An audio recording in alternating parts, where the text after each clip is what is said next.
Ghost Off-Roader. How's it going? Let's get to the game. Already. Oh my gosh. Not too much intro. I've got things to do.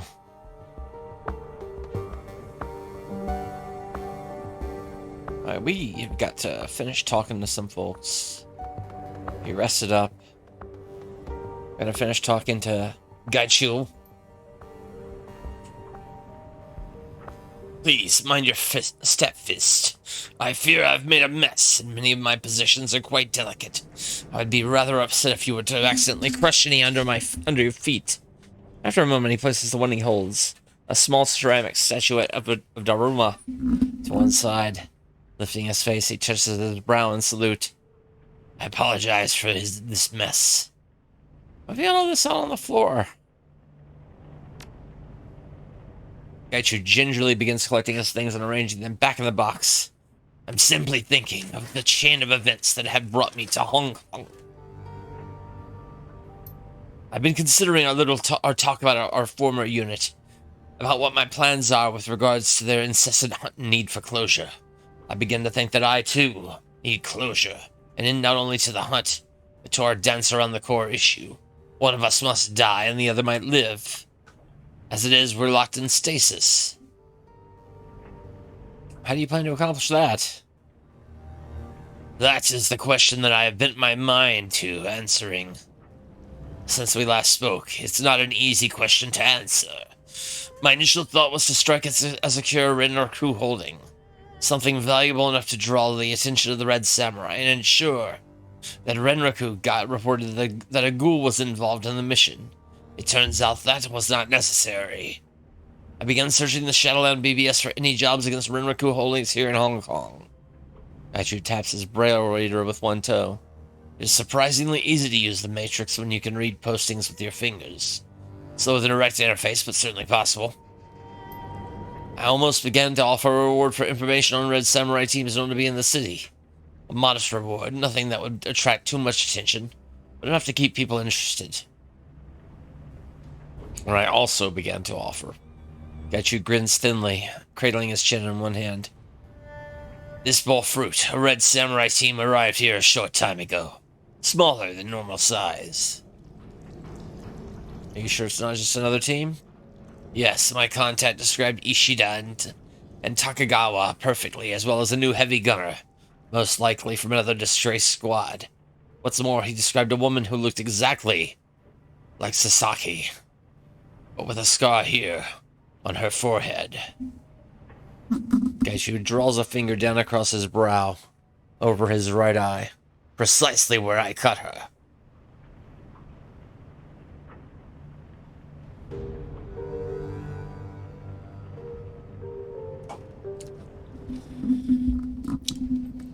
Oh. I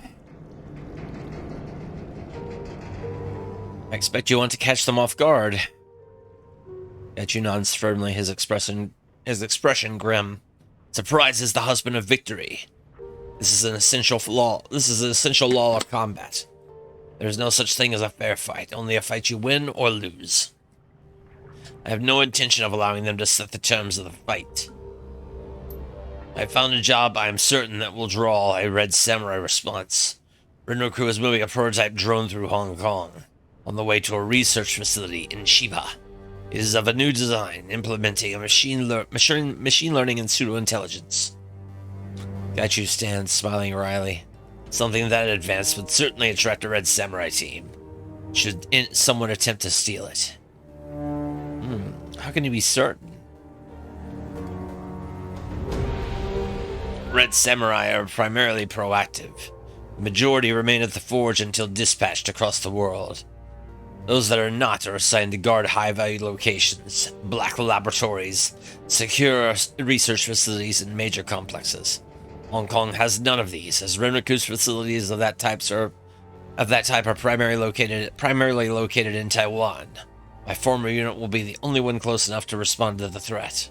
The Johnson for this run is a Renraku scientist escorting the drone. He wishes to leave Renraku's employ, but is unwilling to risk reprisal should he escape on his own. Put it simply, he wishes to make it look like he was killed during a robbery, hence why he wishes the experimental drone stolen. If there's no body, there will be no investigation into his whereabouts. So, we can kill two birds with one stone? Gaichu inclines his head in agreement. Precisely. I can rid myself of my pursuers and he can be free of their yoke. While I owe this man no loyalty, I think I understand his sentiment. Besides, we will be receiving payment for a job. Let me ask you some questions about the run before I agree to anything. Very well, what would you like to know? How do you know it's not a trap? Fair question, one with a simple answer. Red Samurai are very risk-averse. Part of our training is to always put our lives on the line in defense of the company. Risking this drone in the quest for vengeance would be unthinkable. I did my own digging. The shipping schedules line up perfectly to place the drone in Hong Kong, and Red Samurai would not have the authority to fake such records unless ordered by their superiors. As I am the unit's private shame, this would not become a larger corporate matter. There's no profit in killing me for the company, only for the unit. I know that the drone would Red Samurai response. Before I was infected, we escorted and guarded similar projects in the drone division. While I am unsure whether the one belongs precisely to the same research division, they're close enough to make the Red Samurai involvement a certainty, in my opinion. Drone research is one of Renraku's main advantages over larger megacorporations. Ares controls military hardware, Shadowrun has their heavy industry, but Renraku is the foremost drone development company in the world. No one else even comes close. Renraku will deploy Red Samurai to protect that advantage. Rely on it. And you're certain you could take them all on yourself? Well, I was hoping you would help me. You and the rest of the team. I may be able to kill them all myself, it's possible. But as I said before, I intend to give myself every possible advantage. That includes you, Wu, Gobbet, the rest of the team. More guns means a higher chance of victory, and that is the proper way to lay a trap. Alright. Good.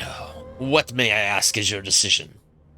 Sounds good to me. When do we leave? As soon as you're ready.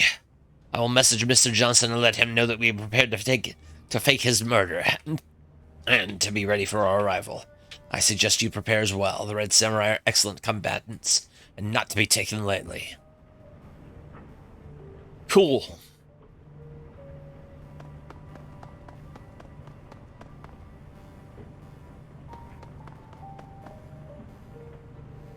Again, the shop is quiet. No hammering of metal. No whine of heavy machinery, nothing but the sound of your own footsteps. Low electrical hum of Raptor's work terminal. The monitor above the work desk is alive with vibrant imagery. Graphs, technical readouts, and the reference images fill the screen. Hello again, my friend. Back for more answers? I can take the time to talk if you can. I can continue our discussion from the last time. There are loose ends that need to be tied up. Yes, my friend, I suppose. There are. Go on then, ask your questions, and let us see where your inquiries take us. Last time we spoke, you told me that essence loss didn't hurt you. I want to know why. Yes, I did tell you that, and I owe you an explanation. Turns his head slightly, peers at you through the corner of his eye. Tell me, my friend, what do you know about essence loss and its effect on the metahuman psyche?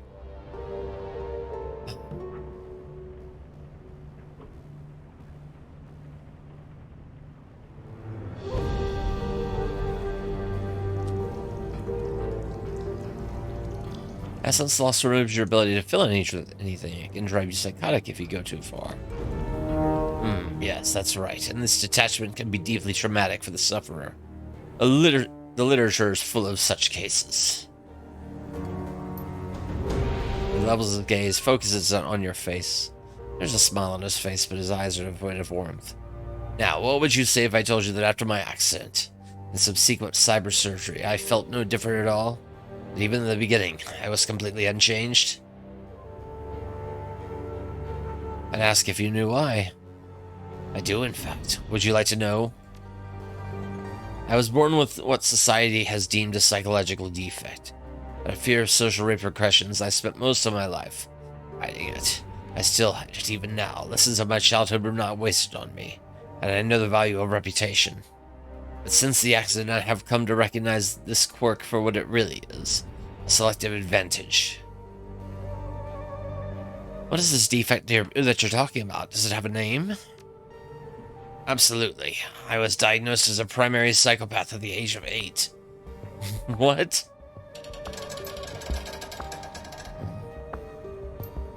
Well, diagnosis is probably not the correct word. There's no formal diagnosis of psychopath in the DSM, but all of its markers were there. I displayed a complete lack of empathy on the Davis interpersonal reactivity index. I scored a perfect 40 on PCLR.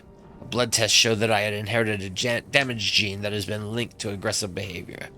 And the activity level, I'm speaking in samurai voice.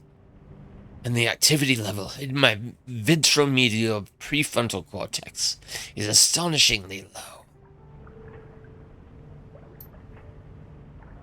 low. Oh.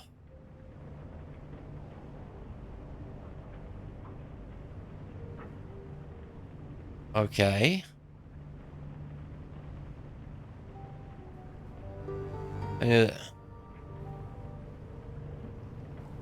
Okay, so you think that this is the reason why you didn't suffer the trauma of essence loss?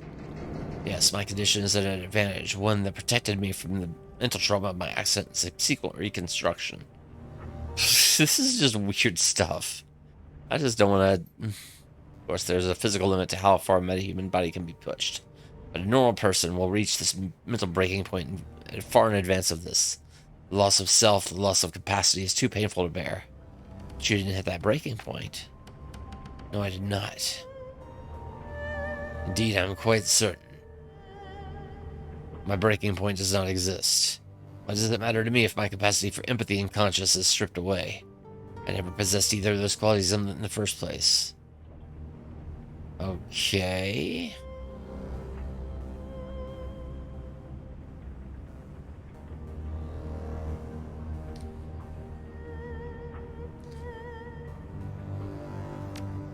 I have myself, my own experience.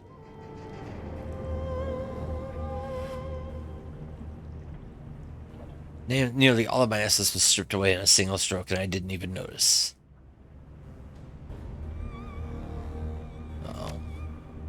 No, I suppose not, but I know it to be true all the same. Yes, the whole theory of yours is based on anecdotal evidence. Sample size of 1. Yes, that's true. Still, I'm certain the time will prove you right. More certain than I am have I ever been of anything. All a matter of faith, I suppose. I just like the term, but it applies. That's how the way you want to play this, then fine, but... yeah. Fair point and fair criticism. In time, I will endeavor to show you the proof of my beliefs. Till then, think of me as you would any other member of your team. Goblin has a rat. I have this. It's mine, and you cannot take it from me. Let's go back to what we were talking about before. Actually, let's talk about something else. That's a lot to there's a lot to process, Rector.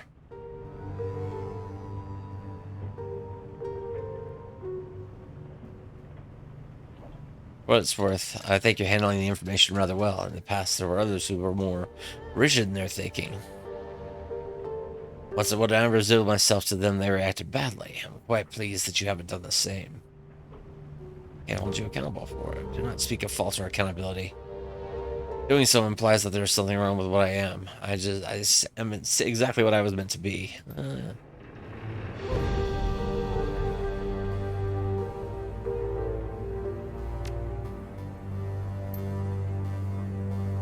All right.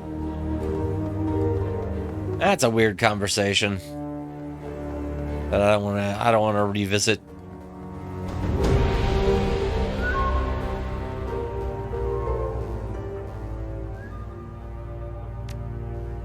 I can't get anything out of Duncan.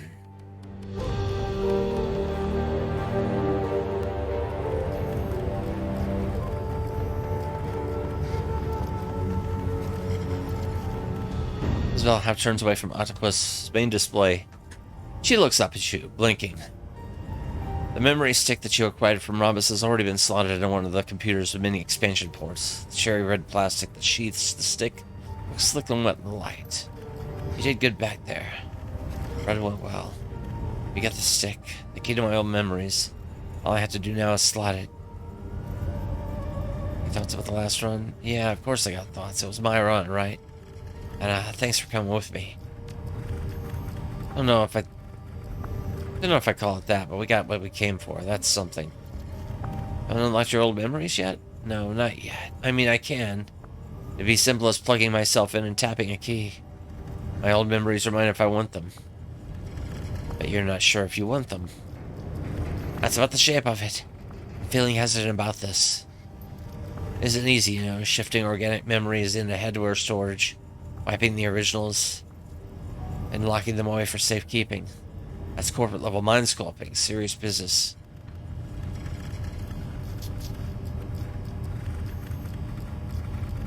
Locking the files away was important to you. I got that. Very important.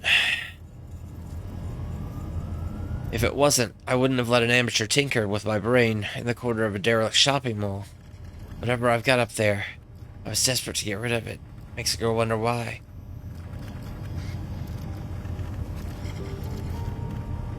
Tell me, Isabel, would it have been easier for you to have Rhombus just wipe the memories altogether? Yeah, much easier. Still not without risk, but you didn't do that. You had to move the memories into storage. Why? Because I knew that one day I might need them. Today's that day. We need information on the wall of the city, and whatever's left way up there could help.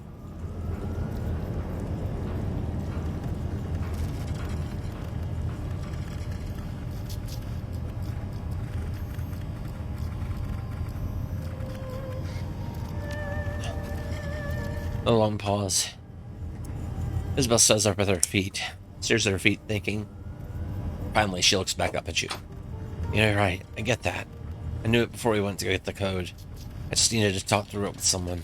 Not Gobbet, someone who could take the situation seriously. I needed to talk through it with you. Glad to be of help. In other words, she pulls the cable from the pole, slots it into her data jack. The other end disappears in one of the octopus's many brains. Her fingers fly across the octopus's keyboard, rattling off a series of audible clicks. Finally, her thumb hovers over the execute key. Alright, Fist. Wish me luck. Key depresses with an audible click. Isabel's eyes flutter and her cheeks flush with blood. Oh, no. No. Oh. Fuck.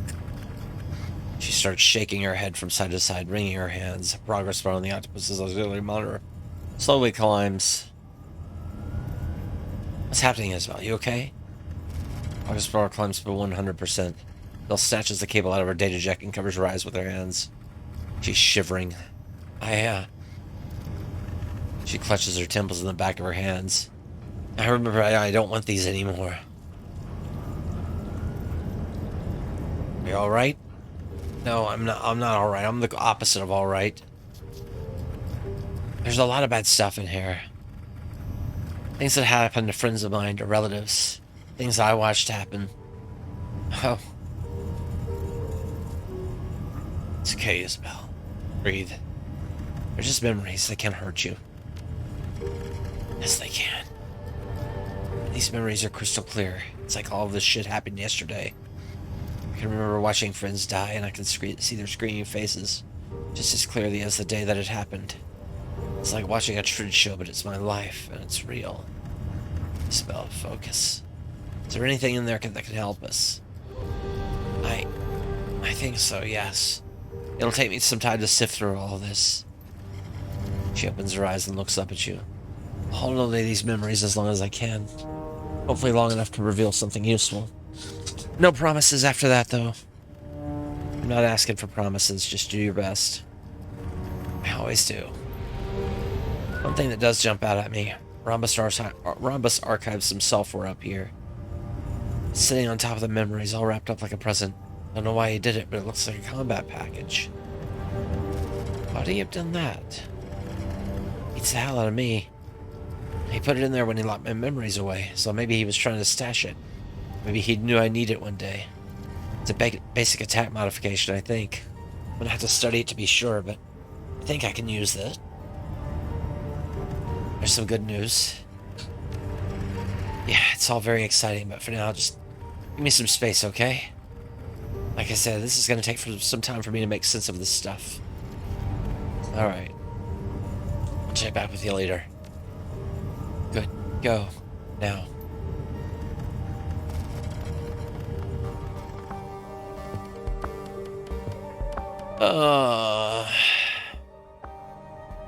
As you enter Gobbet's cabin, two things grab your attention. The first is Gobbet herself. She looks exhausted. Bleary-eyed, the easy smile that you've come to associate with her is nowhere to be seen.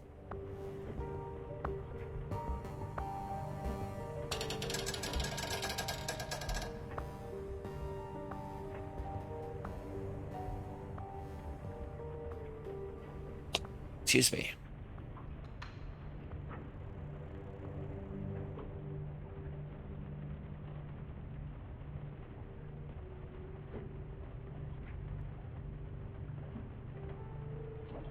Second is what she's doing. Gobbet appears to be in the middle of a valiant attempt to stuff a whole roasted duck into a saucepan half its size. The bird's rubbery neck flops from side to side with every heave of her shoulders.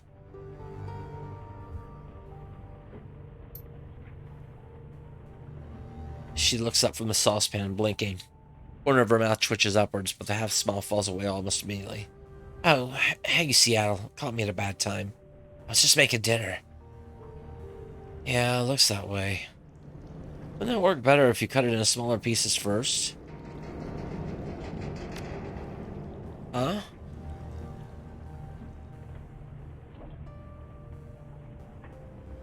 Yeah, that's probably smarter, wouldn't it? I'm not feeling really think clearly today.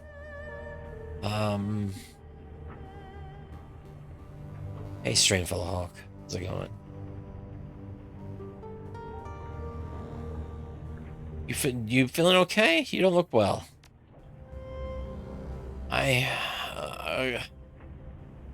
She rose the bridge of her nose with a pair of greasy fingers, leaving smudges of duck fat behind. It's weird. Ever since our last lesson, I felt, I don't know, preoccupied with the sinking ship. I don't usually do the whole haunted by the demons of my past thing. I mean, it's fine for some people, but I'm allergic to drama. Generally, when the thoughts of the past get me down, I remind myself that it doesn't matter, laugh it right off, and go have a snack. Yes, I don't know. It's weird. Ever since our last lesson, I haven't been able to keep the sinking ship out of my head. She looks down at the pot of mangled duck on the counter, closes her eyes. Guess I'm just worried about Cat and Mal, which is weird. Why would I be? I mean, I haven't spoken to them in years. If anything, they should be worried about me. I'm the one that gets shot at for a living.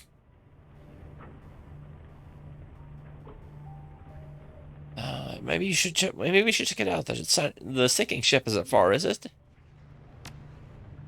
No, I don't want to do that. At least not without a good reason. It'd be awkward, and I'm sure that it's nothing anyway. Actually, check that. I know what this is. It's my own personal version of the same thing we're going on all feeling.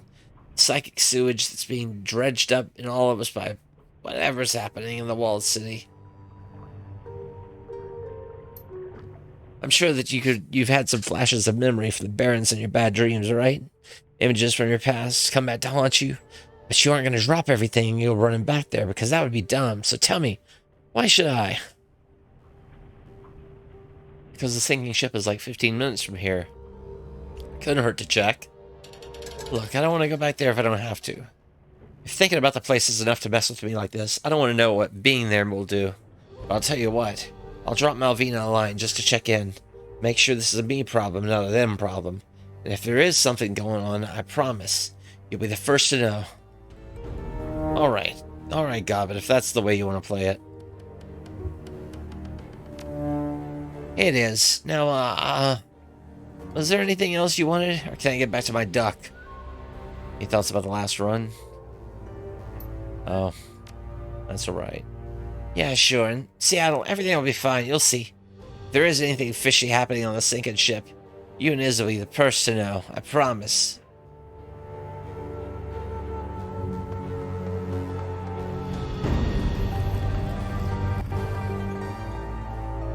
Alright, let's go back to this computer.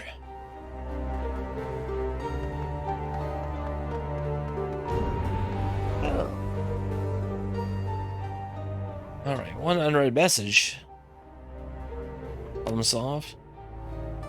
I see that you have solved the problem. Kindly will be pleased. Thank you, Strangler Bow.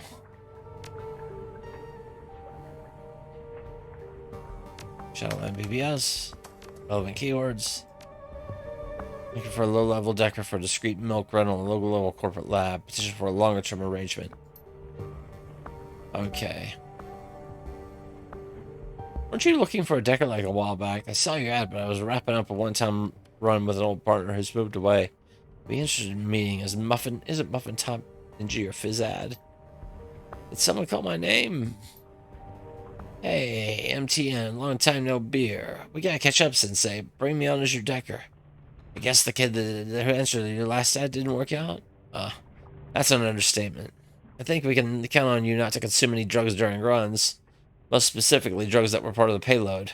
Fatal experimental drugs that were part of the payload. Ouch. That's not even a rookie error. It's just a lack of common sense. It's a shame at that. Anyway, I'm glad you're on board, Runs. We're not gonna have a problem with you. Alright. I acquired a huge supply of cutting-edge cybernetic eyes. My fence did a runner, so... I got up to my eyes and eyeballs, as it were. Make me an offer. I got the whole 9 yards. 2010 vision, camera, low light, thermographic models. One size fits all, sold in pairs only. Alright.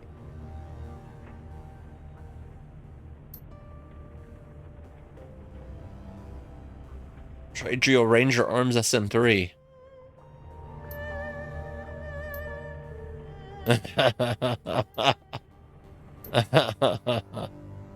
Uncle C's House of Pork. Everyone has a hankering for Uncle C's House of Pork.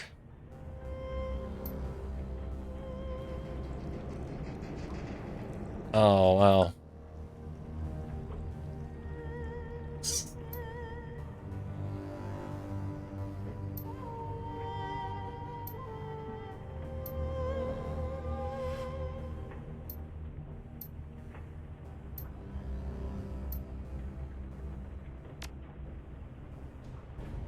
Old City.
All right. Cool.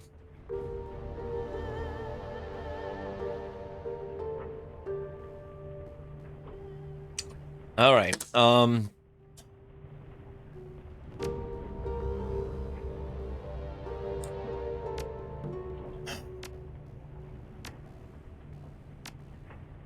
gotta run around to some shops.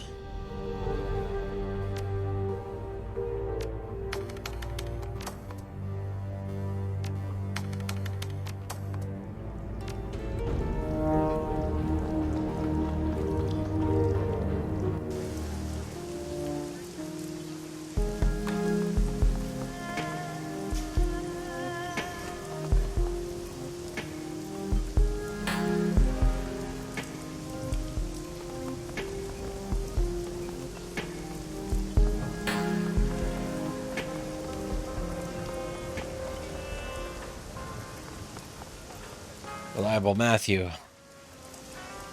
Fist, beautiful. Fist, beautiful. What do I owe this unexpected pleasure? Why, you're not here for robotics, are you? Well, shucks.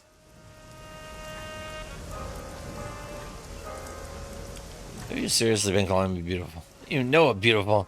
If I don't offend, I can't help it. To me, everybody's beautiful, baby. Right back at you, beautiful. Oh man, it tore my own heart. Incredible.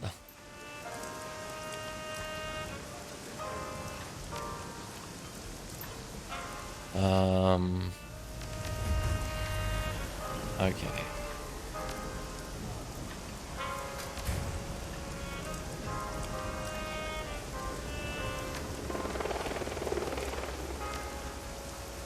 Oh, weird.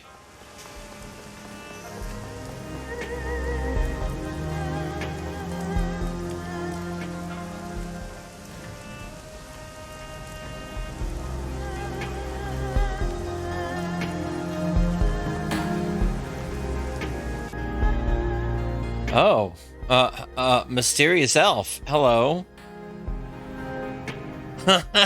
Algernon. He's austere, refined-looking elf is browsing the shop's collection of talisman, herbs, and crystals. Noting your approach, he turns to face you. Good evening, my friend. I hope it's been a pleasant one. Had worse, I guess.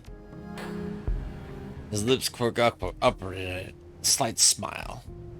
Indeed, with so much misery and pain going on, with so much misery and pain only meters away, permeating the walled city, worse is a quality that is tangible here at Haoe. I do not envy those trapped within those boundaries.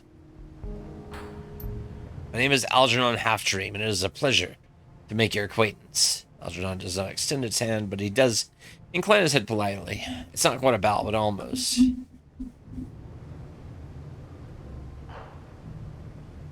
You don't sound like a local.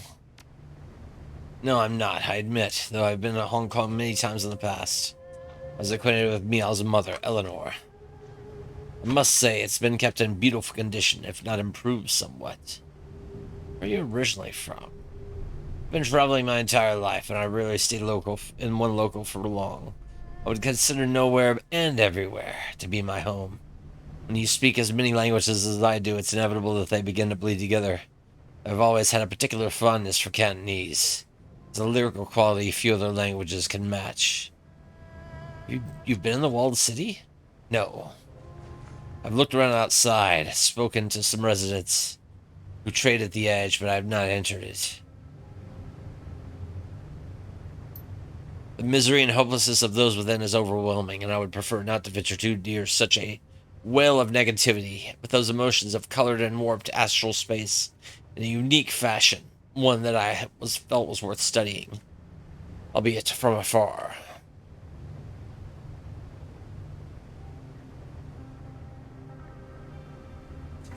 Oh my. He shakes his head sadly. Such is a waste of human potential. Think all the ways the world and fate have failed those people. You have some interesting eyes, Algernon. Do I? Never really thought about them, to tell you the truth. They amalgamate me to see, and there our relationship ends. Surely there must be many people in Hawaii with interesting eyes. Cyber surgery is so common these days, as to be almost routine. Most people's eyes don't glow, Algernon. I suppose that's true, but then there are so many inexplicable quirks of genetics in this post-awakening world. Birds that summon lightning, dogs that breathe fire, cats that transform into lions. Glowing eyes seems like a small thing. Take it in comparison to all of those. Are you a mage or a shaman? What makes you think I'm either of them? Perhaps I'm simply an inquisitive soul. Of course, a merely an inquisitive soul would not be interested in purchasing any of this. But perhaps I am both, or neither. The nature of magic is fluid. Especially in these tumultuous times, so soon after dragons have awoken. Too many people try to draw binary divisions between methods of thaumaturgy. At the heart of things, there's will, there's power, and there's change. See you later, Algernon. Safe travels, my friend.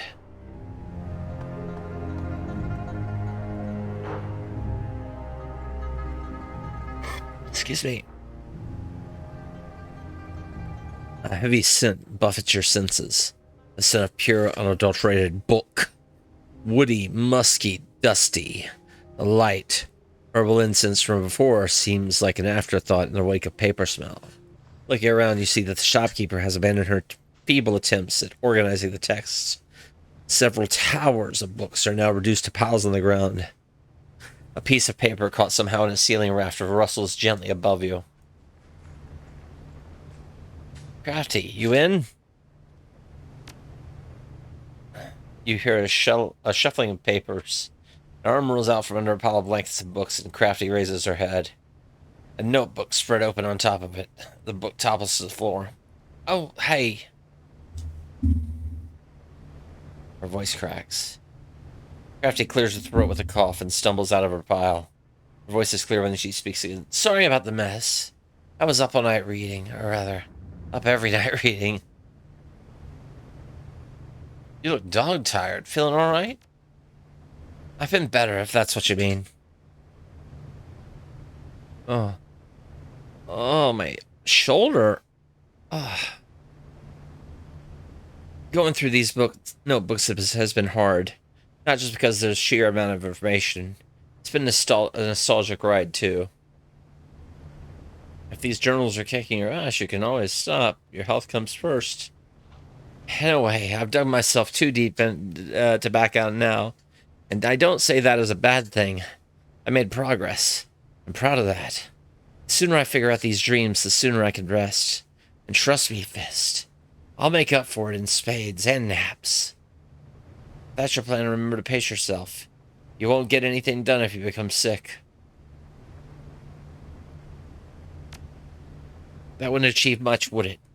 It isn't all bad. These journals are just as exciting as they are laborious. So what's the latest? The latest... She walks over to a glass table and starts tossing books off of it. As she digs through them, you realize that the table is not actually a table, but a glass display filled with glass display case full of dried medicinal ingredients. Crafty withdraws the notebook from the pile.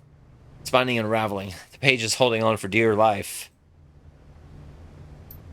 Here we go. This one's loaded. With what? Got a couple of big finds. Mom's notes are a mess. So I boiled them down to the most important information. An exorcism and the Yama Kings. Where do you want to start? Tell me about the exorcism. She flips through the notebook and after locating the right page, lays the book on the counter. Her index finger glides across the notes as she summarizes its contents. On one of Mom's trips to the walled city, she decided to check out an archway, an old crumbling relic that residents believed to be haunted. Mom wasn't sure about the hauntings, but upon entering the area, she immediately felt that it was a piece of concentrated key. I know someone who's mentioned the same arch. She's from the walled city. I do believe that. It's a fairly prominent landmark. Seems to me like most people from the walled city would have at least heard of it. If not seen it. What did she say? I can boil it down to creepy. Nothing good. Yeah, I'd have to agree with you there. At least, from what my mother wrote, it was serious, but it was seriously bad. It was seriously bad. Sure. Go on. The key wasn't like your standard run-of-the-mill energy. Even for the walled city. This key was exceptionally dark, and it all seemed to gravitate towards the arch.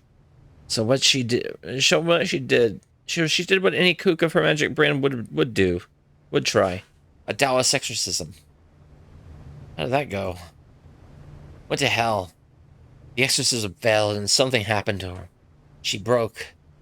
My mother had entered the city strong, confident, and capable. She left that day. It's hard to explain. It's as if the experience left her vulnerable to the base horrors within the walled city. She grew more paranoid and became frail of mind and body. A mere shadow of her former herself. Wow. It's as if she'd witnessed something, and it changed her. She became more obsessed with it than ever, and that's how I remember her now. is that broken woman. I'm not sure how this fits in our investigation, but if that sort of malevolence is coursing through the walled city, it's no wonder that the people who live there experience such terrible dreams. Oh. Alright. We're gonna find out about the Yama Kings in a few minutes. Give me a minute. I gotta stand up and stretch and grab something.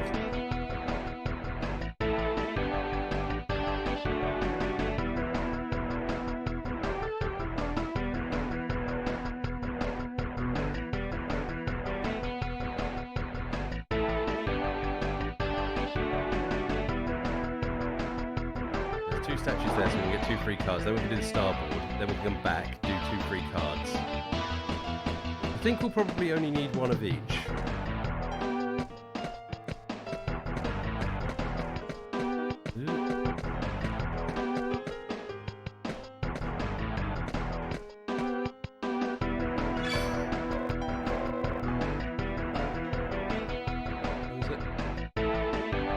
It would be like if you walked into the store and bought horse armor. Like, without owning the game. Except the game was free.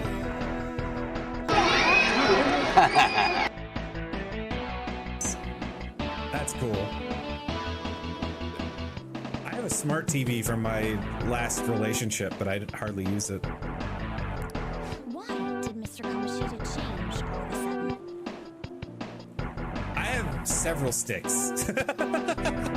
I don't know where all of them are. I think I have 2 actually, because we kept getting them as gifts, and then when we broke up, he was just like, when we broke.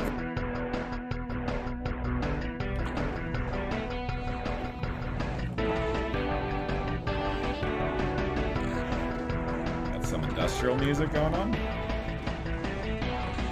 Sounds like the start of a song.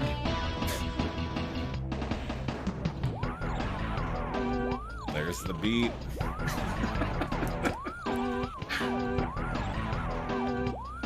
It's a good song.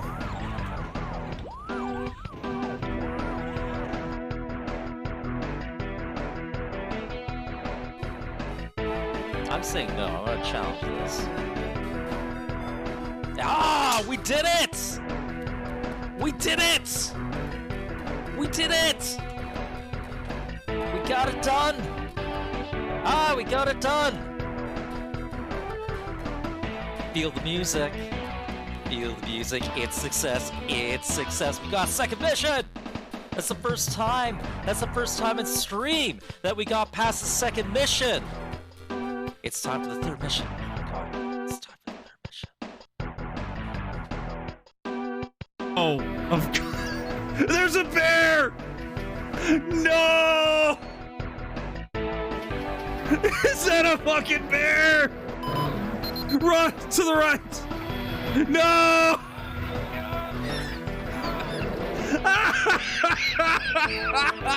No! Oh my god! I want death. Grizzly end wire. Yes, that's a real bear.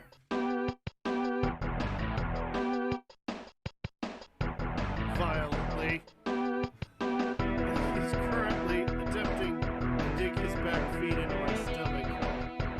But he's still a dog. Get back out to where the hat for them.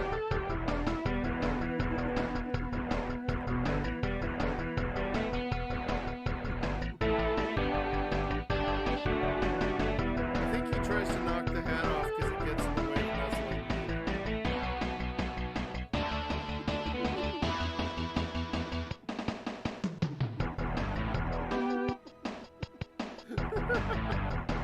Cat in the hat.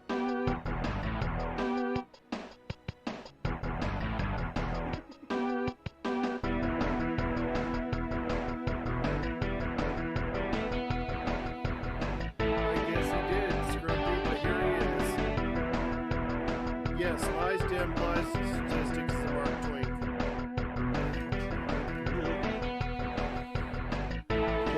His wife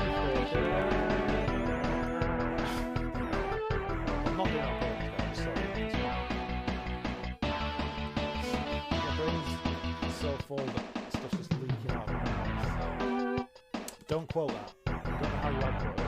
You can do it somehow. I don't know. I don't have that. Quotes in it.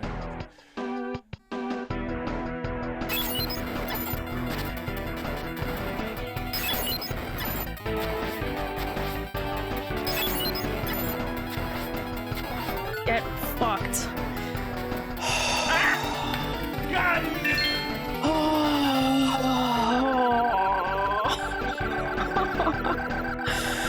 Oh, thank you guys. One slap, you're gonna love my nuts. Two slaps, you're gonna love my nuts.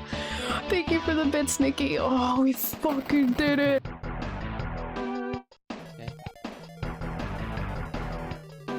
Woohoo! Woo! Shit! Stranger among us.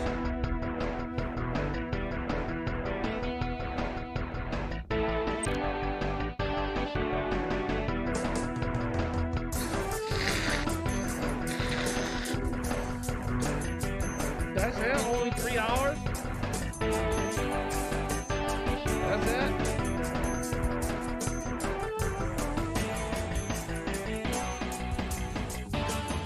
I'm here to be burger free for the moment.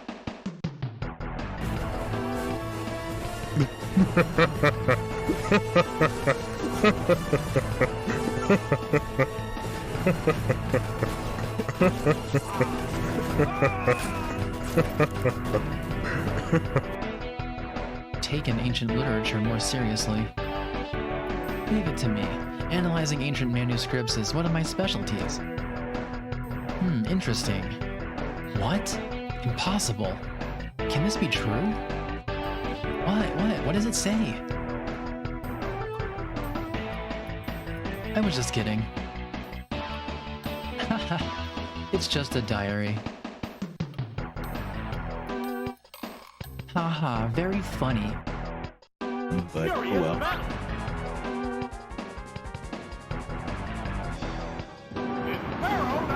You son of a bitch!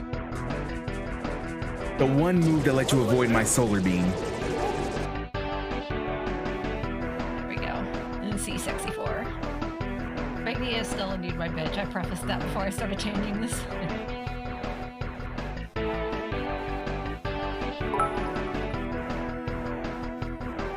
Did someone say vote for Eva for Modricon at big_ehorse channel? Well, I say yay to that. This August we need you to vote for Eva for Mod 2. Get out and vote.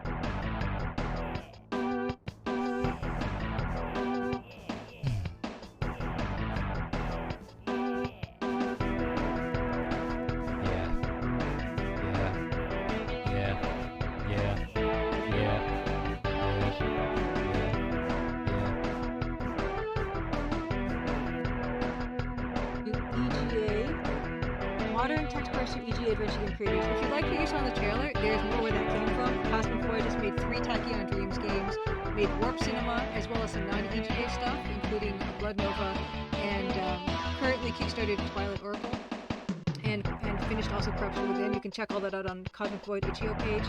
Dave was making Fortune and Glory. Kinney Games is making Signal and Echo Iris is Missing. This weekend, over the Canada Day long weekend, I did play I think this is the worst part of Shadow Man, and it's this jumping maze all the way up, and if you miss, you slide down, and the tolerances are very, very small. I kind of got the pattern of it, but you have to keep doing this over and over again to grab items that are like in here, which is ridiculous. It's ridiculous.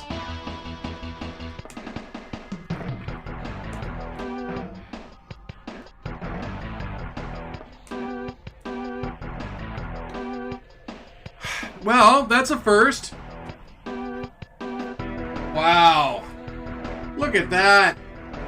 Right through the level. I've never seen that before in Shadow Man. That's for sure.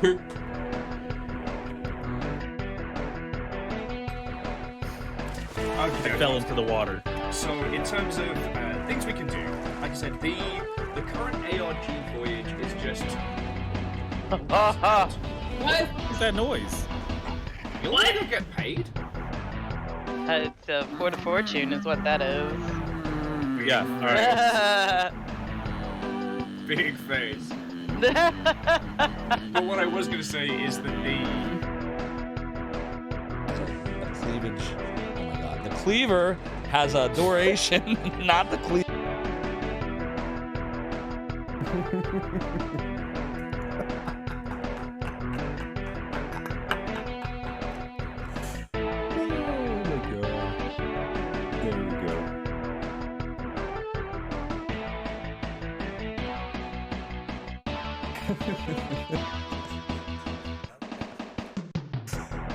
Oh god. Okay, let's there.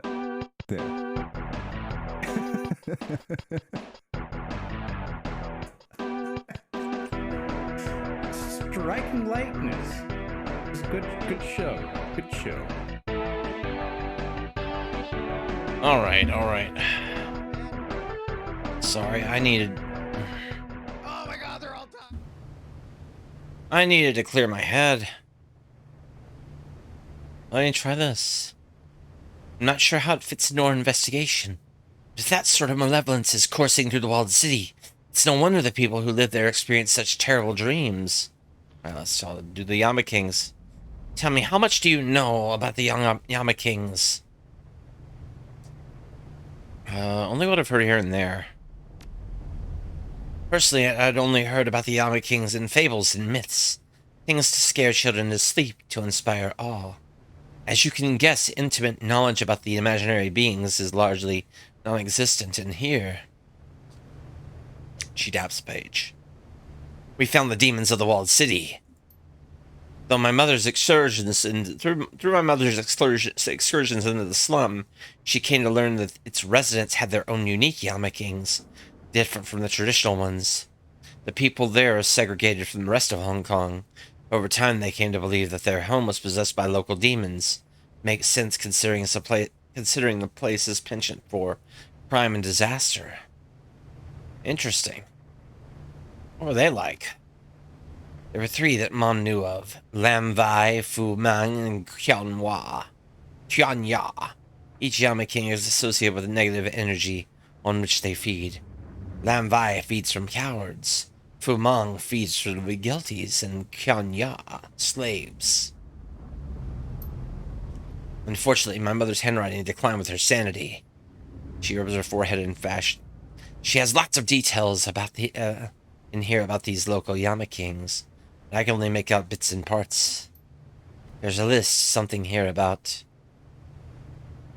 Her mouth twists sideways and her eyes squint. Straighten to read the notes. Rules? Maybe laws of some sort. The thing that stood out to me is here. She plops a finger onto the page. It's about the proprieties surrounding ownership and deals, exchanges, and negotiation. Luncheons? The last part can't be light. Right. Anyway, it says the Yama Kings, under rules or laws, must adhere to the terms of a deal. There's something else, but... She sighs and flips the paper onto the counter. Nope. Sorry. Can't read anything past that. You know, it's strange to me that Mom found these mystical beings significant enough to mention in her documents. It makes me wonder if she thought they were real or if connected to the curse that she believed in. Thump and Crafty closes the notebook. She casually tosses it back onto the display case. It's not the best lead, but I think that it's a step in the right direction. Alright. Alright, we got that.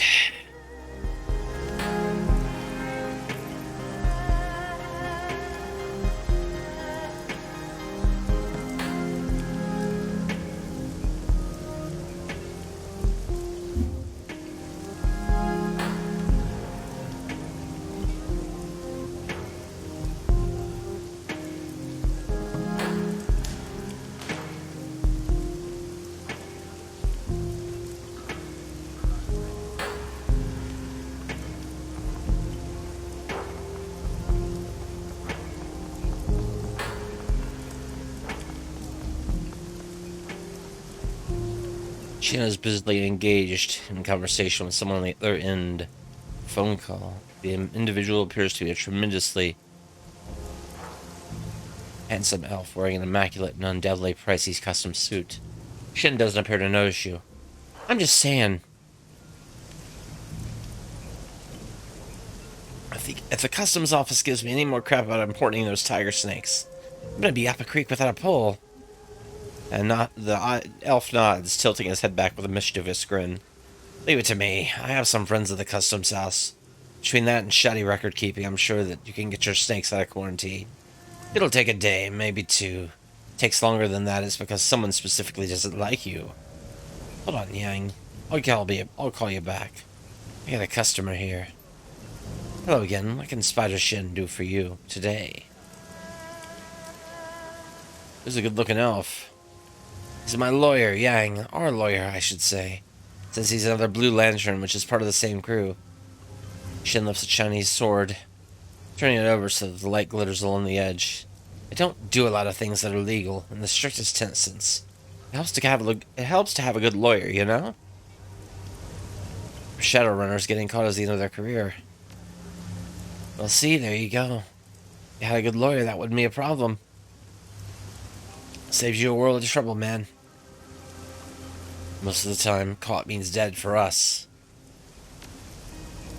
Well, then your lawyer can make sure your inheritance goes to the right people, eh?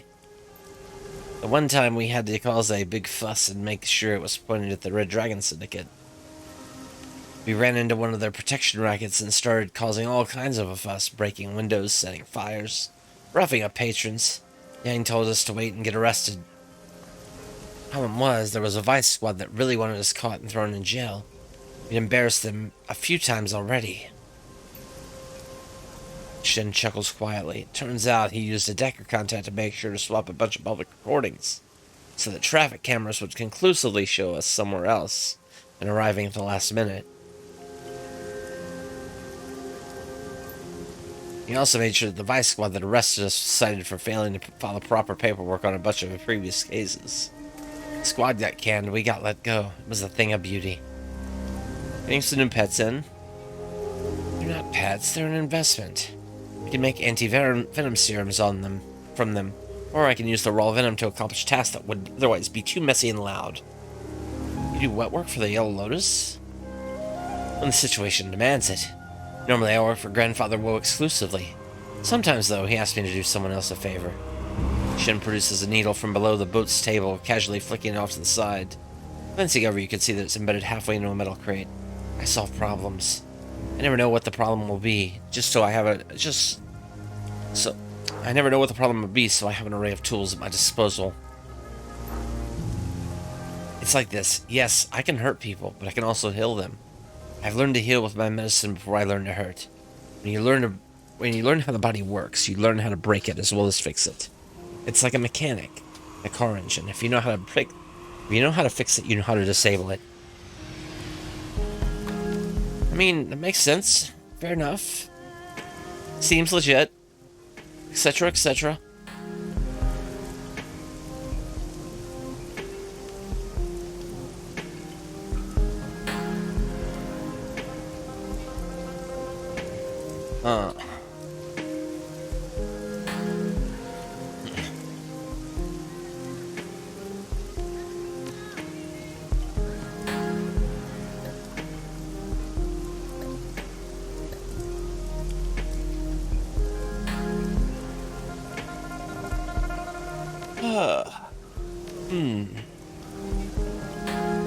See you later, Shin.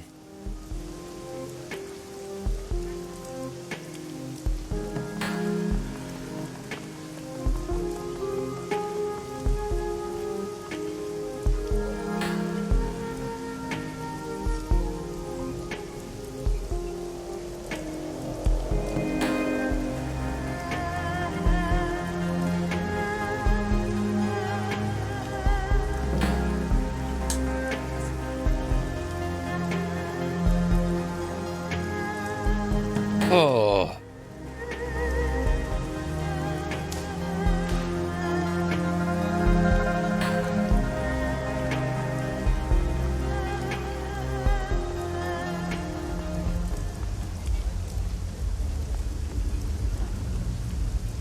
The Ground troll bouncer manning the door is in the midst of patting down a prospective patron with enough force to dislocate a shoulder or hip.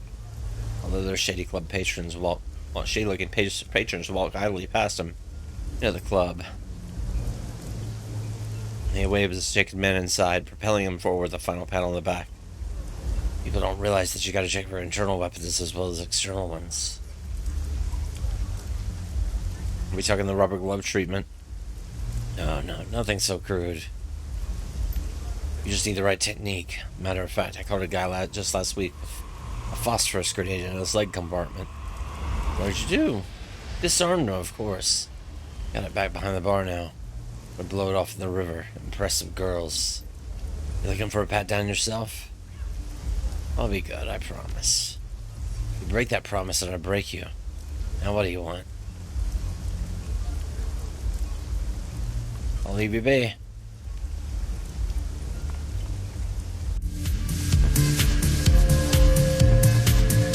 Hey, who's this one?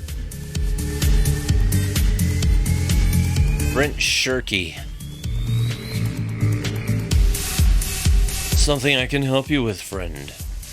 The elf has a hard, set look to his face and the cold stare of someone accustomed to casual violence. The most striking thing about him, however, the glowing golden tattoos that wrap his forehead. That wrap from his forehead around to the back of his head. Just over one ear. Nice ink you got there. It's not ink, really. It's a spell. The elf's tone is flat and disinterested. He fixes you with an intense stare. Magical tattoo, the thing you tend to pick up in the business. What business is that, anyway? What the hell do you think, man? Look at you. You're obviously working the same angle here in Haoi. Name's Brent. Brent Shirky. I'm a mage. One of the best in this hemisphere, in fact. Nice to meet you, I'm Fist. Good to know you. If you need anyone to pick up magical slack on your team, you can find me here. What's your specialty as a mage? What kind of bullshit question is that? Are you interviewing me for a job running tuxedos? Or something? Brent snorts and hunches over the table on one elbow. Magic is about power. You can dress it up however you like. That's the core of what it is. I've been a lot of magicians that talk about being spiritually in tune with the universe or reaching a higher state of enlightenment. It's all crap. You focus your will to enact a change in the universe. The stronger your will, the better the change. The bigger the change. Calling it anything else is just window dressing. That's why I bring the big guns. Fire, lightning, raw force. My will is stronger than steel or Kevlar or stone. A good mage knows exactly how far they can push themselves, and they can ride that limit. It's not the blessing of a totem or an idol. Their own skill knowing their limits, just like an athlete. That's a remarkably open way of putting it. Why should I dress it up? Just because some people grasp at gods. Sure, they get totemic power from somewhere, but totems always seem to match the shaman's pre-existing outlook and prejudices. Some people can't accept that the power comes from within themselves. So they have to pretend it's been given to them.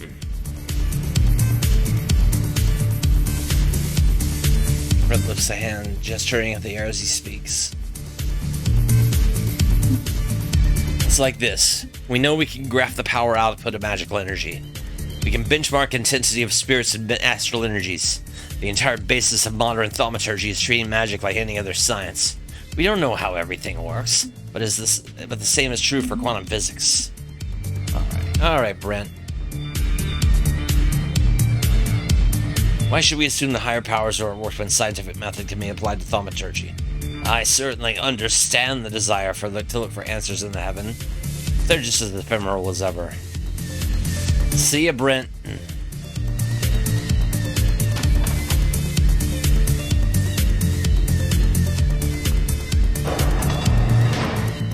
Alright, let's talk to Ermine.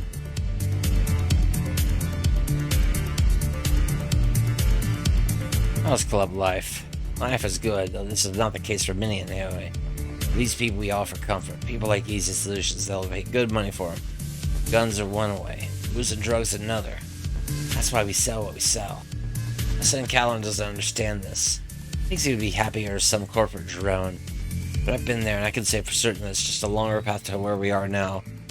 It all ends with drinking and sometimes killing. At least we've tried. At least we're direct about it. Let's see what you have today.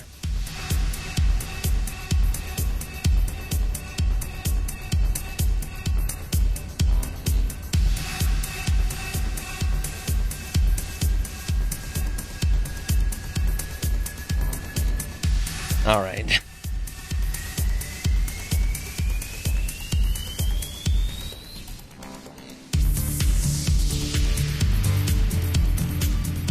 I need way more money to invest in anything.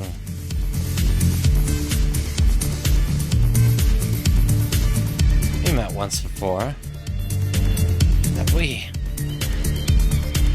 Suppose one of us didn't make an impression. Certainly making one now. Just by impression of a storm drain.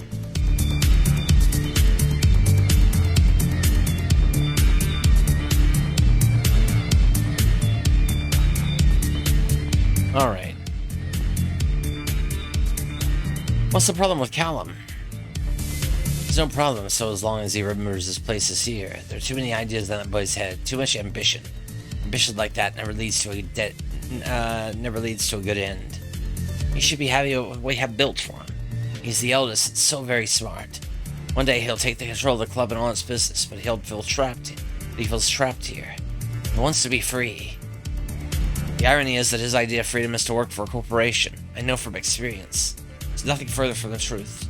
I'll call you wage slaves without good reason. Here we have true freedom. We make our own way. I wish he realized this. I try to make him understand. It only seems to drive him further away. If I try too hard, I'll lose him into his ambitions.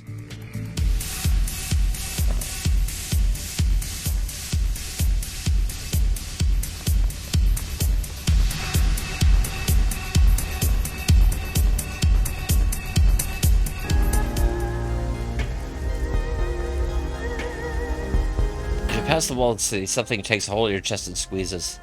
An internal pang, a panic attack, or worse. You feel your chest compress.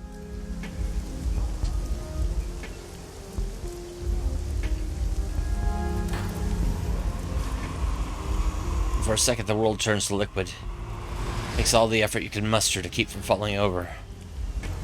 A throbbing patchwork of images flashes before your eyes, fragments of dream and sense memory all stitched together, playing on a loop in your head. Walled city residents kneeling, the churning sound of grinding gears, leaning buildings, soiled streets, used needles on the sidewalk. The images come faster and faster. Teeth. Tens and thousands of teeth. The Redmond Barons and the first man you ever saw killed. A crown of ivory over a shimmering veil. Duncan at age 10. His legs pumping, running for his life from a pack of Halloweeners. Strange anatomy that doesn't make sense in your logical mind. A door. A heavy industrial door.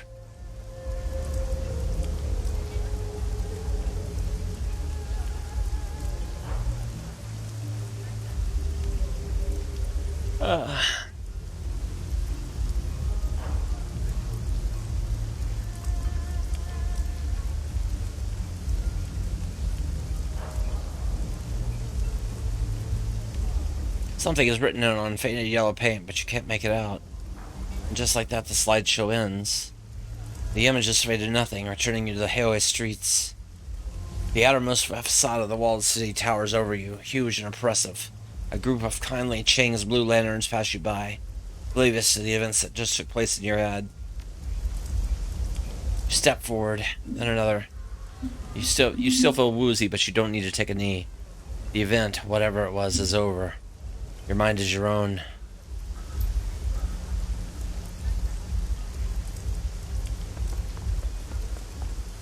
Oh.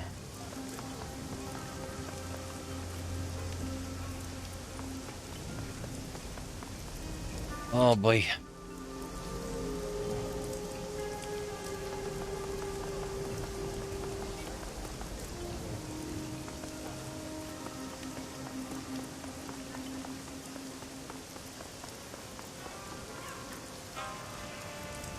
However, a drone loiters in front of Matthew.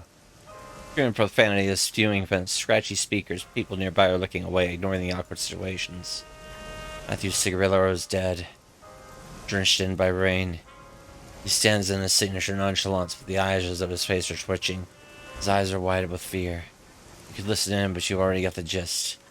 Matthew is being chewed out.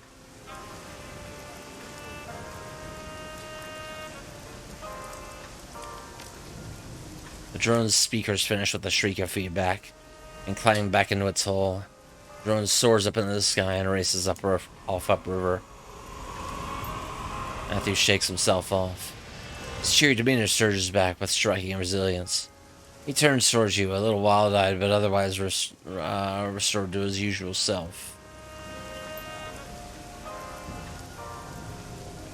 I saw a fist. I hardly saw you there. Come on in. Don't be a stranger, beautiful. Are you talking through to the hover drone? Who are you talking to through the hover drone? My suppliers. Kyung Ha, really good businessman, sharp guy. Sees opportunity when most of us only see broken parts. Funny guy. Makes me laugh my ass off. Q sounded unhappy. Oh, that's just Kyung Ha. He's like a paper tiger. Matthew sways back and forth on his feet, languid and jittery at the same time. He's a big joker, always shouting, but I think he's a real softy at heart. Real big heart for the little people. Keeps me well stocked. What's your business arrangement with Kyung Ha? I was selling commission. Got to keep those bots moving. They don't earn their keep and sitting on the barge. They don't earn their keep sitting on the barge. You don't own most of these drones? Of course not. How could I afford them? I'm lucky to have a guy like Kyung Ha as a partner. Only problem is he's got me laughing in stitches so much it sometimes distracts me from sales. Kyung Ha's a funny guy, you say? Yeah, I was laughing my ass off over here. Matthew gives a long, awkward smile. The seconds stretch out. He blinks uncomfortably. When he speaks, his words sound stilted, like he's repeating a mantra. He's a funny guy.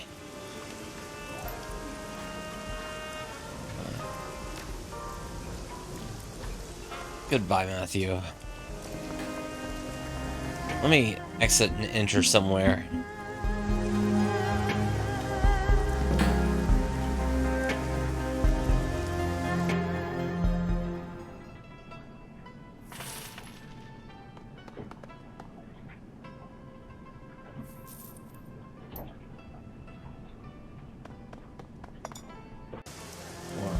Do whatever it is I do.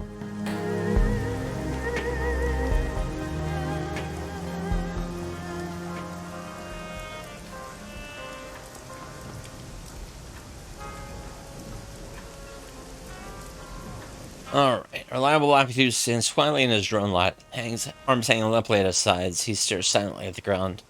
This is the soft-spoken style of many Hong Kongers. He looks sad. Hey, Fist. What's going on? You don't seem yourself. Matthew mumbles something under his breath. After a moment, he looks up suddenly. You do me a favor, Fist? Can't leave the lot right now. What's the favor? I was supposed to get my medicine this morning, but I overslept. Can you get it from Ambrose for me? Ambrose? Sure, thanks.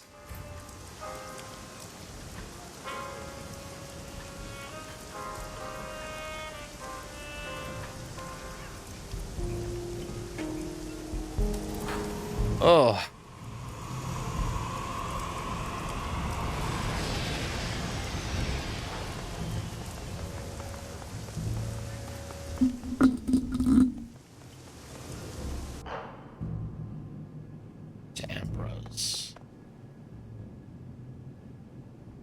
Here to pick up reliable Matthew's medicine.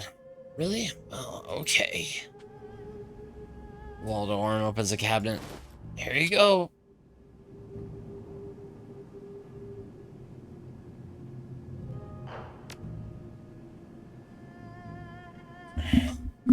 The cylinder is lettered with holographic Hansi. Cool blue jazz. Non-smoker version. is a stylized illustration of a laid-back lounge lizard of a man wearing a zoot suit and smoking a cigarillo.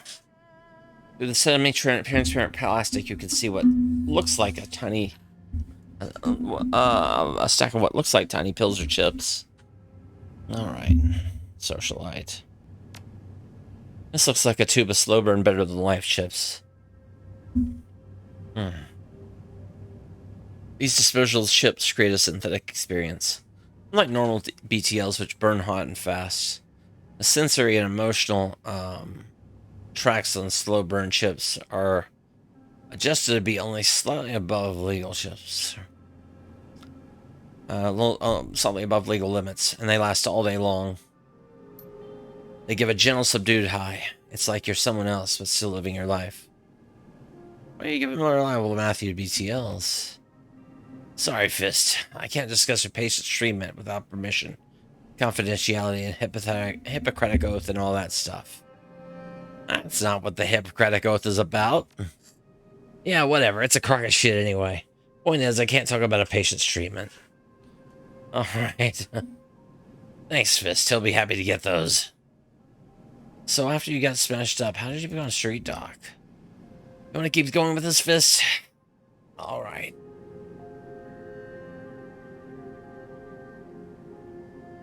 Oh,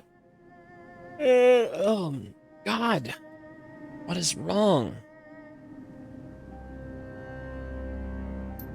After that ambush, things are desperate for a long time. We had to borrow a lot of money. Karen had blown ears and brain injury. I was a chunk of raw meat. I was so bad. I was so bad I was almost euthanized. Shit, I wanted to be put down. Then we turned the tide.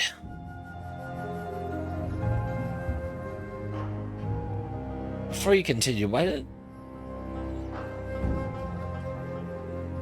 how did you pay all that money back? I'm getting that. Short answer is I'm still paying it back. But I'm gaining ground. Tell you what, though. It's not the money that's hard, it's the favors.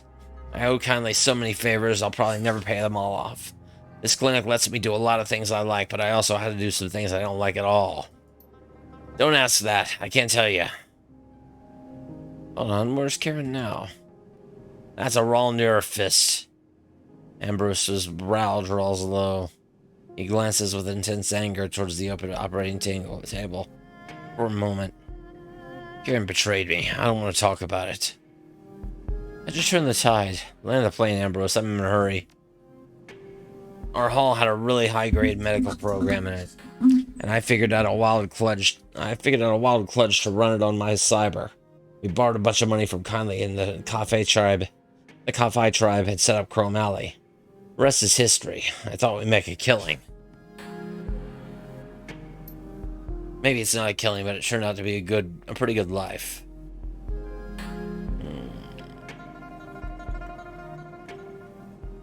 Don't you worry about the programmer's owners coming back after you? Hey, I worry about a lot of people coming after me. Nearly everybody gets out of the shadows, but my trail is cold. I've had this thing for 5 years now. Ripshot's dead. Tenor Ambrose lives there now.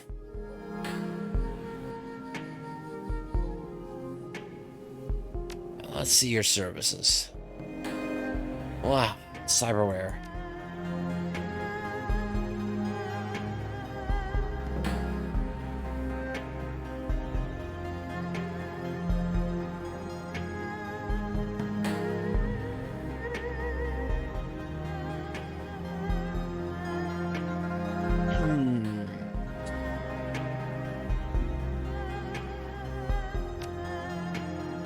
Goodbye, Ambrose.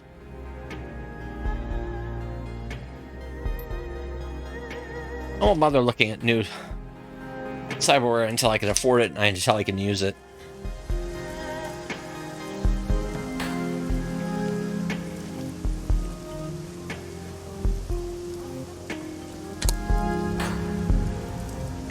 Wow.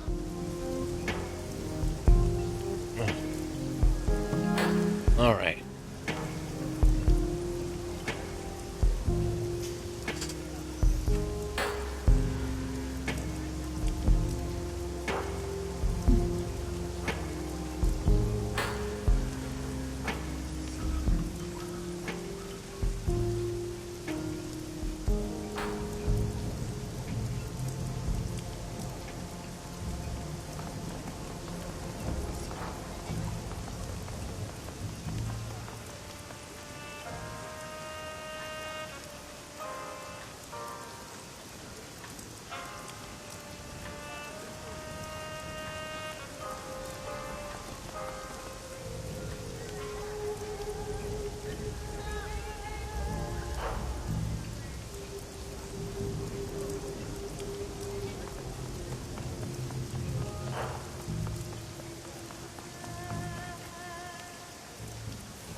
Hello there, Fist. Come to find a blade or ready some ginseng and peony root?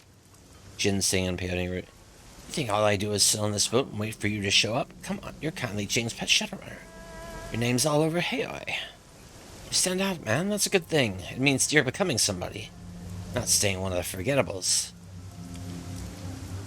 Shh, what's with the sword? This little thing? This is a masterpiece, crafted by my own hands as a gift for White Ming. He's being elevated to a red pole. 127 meters in length, 3.5 centimeters with the width of 3.5 centimeters width at the base, tapering to 2.75 before the tip. Half a centimeter in thickness, with a twirling dragon motif along the fuller. And it lights on fire when the appointed owner holds it. It sounds impressive. It's more than impressive. It's a damn masterpiece, is what it is. You think that it's easy to make a sword like this? Hell no, it took me 4 damn months. Few red poles in any triad could claim a weapon as fine as this, and none of them are masters of the Wudang sword like White Ming. His skills with the Jian are peerless in Hong Kong, and any who face him in combat will know where he draws his sword. When he draws his sword, they have no chance against him. Nice indeed. What goes into making a sword like this? Time, patience, good steel stock to be certain. Fair amount of alchemical materials like orichalcum, crystals, etc. The real key is human bone. The old Chinese masters would throw in human bones when folding the steel. The phosphorus does something to the other, or to the carbon and iron. And I can't really explain it because I'm not a metallurgist. I just do what I learned on the mountain. But it works, believe me. It gives the blade a soul. Not so much the edge it cuts, but the soul. It's not so much the edge that cuts, but the soul. It's why weapon foci go through spirits like a knife through hot butter. Talk to you later.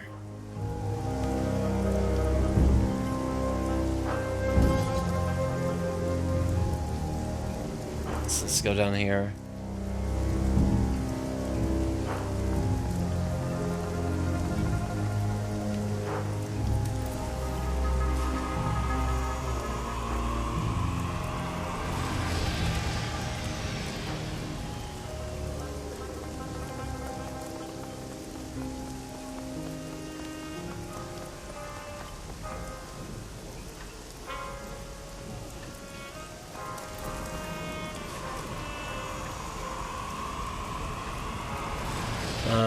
Fist, did you get my medicine? Really? That's great. Give it to me. Here you go. Matthew hastily takes the cylinder from you. His hands shake as he dispenses a single chip from it. Pulls back his hair and slots the chip into a hidden data jack. His eyes stand stock still. He stands stock still, eyes closed. His eyelids flutter. A ripple moves through his body. His eyes snap open, and he flashes you with a vacant grin. Hey, beautiful. Boy, am I glad to be back. The day was a little dreary there for a while, but now I'm back. And in fighting shape. Time to push some tin. You just followed a synthetic personality. No, sirree, beautiful. This puppy's authentic. Genuinely authentic. Authentically awesome. Oh, wow. Smell that fresh air. Feel that victory. Someday a lucky soul is going to earn a great deal on a drone today, Fist. All thanks to you. Let's talk about your authentically awesome BTL personality. Rocket Matthew, high five.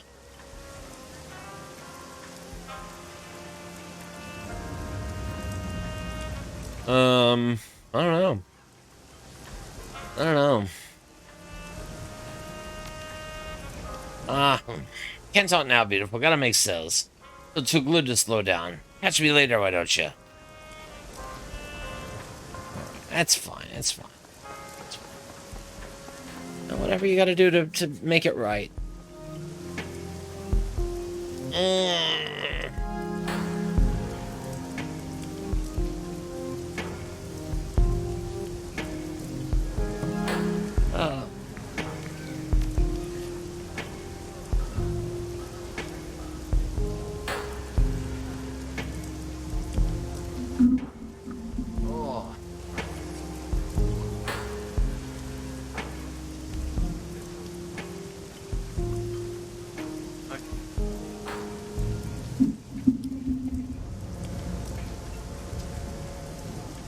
What are we gonna do?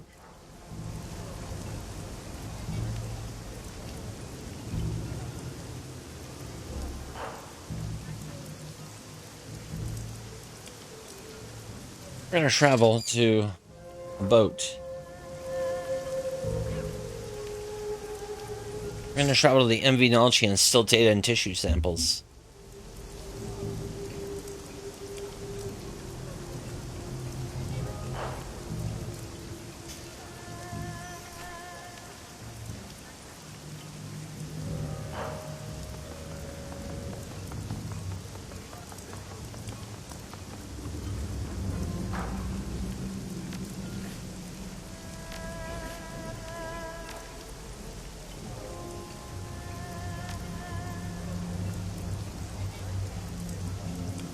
Oh my gosh. Let's see it. Let's see it.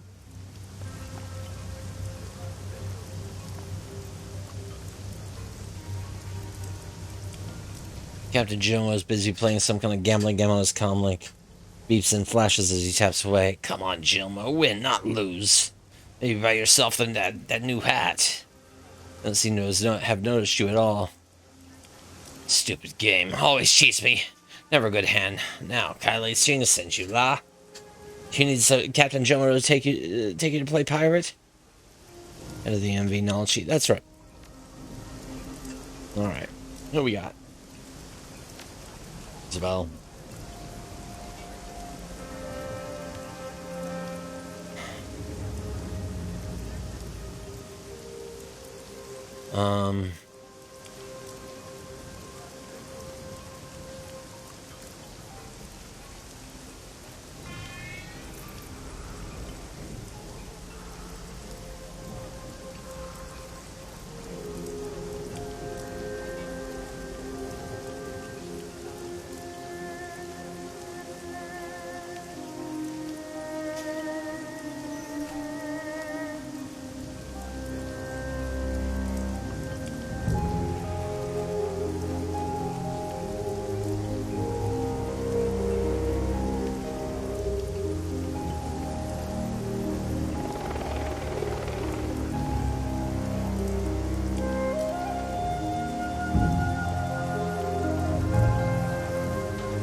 Got it. Illuminati? No. Not Illuminati.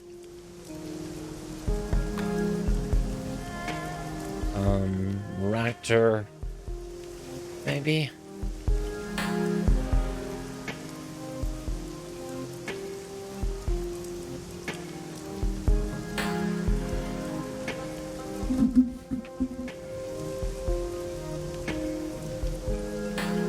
I have a feeling that using Raptor for infiltration will be pretty good.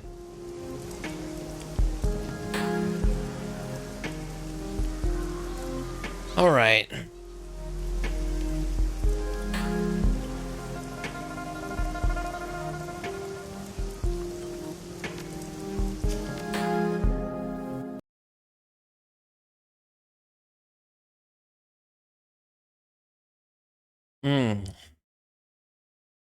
The ride out to the Nalchi is nerve-wracking.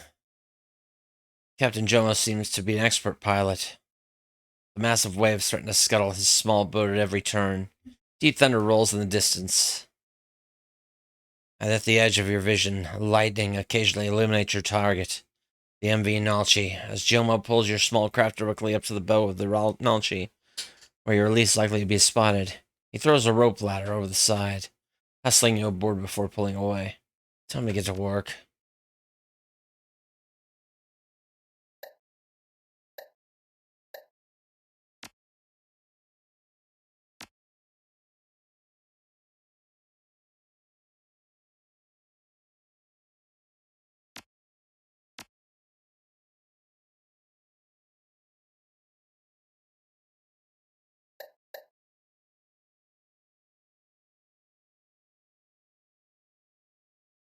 Well,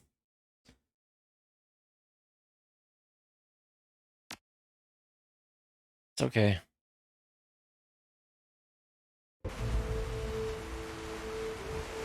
Climbing onto the deck of the Nalchi.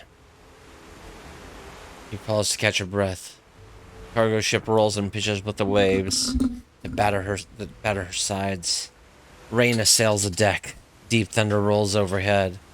After a tense moment waiting for the inevitable alarm klaxons, you hear nothing but the storm.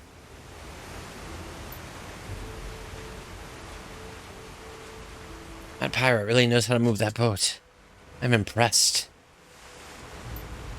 I'm buying that guy a bottle of Old Man Cho's back deck hooch when we make it out in one piece.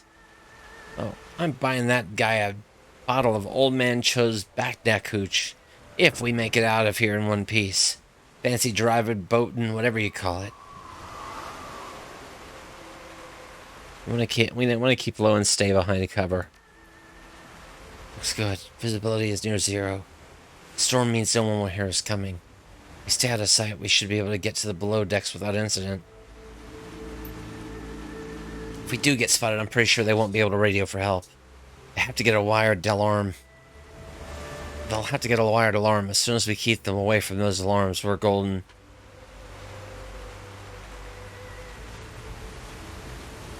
Alright. We hit them hard and fast if we're spotted. Don't give them a chance to react.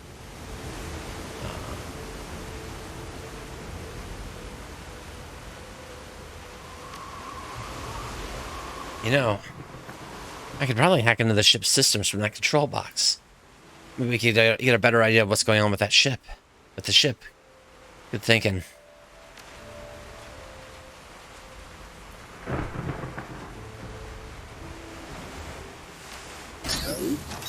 There we go. Rebooted the cameras and patched them into our comm links.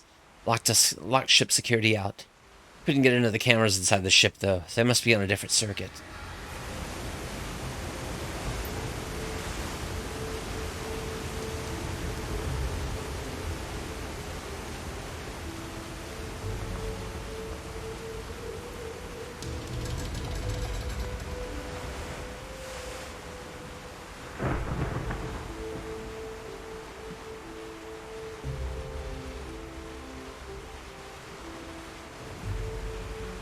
All right.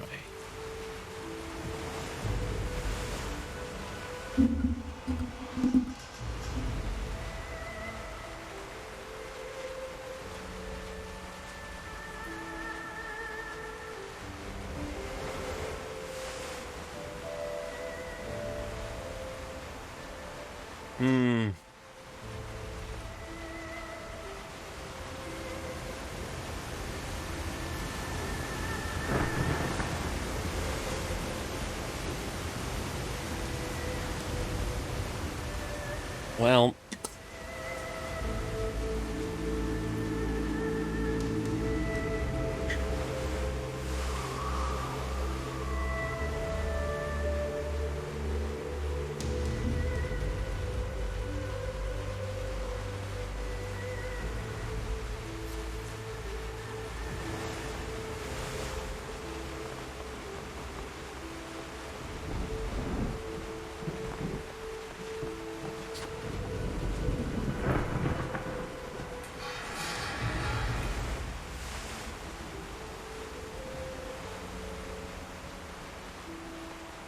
I'm gonna use the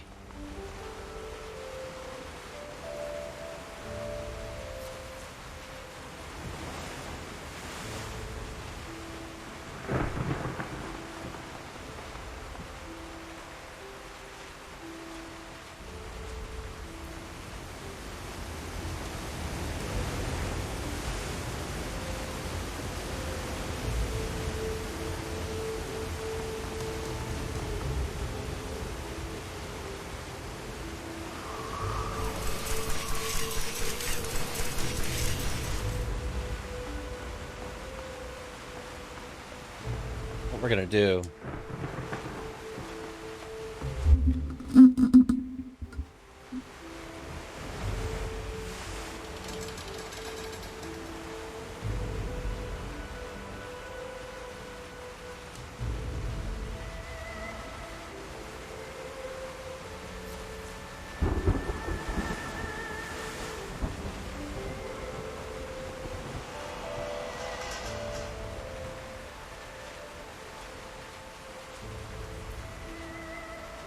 A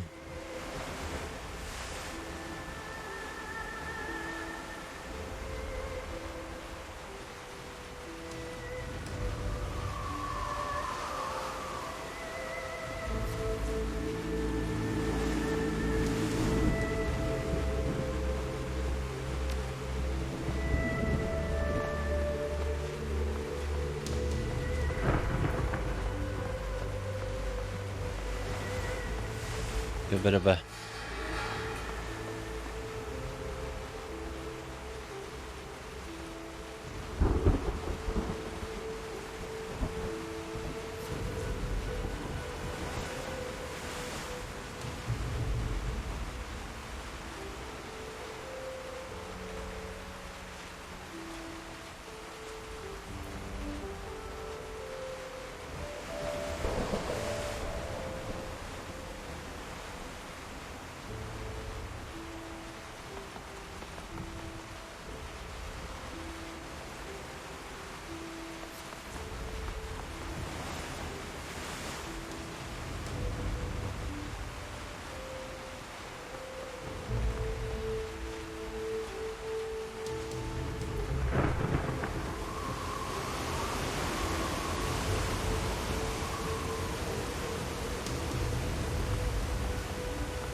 okay.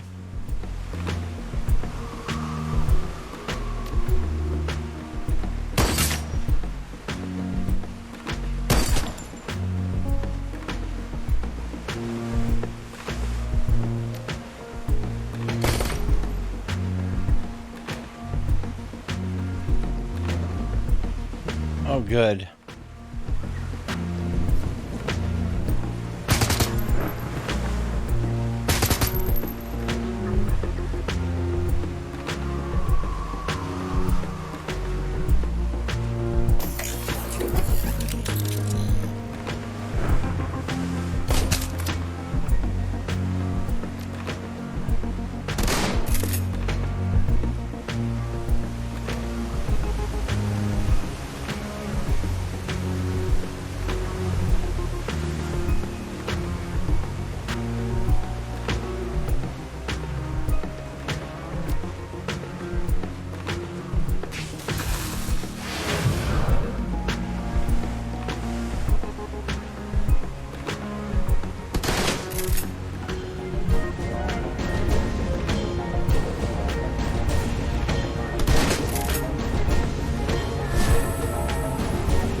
Are you kidding me?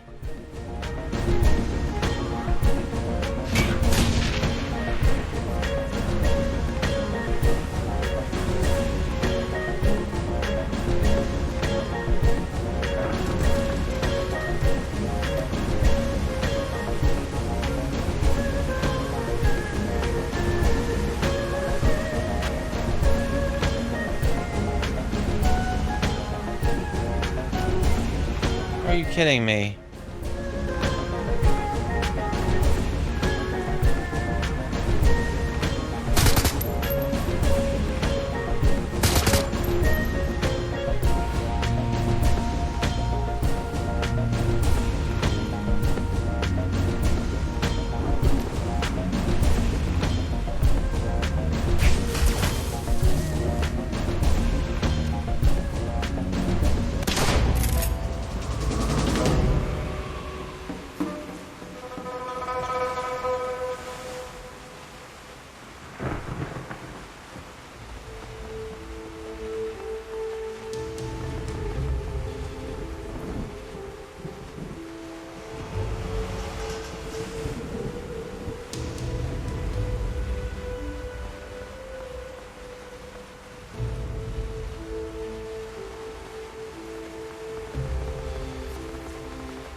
Oh, I flattened him.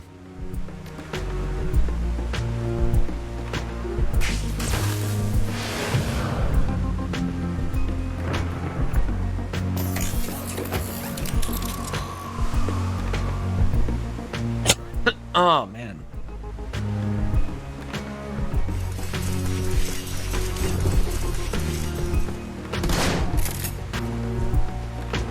Rabbit Gamers! There we go. Hey Rat Clown Car. Thank you for Pride that. Wave Pride Wave So's 1. Hello Joey D. Hello Pride. Hey Retro. Oh my Hey goodness. Stetek Wave so far. Oh my 1 kill goodness. wave. Hi Rat Clo Dance. Oh my goodness, thank you, Rabbit Gamers, for 100 bits. Appreciate the bits there. We're doing well.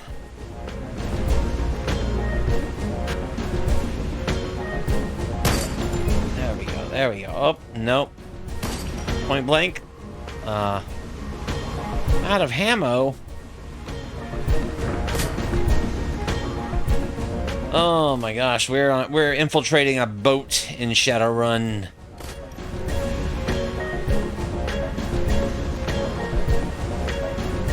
It's the boat job.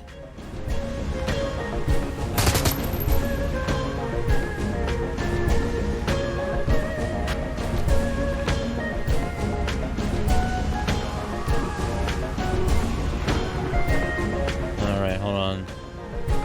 No, let's go to the bot.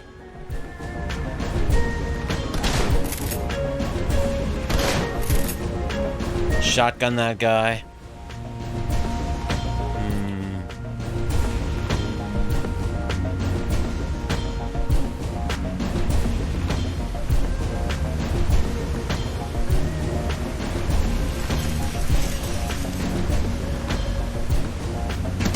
Shotgun this guy. What? Can I seriously not hit him at all? Are you kidding me? I walked right up to him.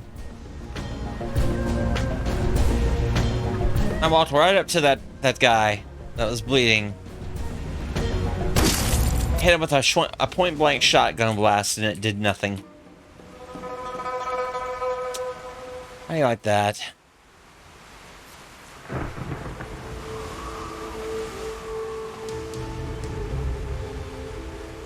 It's okay. It's okay. It's fine. Oh.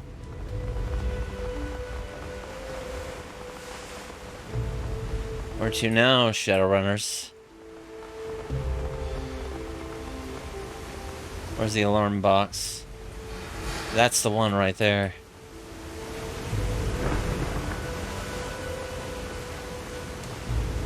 There's only 3 left, so I think what we can do. I don't know. I have no idea. I'm thinking it was just because it was just a point-blank blast that just didn't land. It just didn't land. These things happen sometimes. Does it make sense? They happen. And then things like that just happen. Yeah. Yeah. Just like XCOM.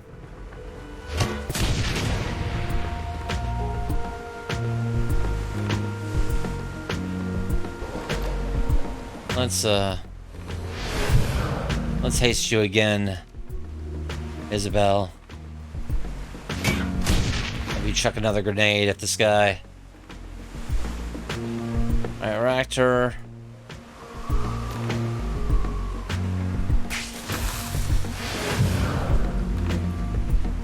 Alright, control mode. Alright.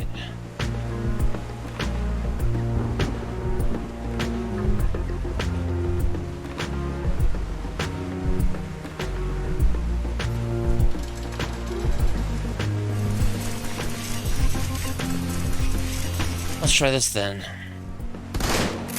There we go.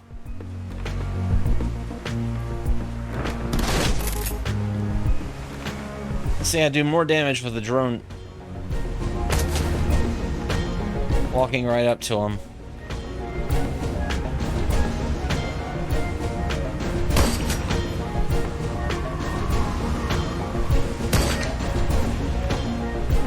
I am so worried about my next major tactical game,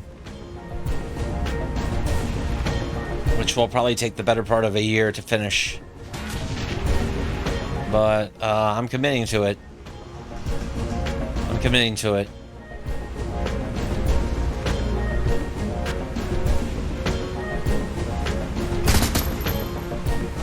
The next major tactical game that's not Twilight 2000, which I'm going to be playing during December.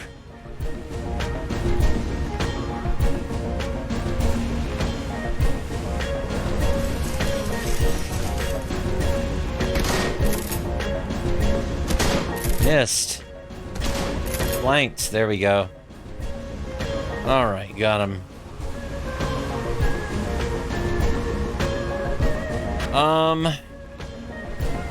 Twilight 2000 is based on a tabletop RPG as well, or based on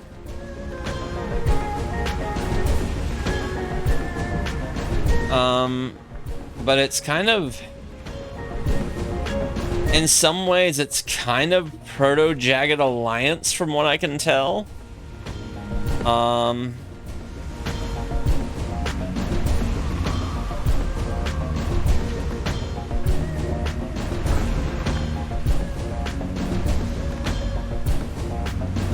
Yeah, it's more RPG than strategy, though.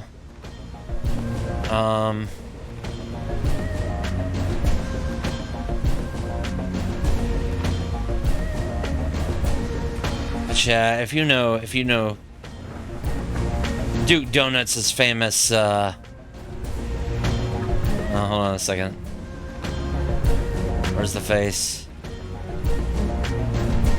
Big Magnum. That comes from this, only a little bit modified.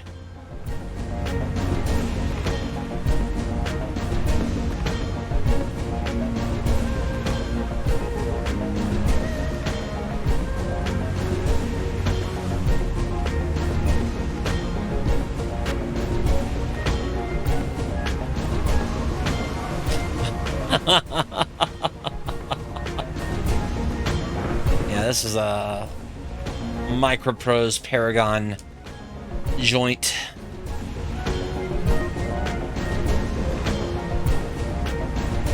And yeah, I'm interested in looking at it. It's very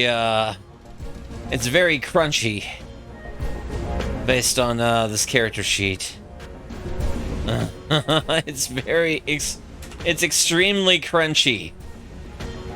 Look at how much crunch is there. Eat your heart out, Fallout 1.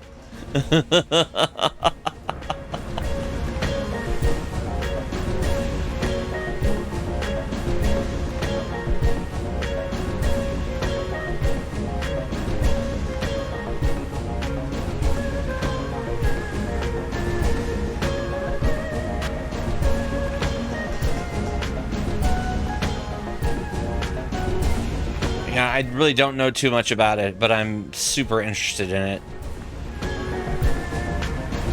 Based on everything that I've seen.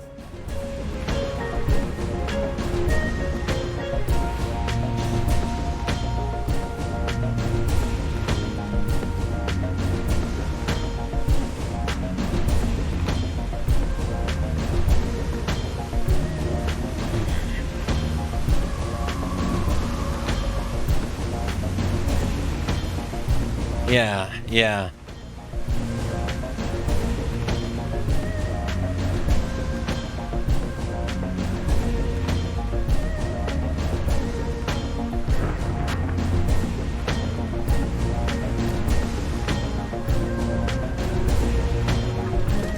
I can't really get to this guy with this.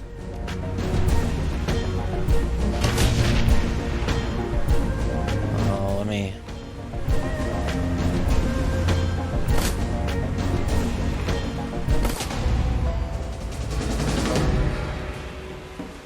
waste them then. Who else got wounded? Anybody else? Just... Alright. Let's heal Koshel then. Wish we had a... Alright.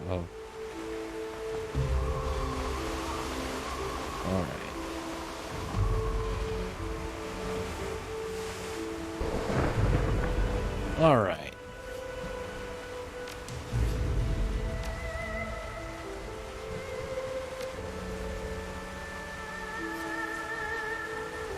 We didn't really take a lot of damage there.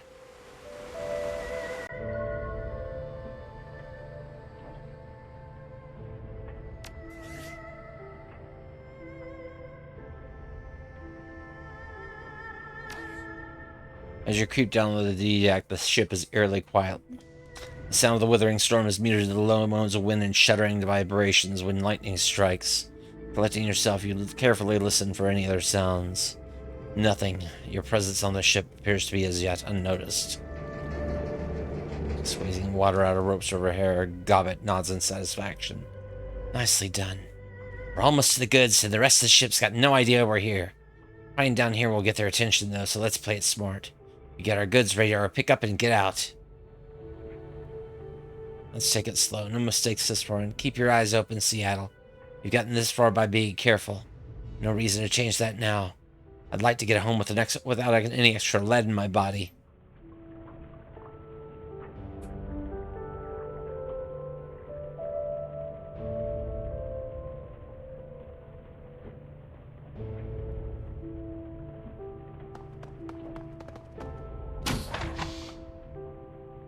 A computer, a diagnostic computer, huh? The computer appears to be for monitoring and controlling ship systems, power running, alarm system, and bilge pumps. Looks like everything else on the knowledge sheet, it's an obsolete piece of junk that he doesn't even have a VR interface. Just a touchscreen and a keyboard. Hey, you know what? I bet we could screw with the guards down here using this computer. Draw them away to a different deck or something.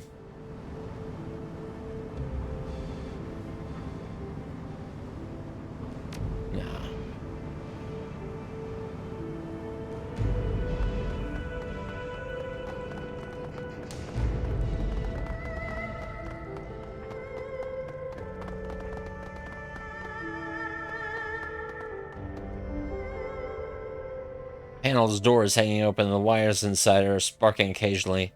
Looks like someone was recently in the process of working on the cabling but was called away. This might provide useful access to ship systems.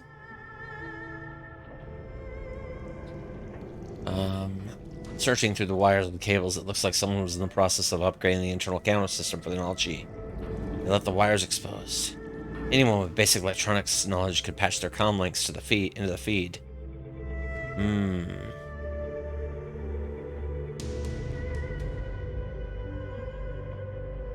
Rewire the camera feeds. You definitely rewire the panel's electronics. Shortly thereafter, your comm links begin receiving the ship's camera feeds.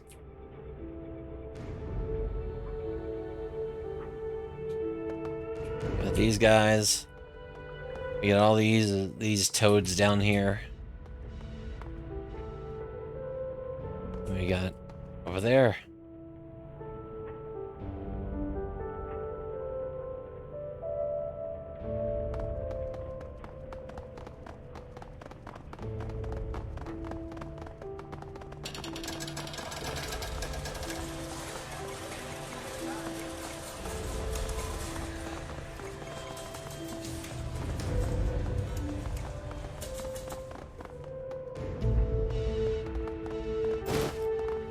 Advanced med kit.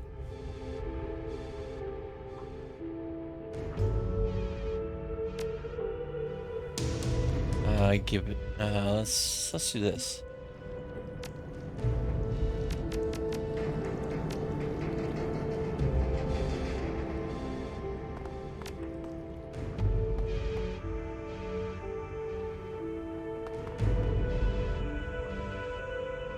We're gonna move basic med kits all across.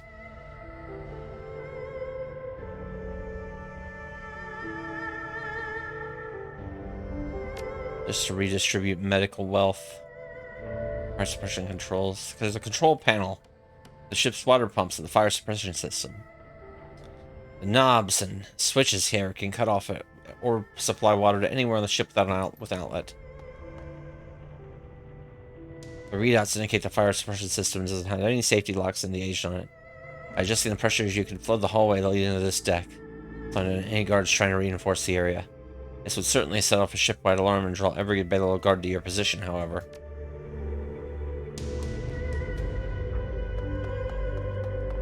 How about not?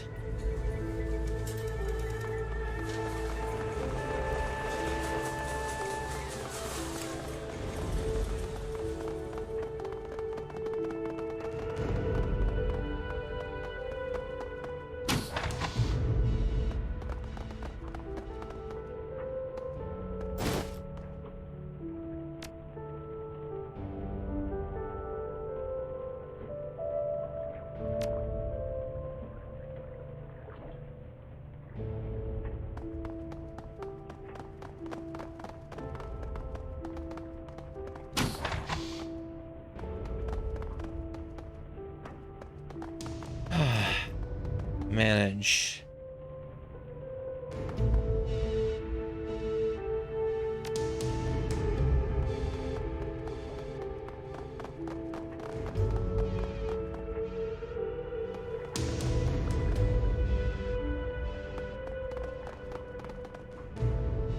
Manage.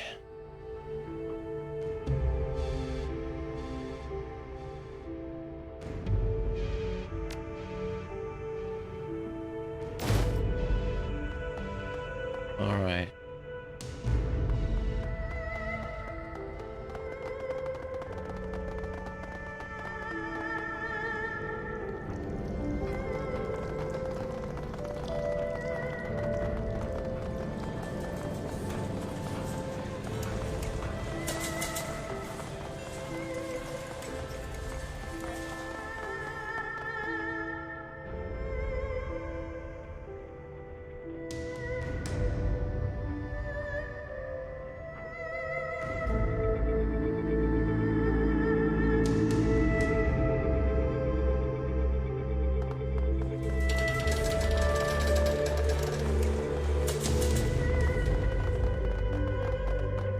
All right.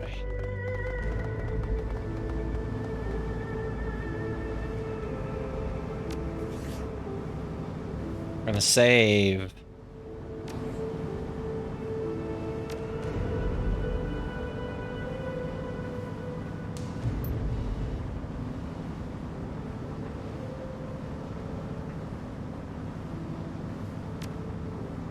The alarm system doesn't seem to be connected with any actual security alarms.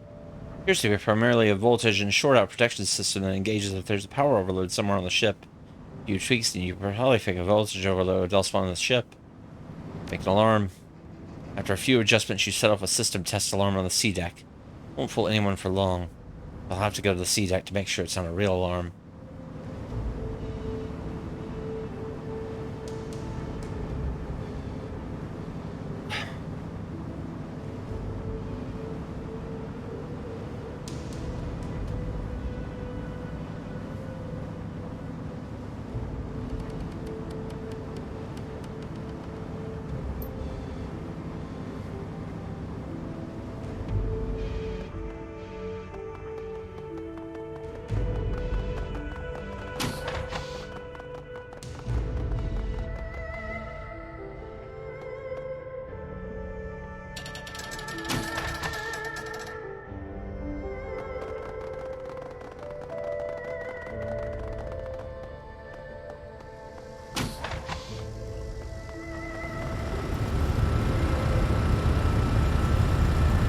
Cold storage tank and attendant machinery are lit from within the organic suit by flickering belful lights. The tank containing Omega Sequence 358G chugs quietly with the hum of the pumps and coolant. As you look at the tank, the fluid shifts and there's a soft thump as a mass of organic matter drifts up against the glass. A pale, lidless eye stares at you from within the tank. The face it resides in is a ruined mass of tumors and scabrous pustules. A mutated mass of teeth and indeterminate growths Down what should be the nose and mouth region. As you look, it fixes its lone eye upon you, its pupil flickering back and forth as it tracks your motions. Oh, but gas. Yeah, I know. Guts.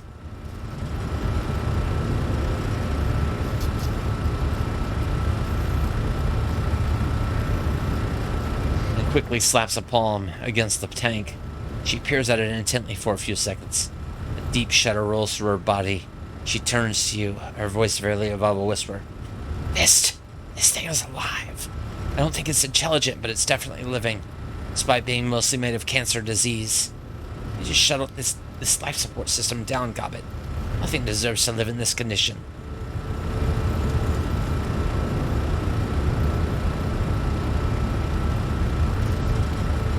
Isabel glances at the creature, putting one hand to her mouth to stifle a retch.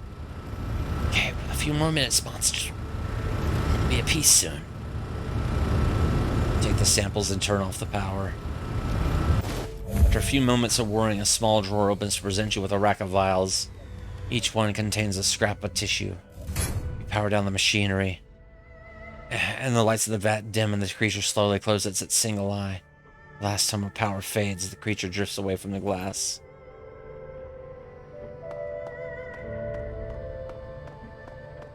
All right.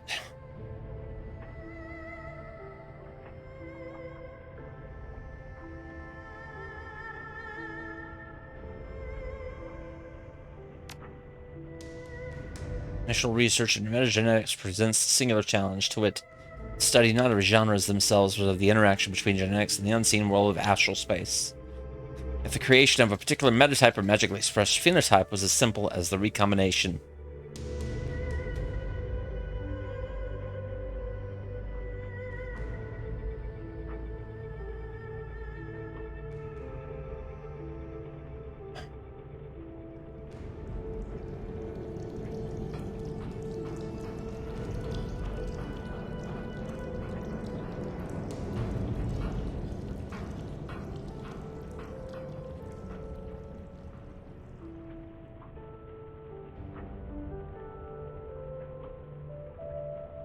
Recombination of given amino acid sequences, and the creation of mages would be as simple as the expression of a given eye color or skin tone. Fortunately, such expressions are far more complex. The expression of traits previously considered to be supernatural is a complex interplay between mundane DNA, the condition of ambient manosphere at the time of development, and interactions between the genes and what we have dubbed astral shadows. Any research into these is fraught with difficulty due to their resistance to traditional, that is to say, technological instruments. Ergo, Omega Sequence 358G is a project decoupled from the usual safeguards against the project overruns. We have blah blah blah blah blah blah blah blah blah. Walk away for a second, because I have to get over here and pick this up.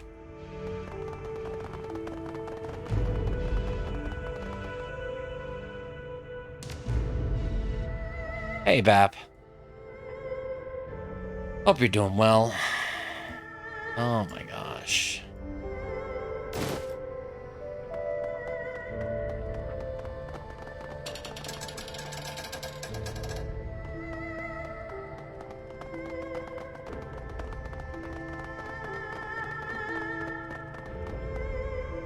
Alright, now, back to it.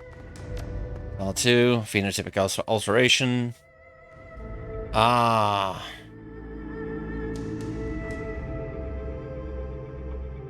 That's weird. Newegg should have I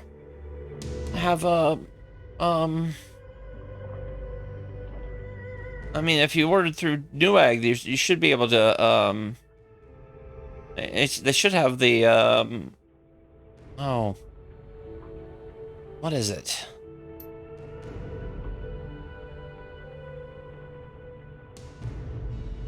Should be covered by the returns policy. I can't think of the word for it. Alright, this is just all... Download... Oh... Well... Pulling with you with your comlink, you dial Captain Jomo. Jomo's listening. You ready for a pickup, my friend? We're standing by and I have eyes on the ship. make it fast. This might heat up.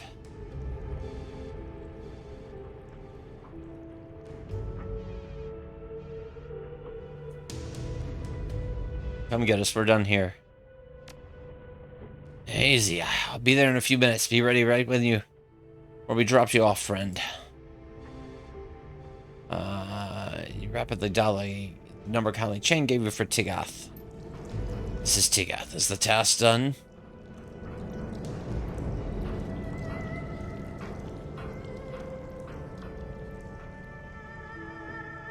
We're done here. We can release the data at a time and site of your choosing.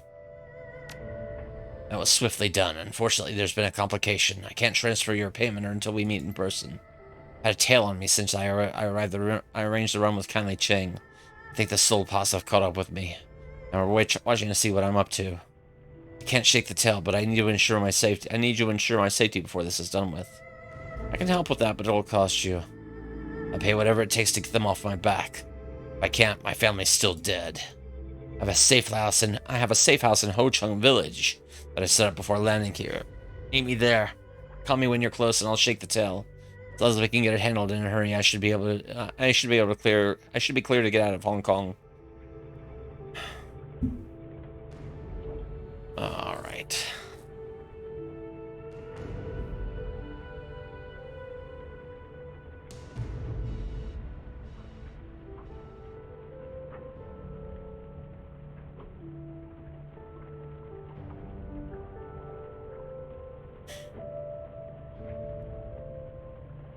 Guess we don't have much choice. Sorry about all this. I really am. You disconnect the call and pocket your comlink. Things just got a whole lot more complicated. I don't like this one-bit fist. Last-minute plan changes are the fastest way to get killed. Especially if somebody bloodthirsty like the Supao rings are involved. This whole thing stinks. It sure does, but how else are we gonna get paid? Listen, just keep your eyes open and be ready for anything. I want to come home in one piece, okay? As you start to move away from the Omega sequence cargo, you realize your comlink is buzzing with an incoming call. Pulling it back out of your pocket, you answer. Hong Ji Min. The speaker's a young man with an air of intensity about him. He's got the kind of eyes that you see a lot of as a Shadowrunner, full of casual violence and bloodshed. Fist, you've been making a lot of waves, haven't you? Naughty, naughty. What's it to you? My name is Hong Ji Min. I run the Blue Heavens Siopa ring. You're Fist and you just stolen from Eastern Tiger.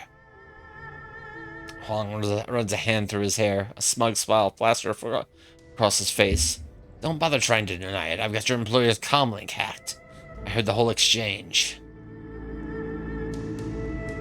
Pretty ballsy calling a Shadowrunner out like this. We both have to live and work in Hong Kong. You just made a bit of a name for yourself, and I respect that.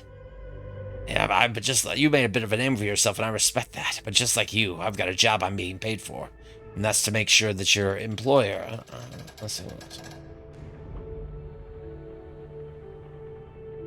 That's to make sure that your employer doesn't ever get his hands on the data and samples you've got. I think we can help each other. How do you figure? You've been lied to from the very beginning. Once that elf has the data and the samples, he's going to kill you and dump your body in a shallow grave, if he bothers to bury you at all. I have access to information you don't. The elf's full name is Tiga Wright, and he's a spy for Tir Tangir, some kind of field agent for the Council of Princes. For the Council of Princes, he launched a failed attack on the original research lab in Tacoma. That's why Eastern Tiger is moving the project equipment and data to Seoul. He's also tried attacking the ship near the Perth and Riau Islands. How do you know all this?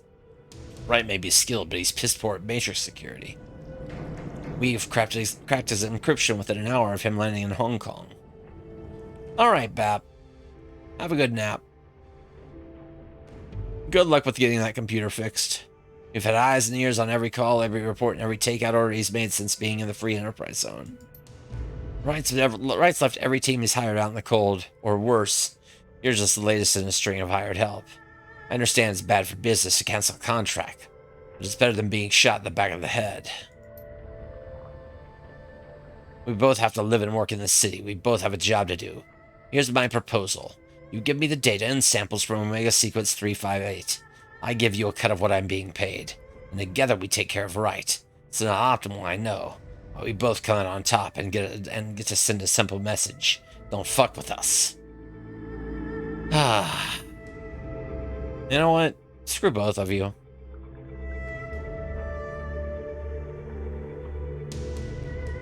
I can take care of myself. I respect that attitude.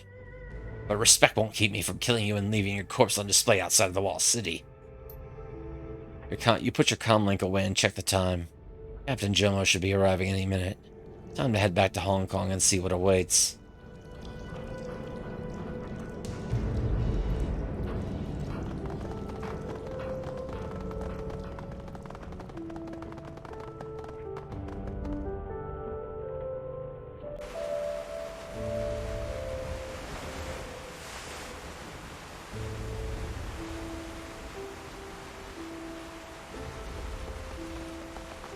Let's disembark. The boat ride back to Hong Kong is tense. Even Captain Jomo's jovial nature does little lighten the mood. The deep storm swirls in the sky behind you. Although you've completed your mission, you wonder what's in store for you once you reach Ho Chung Village. What will be waiting for you in Ho Chung? Who will betray whom? And most importantly, how can you survive the night and still get paid? You're certain these mysteries will be revealed, but how you learn these answers could be deadly.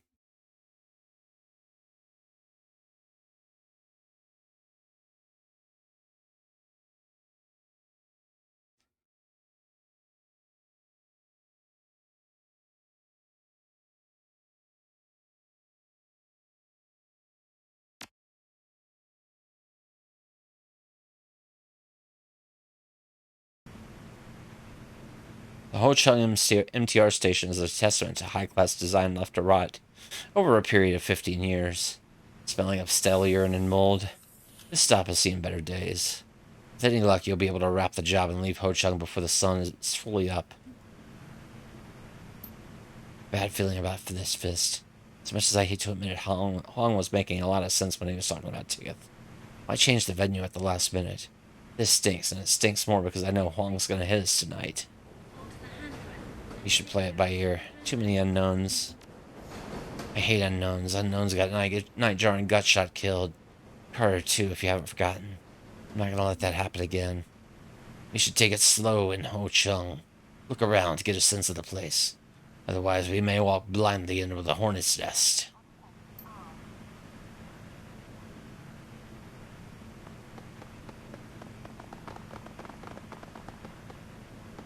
All right.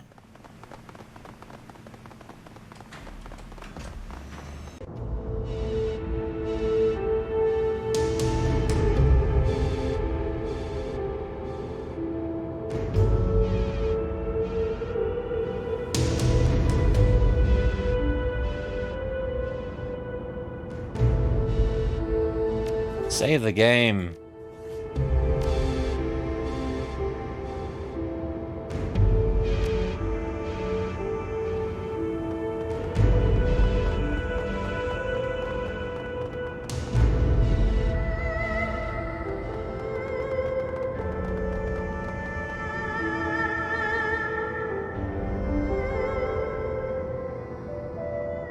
Hey, friend, come look at my wares. Many fine souvenirs for you.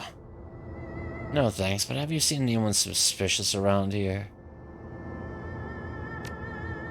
Well, other than you, maybe I have, maybe I haven't. What can you do for me, then?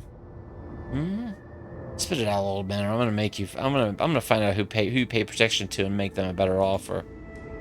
Okay, you don't have to do that. I'll talk. There were some mercenaries moving through here earlier. Big guns, Nazi expressions. I think they were from outside of Hong Kong. I didn't understand the words they were saying. I didn't see how many there were. Less than 10, but enough to be a crowd. Anyone starts shooting, keep it away from my stall. Hey, I don't want any trouble.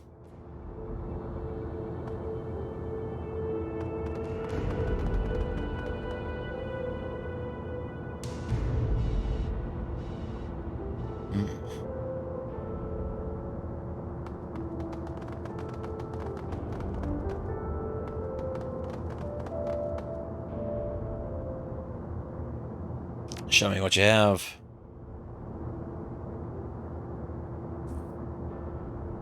Ruger 100S.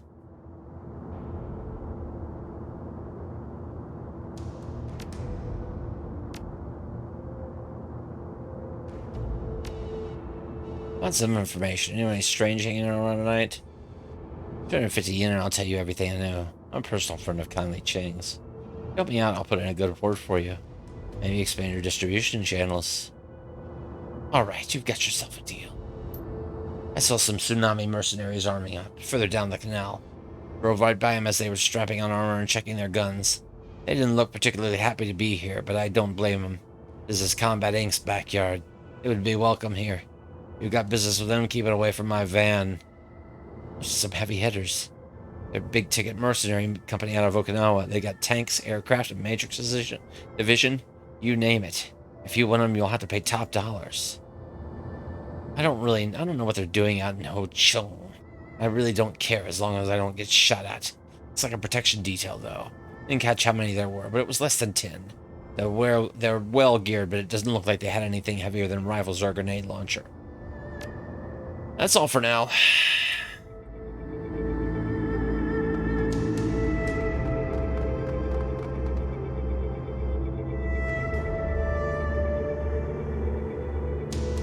Have Isabel jack in.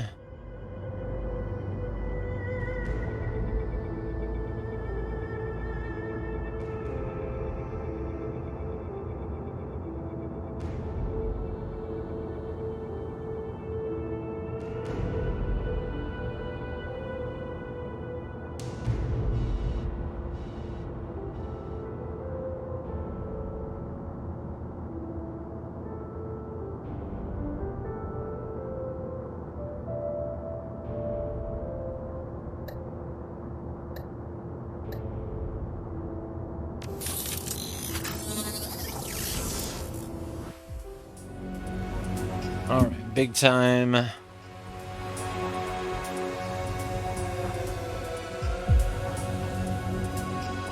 Let's watch these patterns again.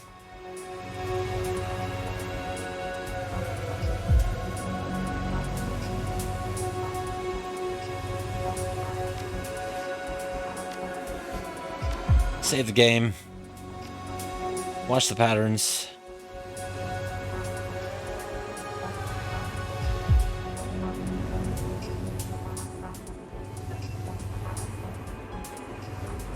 No.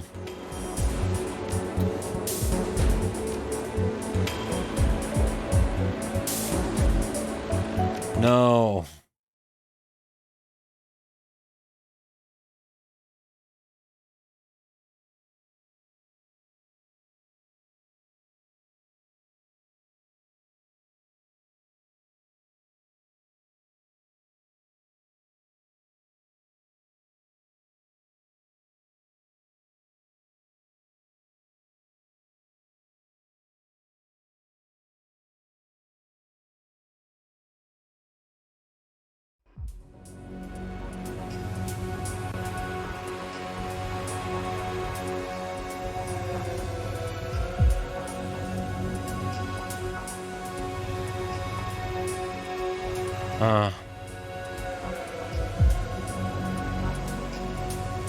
Let's see here.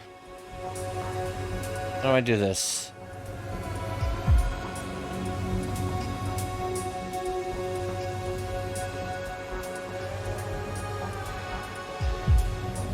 There we go.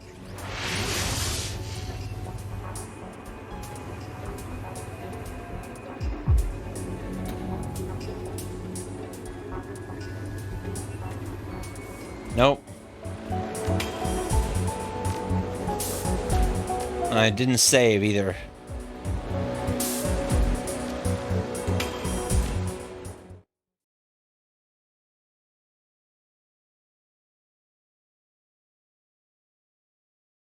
It's okay.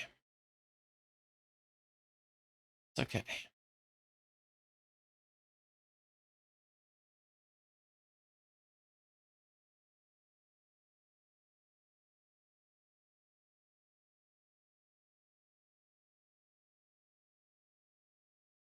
Yeah, liver bats.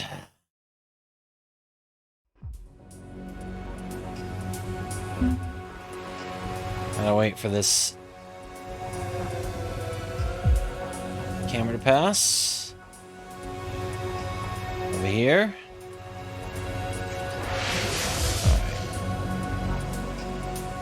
Right here. Save.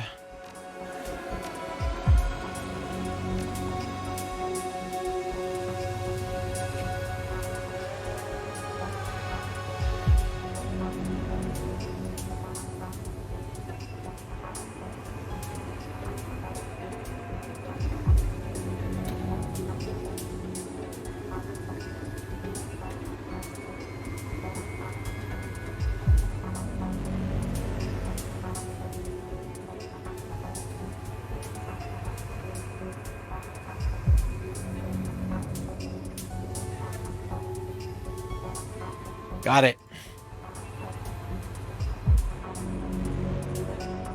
All right, cool. Cool. All right, awesome. Before I hack in,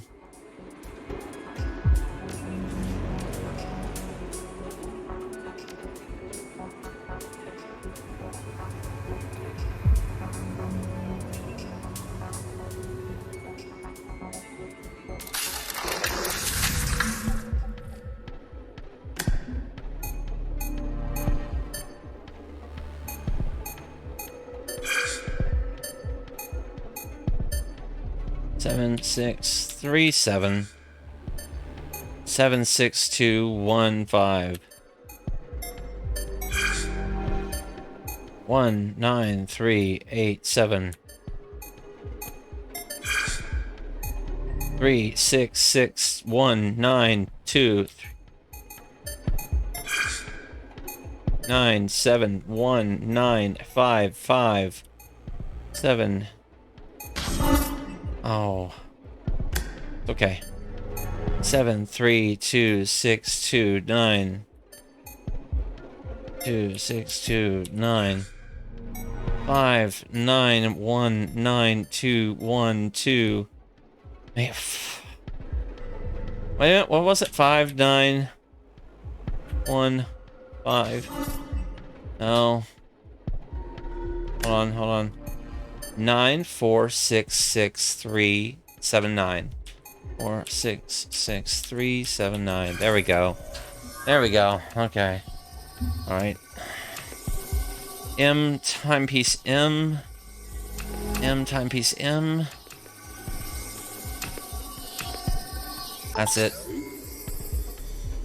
It's the only one.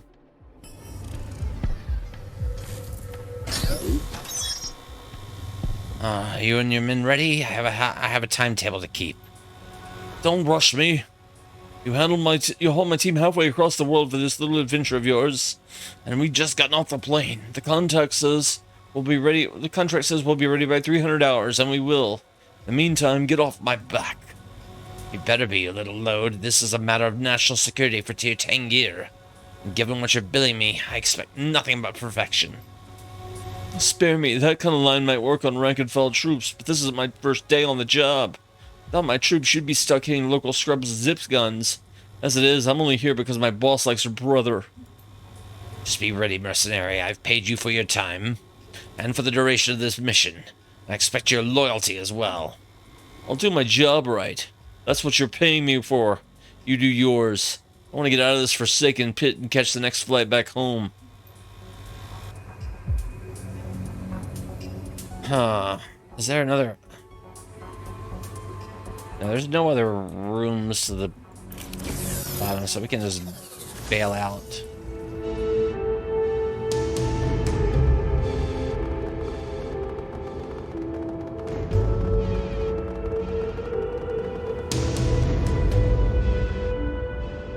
Alright. The street vendor is hawking traditional Chinese medical supplies and modern trauma kits alike. Feeling down? Ginkgo biloba in a bulk? Got a cut? Dock wagon first aid kid. Plenty of disinfectants. First aid kid. Like some information. Oh yeah? What you want to know? See a lot from my stall. See anyone strange lurking around here? Yeah, I saw this gangster type move through here. Real nasty looker, you know? He had a true trailing along behind him. They're all speaking Korean, too, which is why I thought it was strange. I don't speak much Korean, but I know around here the triads rule the roost. Thanks. Show me what you got.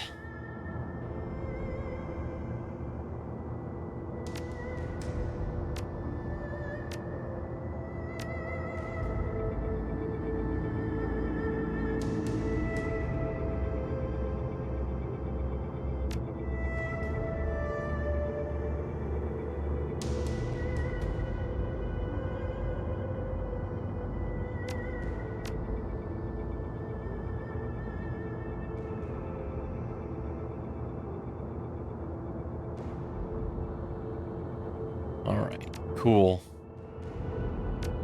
See you later. Let's sell.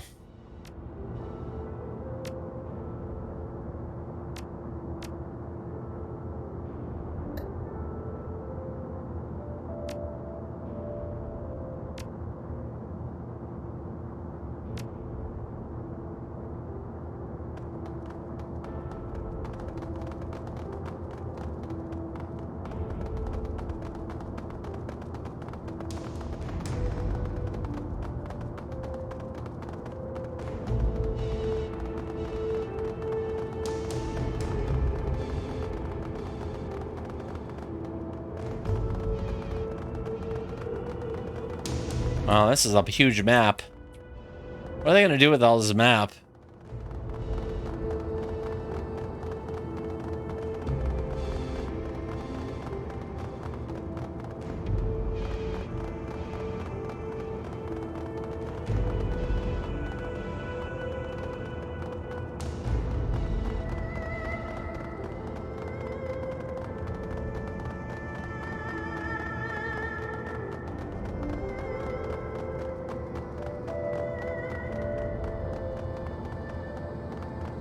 Power cabling here is deeply frayed, threatening to arc into puddles of water below.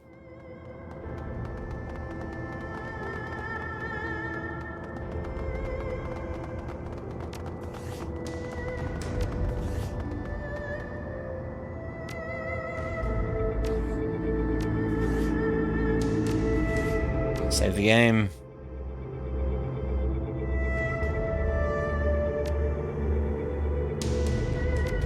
Confirm. Wait, what's over here? More sparking wires. Alright, more sparking wires. Same thing.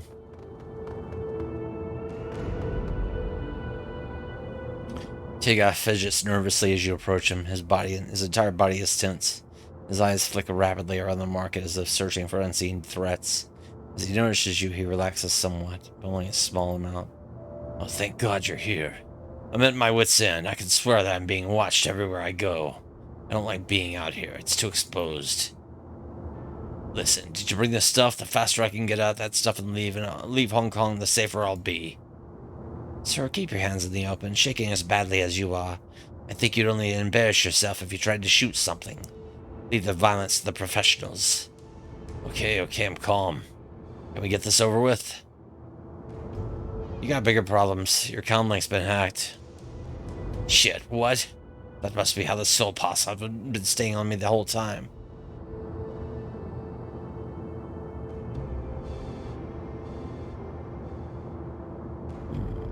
That's not my problem. You should have been more careful. Right, obviously. I'll hand over the data and samples and you can get paid. Then we can all go home safely. Not just yet. None of this makes logical sense, you realize. What about your family? Publishing the data. Your concerns have changed to a remarkable degree. What do you mean by that? Means we know you're from Tier Gear, you son of a bitch. And we know that you've been trying to get this shit since Tacoma. What? A bunch of crazy psychopaths spin a story about me and you're gonna believe them? Your story just doesn't add up, Tiga. You're lying to me. The elf's expression abruptly changes. His fear washes away, abruptly replaced by cold professionalism. His fidgeting ceases almost instantaneously. I see. Now that the cat's out of the bag, I need to figure out what I can do about this. What to do about this snarl. No sudden moves. I'm feeling awfully nervous. You move too quickly, accidents can happen. Don't be melodramatic. I'd rather avoid bloodshed if it can be helped. If you're minimal, the deal can proceed as planned. You're going to answer some questions first. I suppose I can indulge you. You've worked out as rather good hire so far. What's Tier 10 Gear's interest in Eastern Tiger? Frankly, nothing. Zero. Eastern Tiger just happened to be the company researching into things that it shouldn't be. My orders are to terminate that research. What about our Mega Sequence 358G?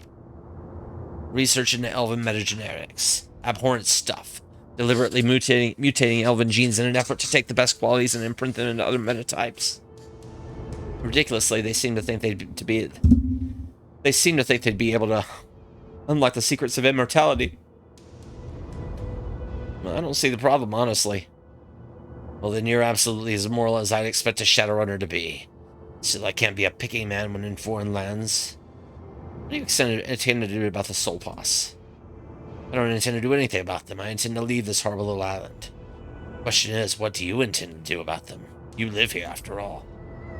Yeah, what are you gonna do about me?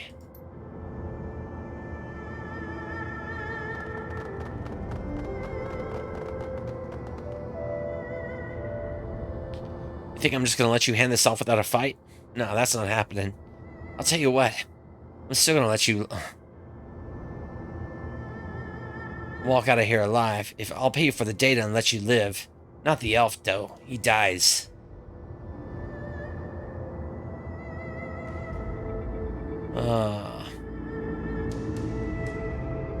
Oh, look, it's the Idiot Brigade. I am Hongji Min. I command the Blue Heaven Ring. Not about to let some 2-bit Shadowrunner scorn me like you did. Make you one final offer. You give me the data and samples, help me kill this elf. In exchange, I'll let you walk out of here alive. Move in and secure the area. Sound of running boots on the concrete. In the split second, you glance over the elf's shoulder. He's in motion. 1, 2, 3, 4. What now? What now then? It seems we're at an impasse.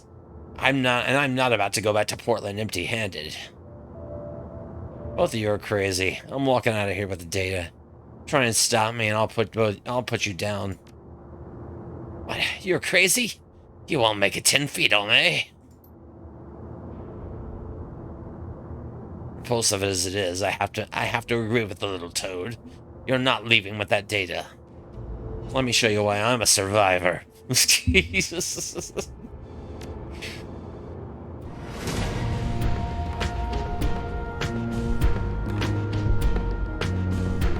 Where's the...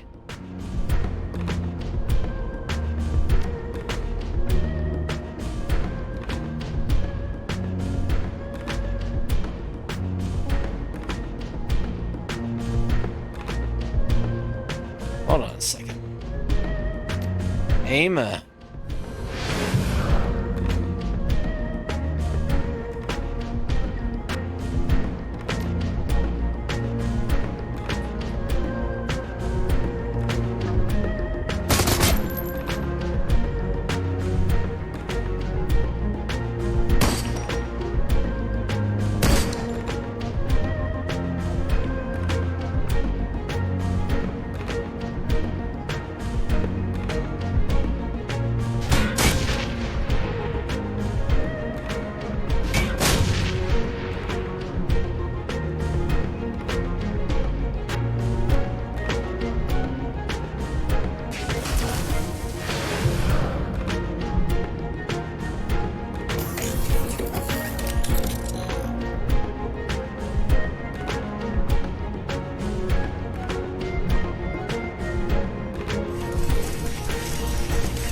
Oh.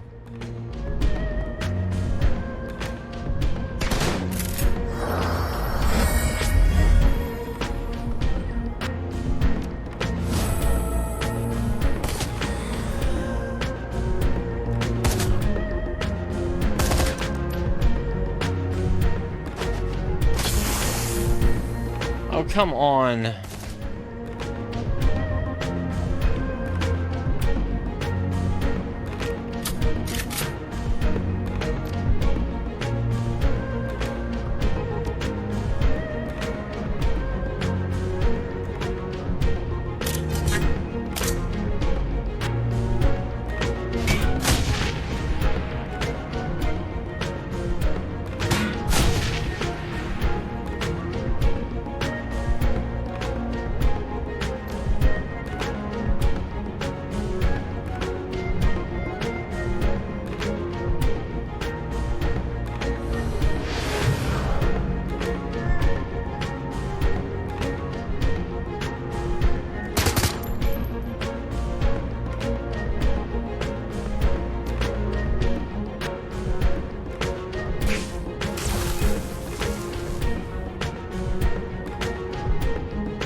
No.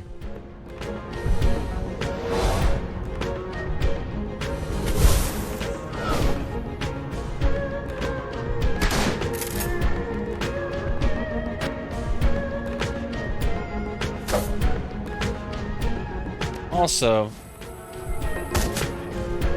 well, he's using a Shromic next turn, so.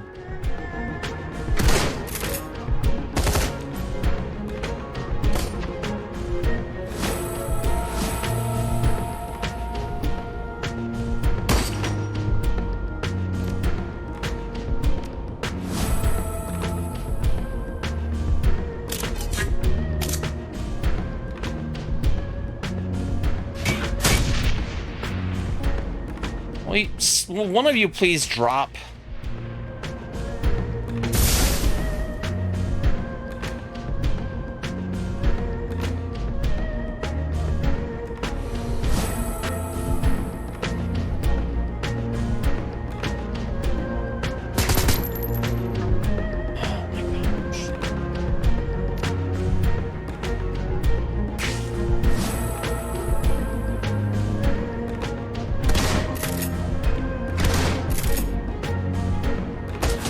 Why? Oh my.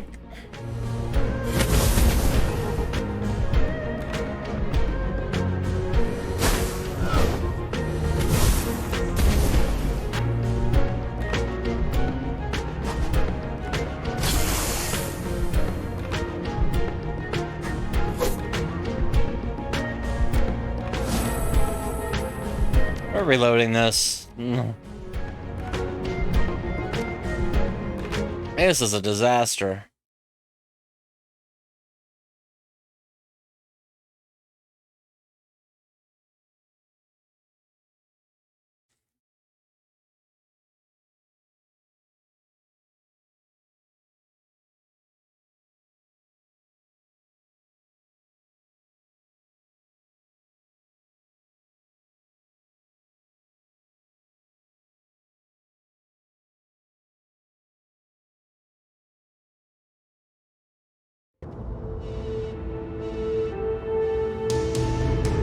All right.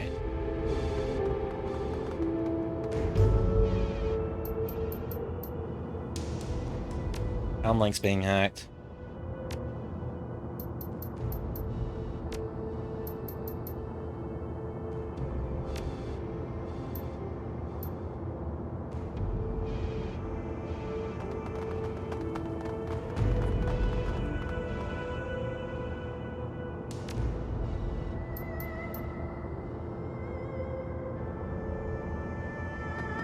That's okay. That's okay.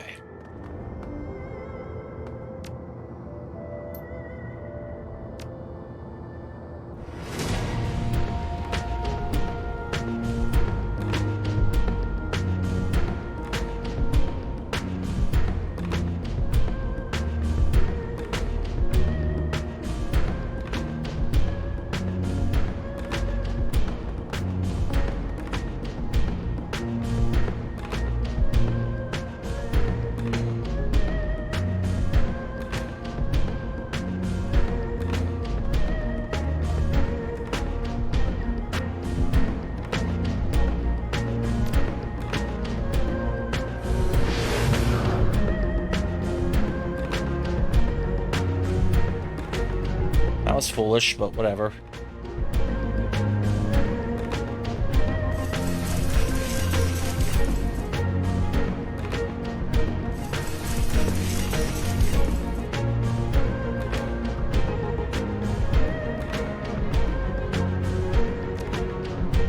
I need this anyway because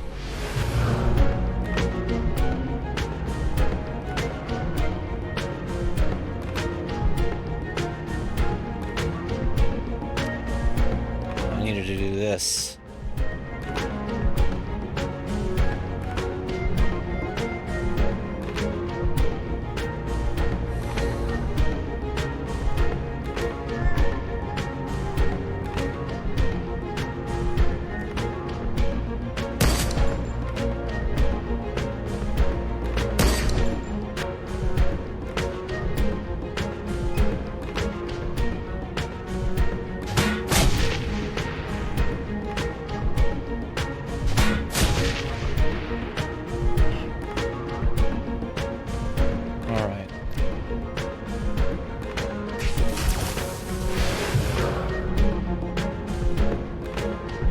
All right.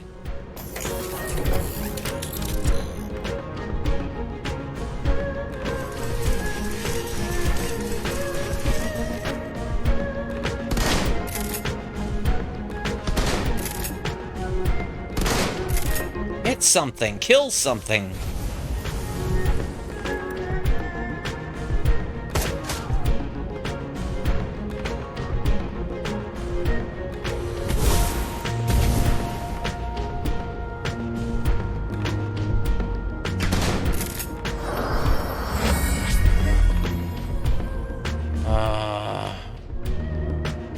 Gavin is dead.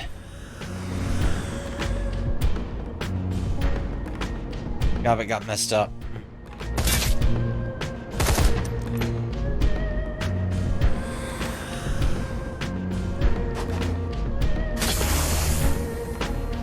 Jeez. This is going worse than the last time.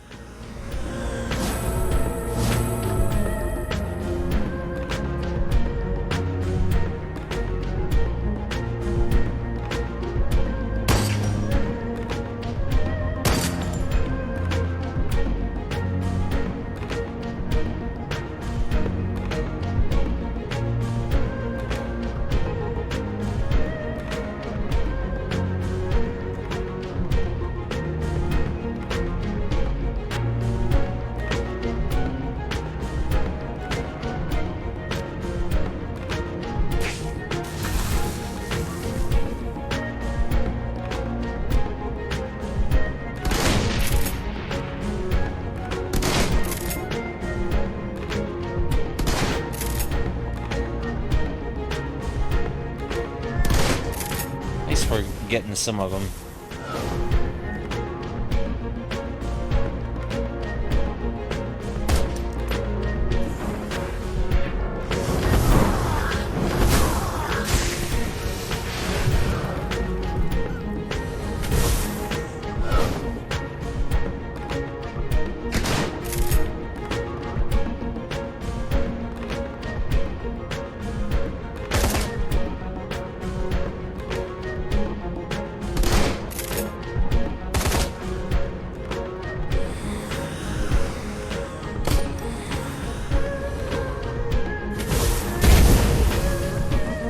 Oh, good. Good. I'll... You know what? I'll take that. I'll take that. I'll take that.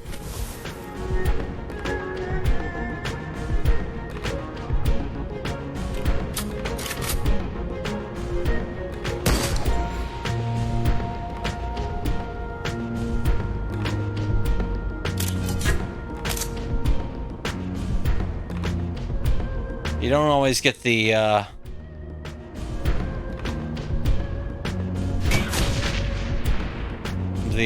of control spirits in the game.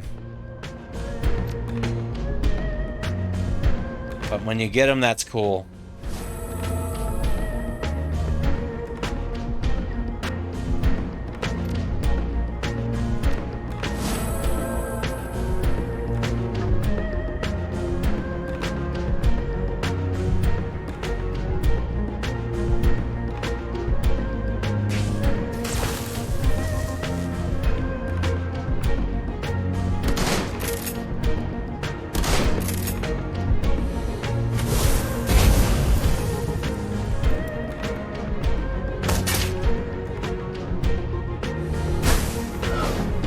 Especially because now they're kind of fighting each other.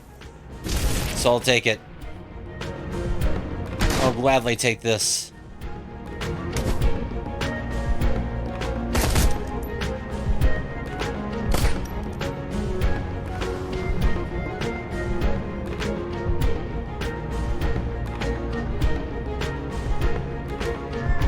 Yeah. Alright, cool. Knock him out.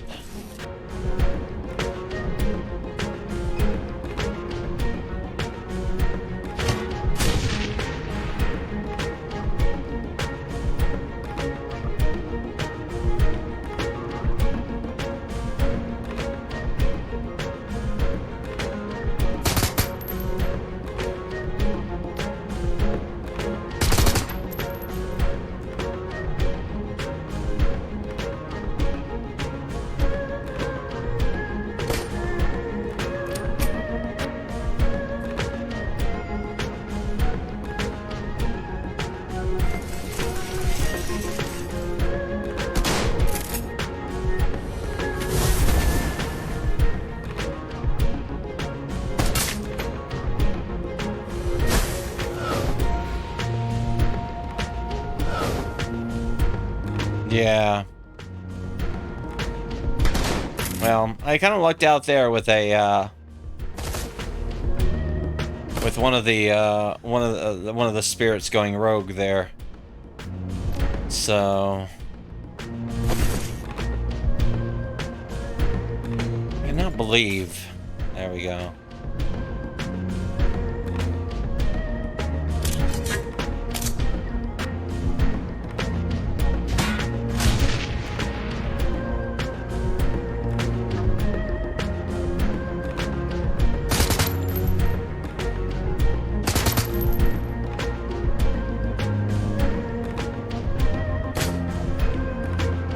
Got that.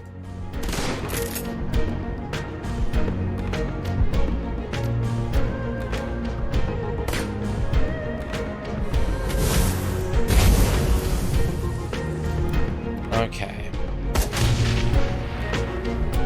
Ooh.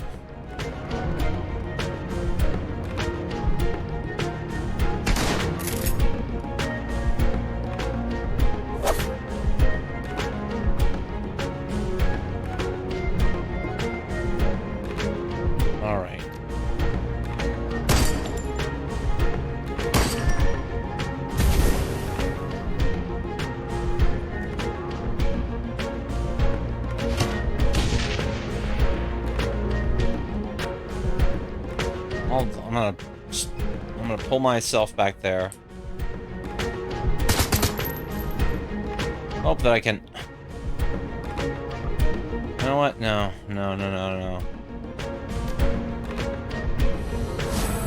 Heal up.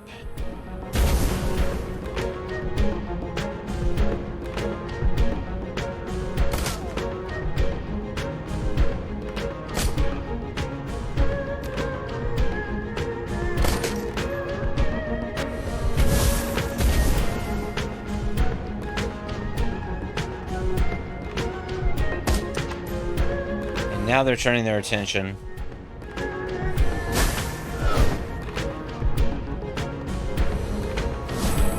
Which is fine. Because we don't have two of those things down.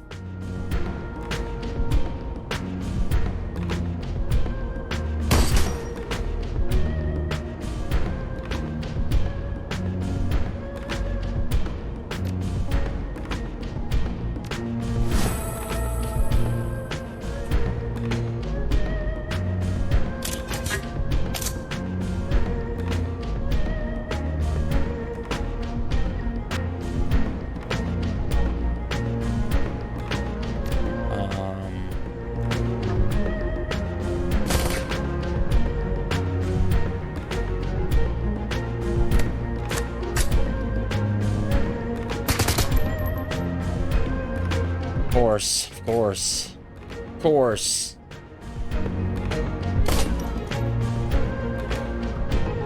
Oh.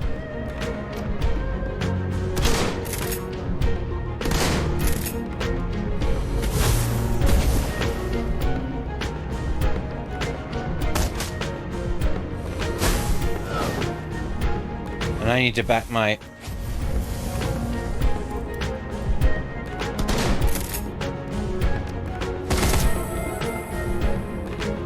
How in the...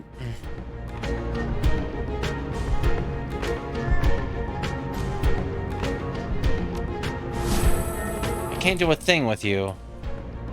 I cannot do a thing with you.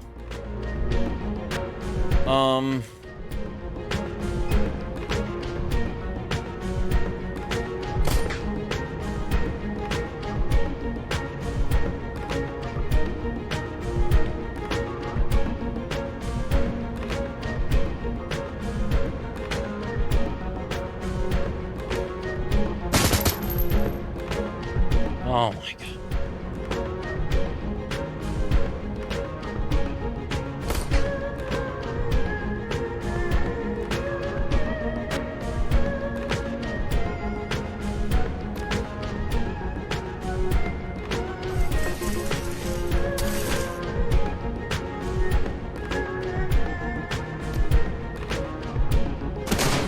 There we go, flatten them. About time. Ah!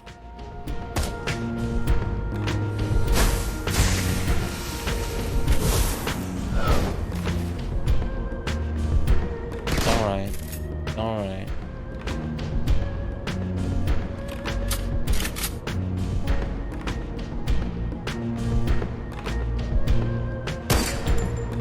This is alright.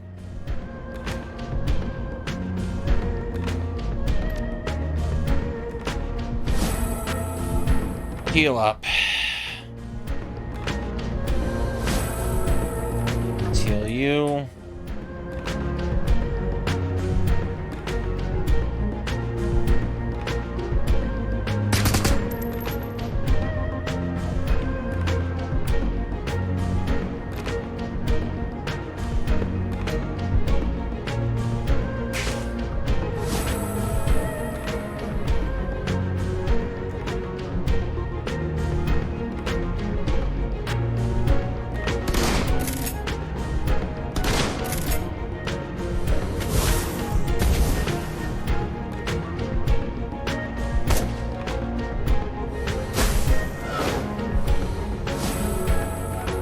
Alright.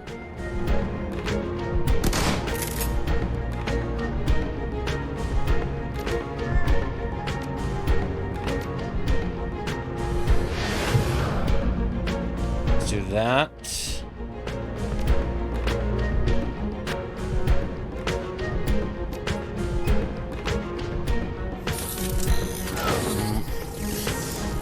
Missed a marked target, come on. Oh my god.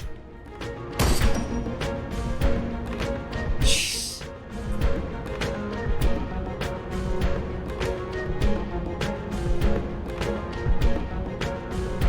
All right.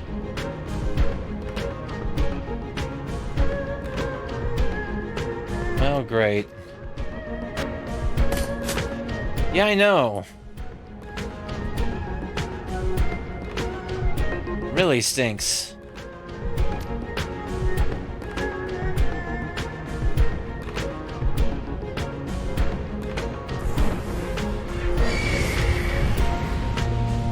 Snared.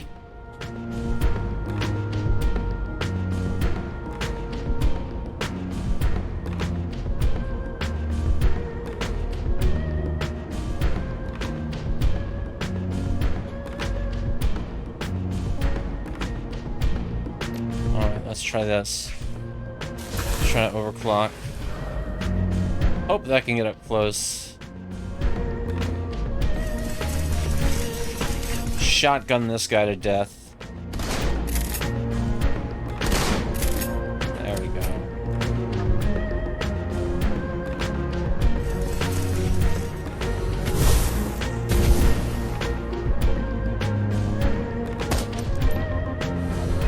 And this elemental won't really do much, but it will provide another target to distract.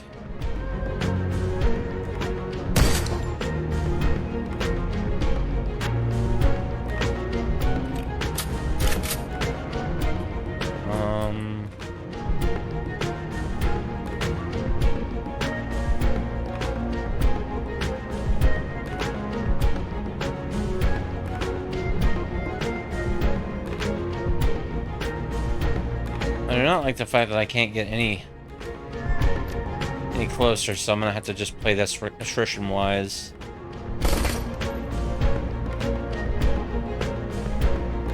Because I really want to get a lot closer to this group of 4, 5. I think 5. I think 4. I think it's 4 now. Yeah, it's 4 now. I really want to get close to this group to bomb them, but I don't think that's a possibility. Alright, let's bring the mummy in.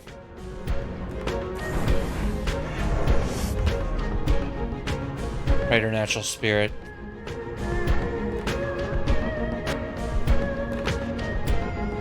Let's hope that we can get that one over, because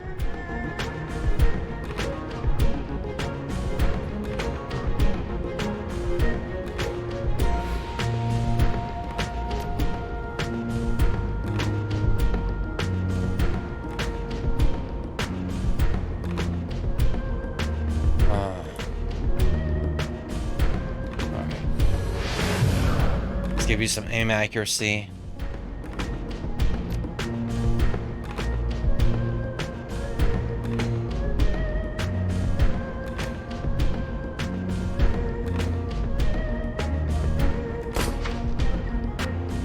So the best solution is to walk this drone over, shotgun blast whatever gets in my way.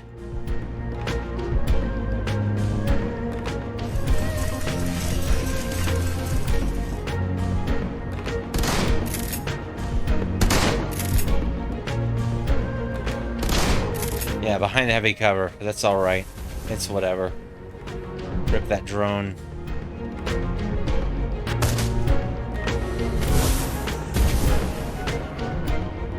Whoa.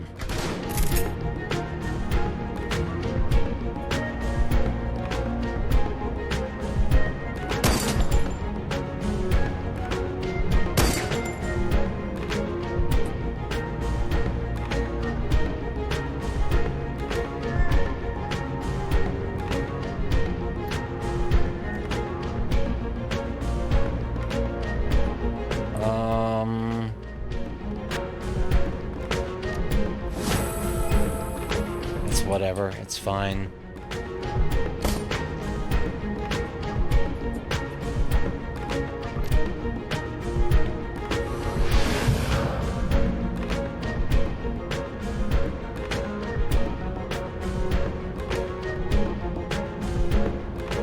I don't have enough to repair yet. And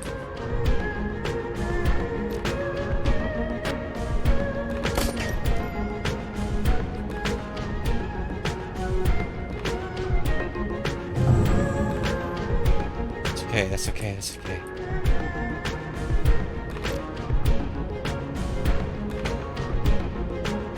Oh, no.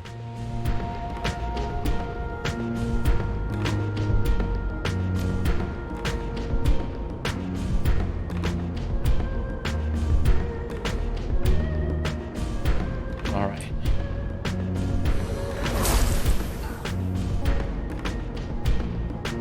What?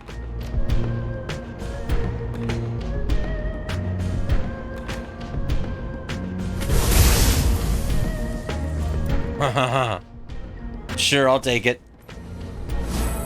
I'll take it. Also,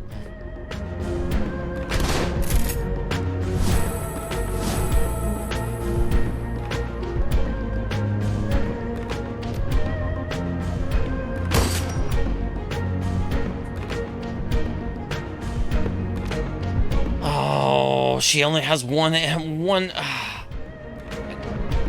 Freaking.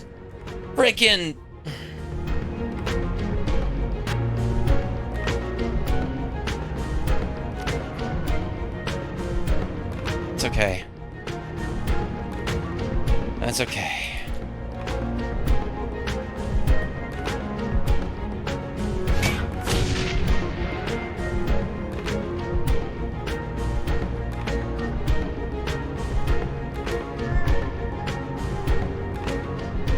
was hoping that perhaps I could get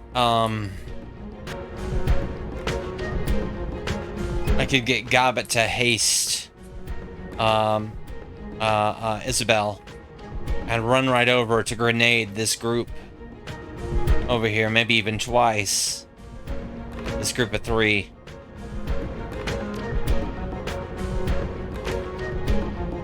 That's okay.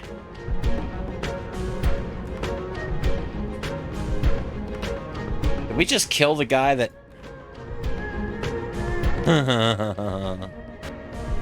I'll take it.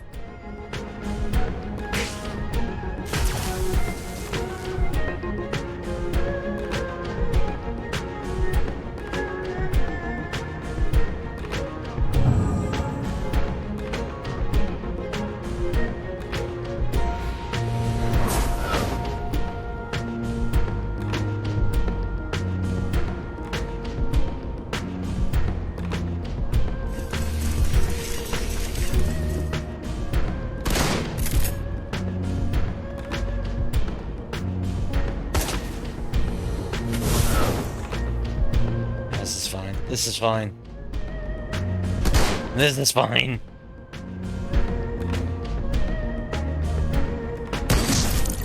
Splattered. Alright, now I can execute this proper.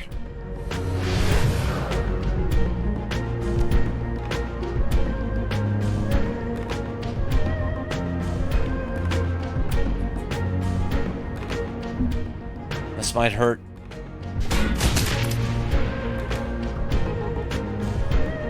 Well, we tried. Whatever.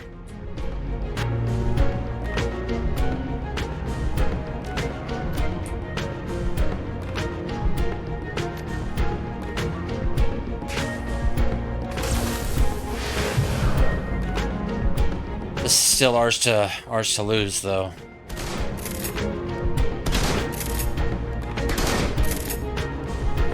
How do you...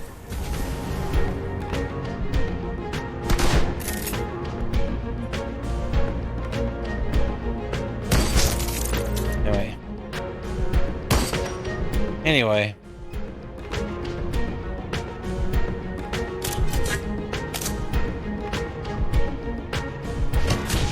Missed.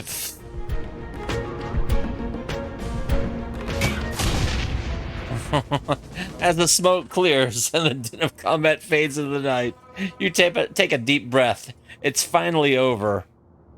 Glancing your direction. Gobbet nods in satisfaction. This shit we dealt with tonight? That's why I cut and run. If Auntie Chen can't find a buyer for that data, we're out of payday. Auntie's resourceful. She'll find a buyer. Don't worry. Let's just get home, for now.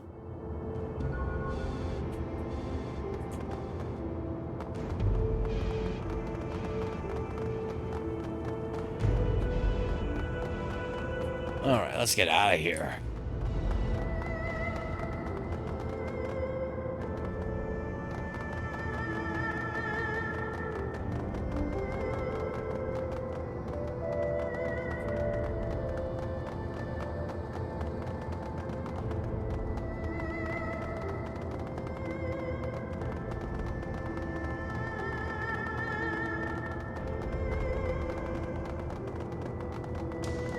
Who was that? Was that the vendor that we talked to? Oh well.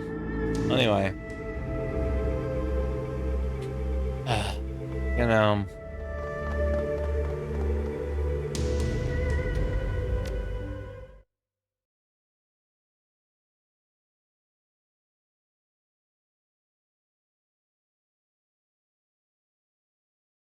Oh, it all comes down to one thing. At the end of the day, the only people you can really trust are yourself and your own team. Neither Tiggeth nor Huang were on the up and up. When push comes to shove, you'll stand alone against any odds you please. Back to Haoi and hopefully better work.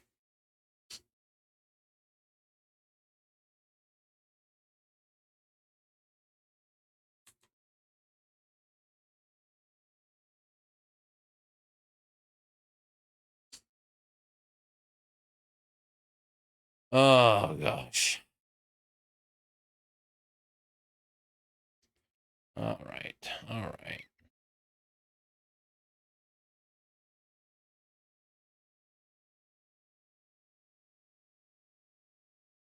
Let me take a look at something. Plot this out.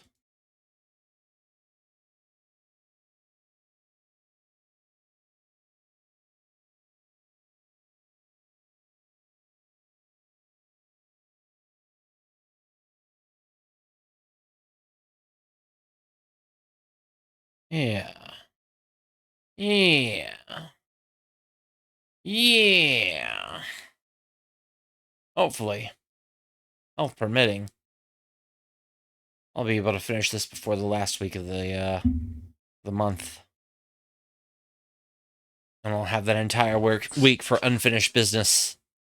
I can get down to cool things like a new day in Asta Libre revision and final boss and post game bosses in Crystal Project, and finishing up 9 Years of Shadows, and finishing up Vernal Edge, and finishing up lots of stuff on the last week of September before we head into the month of Bloodsuckers.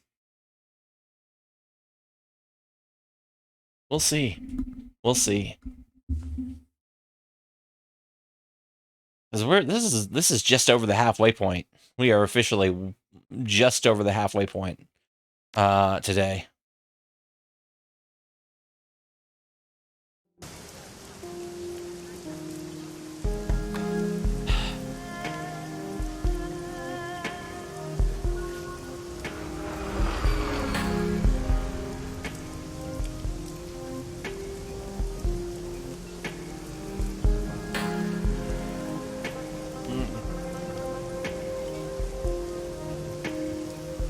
All right.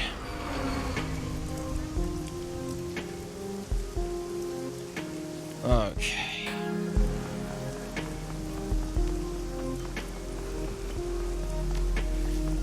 Ten karma. All right. I have to take a short break. I'll be right back.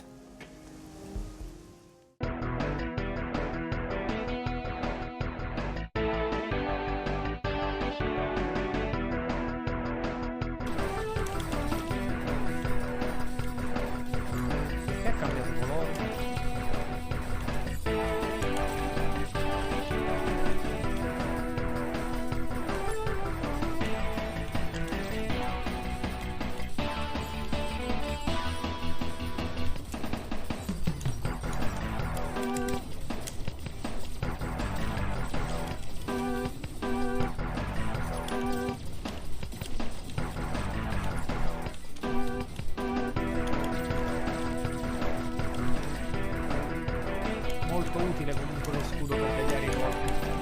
Devo usarlo più spesso, quindi devo ricordarmi di usarlo. Peccato, abbastanza easy. Mi raccomando, clip, ragazzi. God!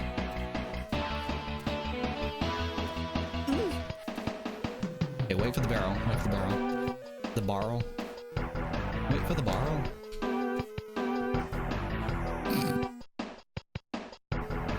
I'm assuming. Fuck, man, it just. Hold on, can I get the chest again? Let's see if they came back. I love that it swings you right there, man. This is insanity. Look at this, dude. What the fuck?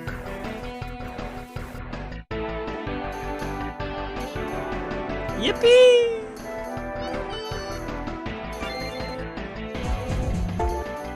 Yo, I got Yippee. He's in my party.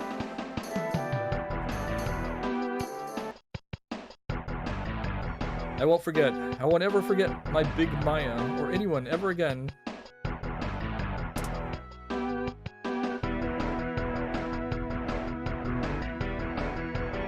Also, I noticed on in the close-up portrait of June, he has a yellow flower, but in the main screen, it's blue. That's a major fuck up. So I'm gonna give this game a 0 out of 100. East. Now head.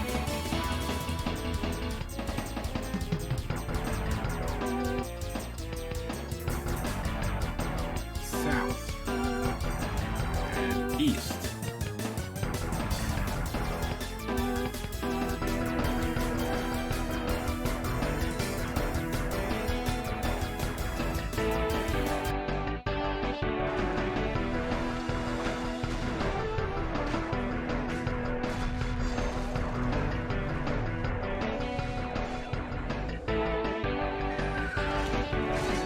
Wait, what? What had just happened? Alright. Okay. Welcome back.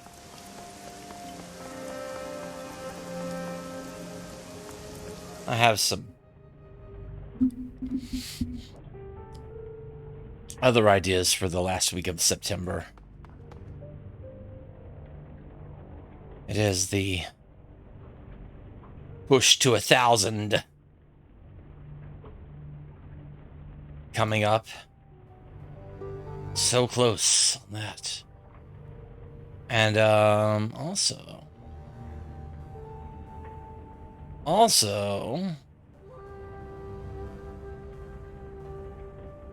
like my official, I'm hoping that in November I'll be able to celebrate an official 1,000 followers special. But we'll see. We'll see.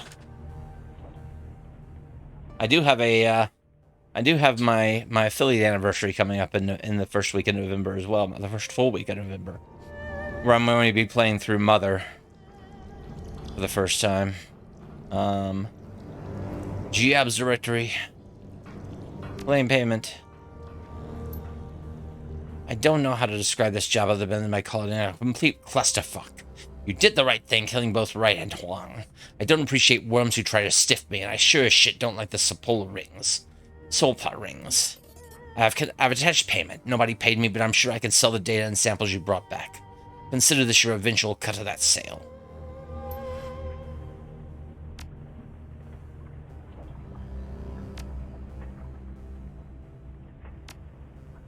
Alright. Shadowrun BBS. Wait. Can you... Yellow Lotus on the rise? You notice how many more Yellow Lotuses they've been seeing in Talon these days. I feel like I can't go anywhere north of Admiralty without tripping over one of their blue lanterns. Seems that way. I know there's been some heavy stuff going down around Hale and Walled City. Kindly Chain's been making serious inroads. Now the red poles and straw sandals are following suit. It's talent, pure and simple. You got the guns, the connections, and the skills. Survival of the fittest, ladies and gentlemen. We're simply complying with the laws of natures. I'm partial to Mao's old adage. Power flows from the barrel of a gun.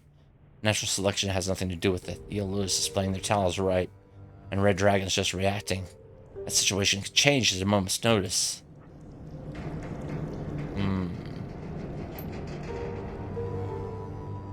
Alright. Just talking back and forth. New Harley Scorpion available for immediate sale. 10,000 new units because I travel for business and I don't use it much.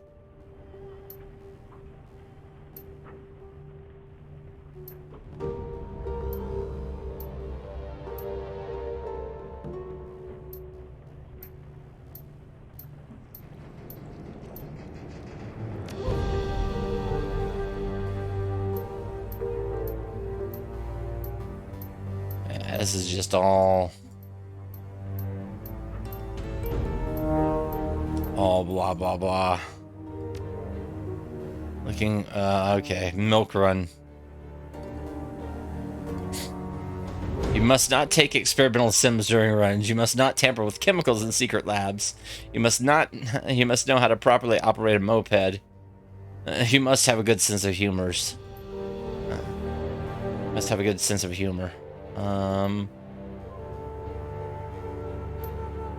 Yeah, that's one thing else. Mopeds were part of our last plan, and well, our last decker apparently had Had not a clue. Went off the residential road off near the peak. Not pretty. And you're not the kind of person who experiments with substances during runs, right? Very. Alright, cool.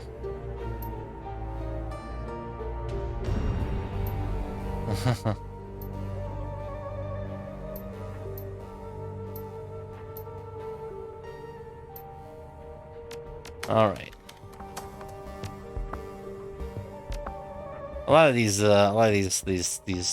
BBS threads are just like running gags.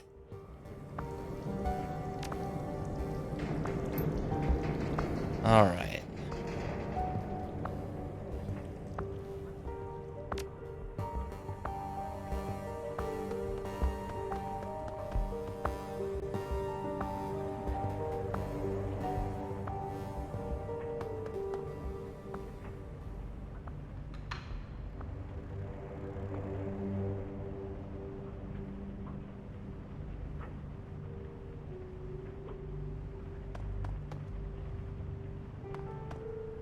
All right, let's chat.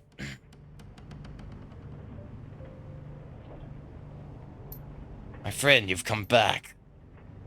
Riker turns towards you. His boots are off and you can see the metallic gleam of his feet. Metal feet. Freed from the confines of his boot, his appendages have unfolded. Clawed, gripping toes splay out in all directions. At least 8 to a foot. They look alien and predatory, like talons of some great carnivorous bird.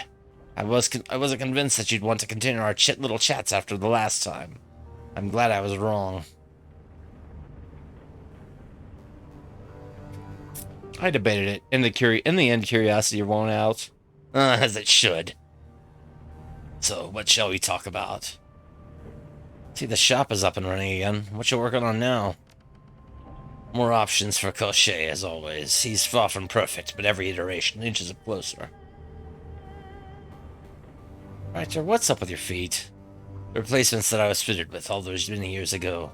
They've been modified somewhat between then and now, as you can see. Improved. What animal did you base your redesign on? The claws were inspired by the harpy evil. What a majestic creature, a hunter of primates, you know. The quantity was driven by artistic license. Impractical, perhaps, but they pleased me all the same. Any thoughts about the last run? Betrayal. It never fails to sting, does it? It's a subject that I'm rather intimately familiar with, I'm afraid. Killing both Tigath and Huang was unexpected but invigorating. Such a pleasure to be rid of them, but their death screams served as high points my evening. All in all, a job well done. We stand to profit from the data that we recovered to boot. A tip of the hat to you, my friend.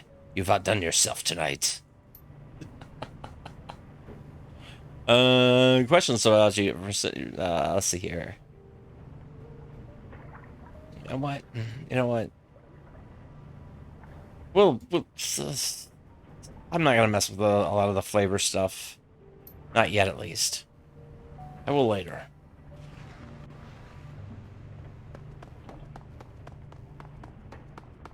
What I'm gonna do...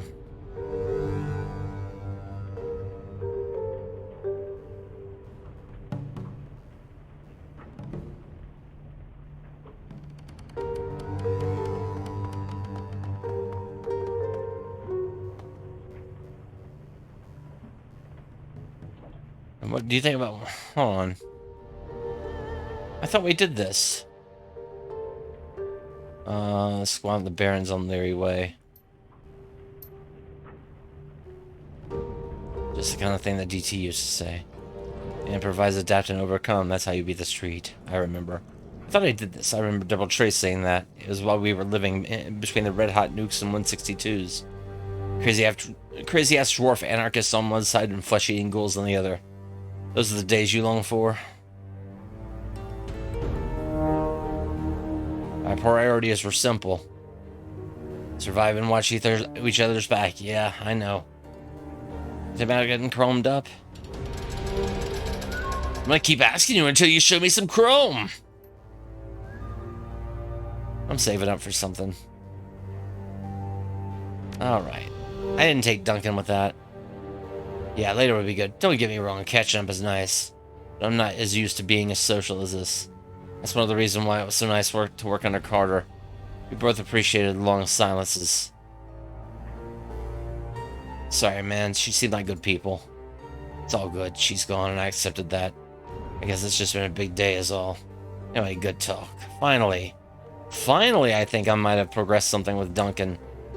Because I thought we were never going... I thought we were just going in circles, because I knew I did that, like, a couple of times. But... she's gone, Fist. I don't know where she ran off to. But she looked upset. She said something about friends in trouble and then left. By the time I could disconnect from the octopus, she was on her way out of town. She must have gone back to the sinking ship. I like the sound of that. She tell you what went down there all those years ago? The mutiny? Yeah. And she's been having bad dreams about the place ever since. Well, we better go and get her, hadn't we? Let's do it. I'm going to arrange a transport out by Hong Kong Bay. You come meet me at the docks when you're ready. I thought you said that we were gonna talk about this. You're back. Hey. What do you need? Hey, I hate to be a downer over that mission, but I'm starting to wonder if finally Chang is slipping a little. The entire reason we gave her a cut is to make sure that people don't hire us don't have ulterior motives and won't screw us over. Finally dropped the ball on that one. Hard. I'm starting to bet that whenever irritation kindly has over us killing the client and the gang of Koreans will disappear the instant she finds out how valuable that data is. We basically handed her a bigger payday. And if there's one thing that can calm her down, it's cash. We made the right call. It was an impossible situation, and getting rid of both of them was the only sensible call you could have made. Anything else you want to know? How you holding up? Not great. I'll manage. Is there anything I can do? I seriously doubt it. Appreciate the offer, though. I unlocked these old memories. I told you that they were crystal clear, right? Every detail was perfect. It's still that way, and I think that it'll always be. I know it feels that way now, but always is a long time. Please, don't patronize me. I'm not a lovesick teenager saying I'll always love my boyfriend. I'm a professional. I know what I'm talking about. These memories have been stored as data in an archival format. They're never going to fade. They'll never grow less intense with time. It's like having an eidetic memory. I'm stuck with a perfect record of every shitty thing that I saw and felt during my childhood in hell. It's not easy to live with.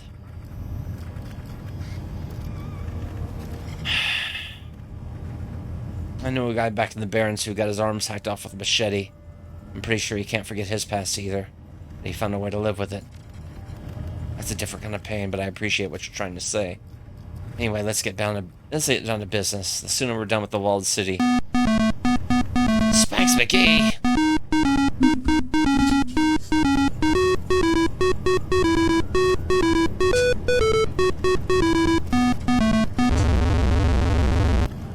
Space McGee, thank you for the tier 1 sub. Oh my gosh. Hope you're doing well. Appreciate the support. Hope you enjoy the emotes and the ad-free viewing. Alright. Let's get down to business. The sooner we're done with the walled city, the sooner I can try to move past this. I think I've had enough time to process what's in my head. I should be able to give you some answers about the walled city. Not all of the answers, mind you, but something. So if you have a question, ask. Let's see where this goes. Now that we've unlocked your memories, I have a question about the walled city. She runs the tip of her tongue over her lips and nods. A look of fierce determination seizes her. Go on, ask me a question. I'm ready. How did you get out of there when you were a kid? How did you escape? Gobbet led me out. How'd you manage that? Go ahead and ask her. I'm sure she'll be happy to brag about it, but I think we have more pressing matters to discuss.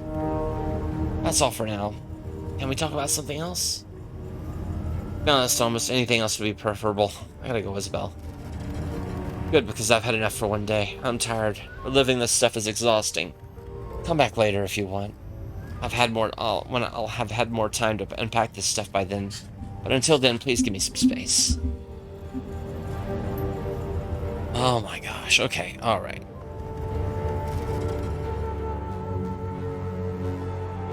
Eyeball.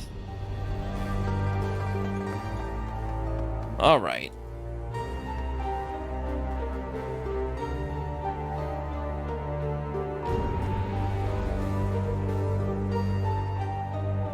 For the first time since you got to Hong Kong, you woke up feeling well rested and satisfied. Flexing your limbs feels glorious. It's as though you spent hours cramped in a confined space and you can finally stretch your legs. You push yourself up and touch your feet to the ground. Something stops you short. Your mouth. Something is wrong with your mouth. Investigate. Run your tongue over your teeth. You let your tongue move over your teeth until you reach a problem area. A molar on the upper left side. It feels strange.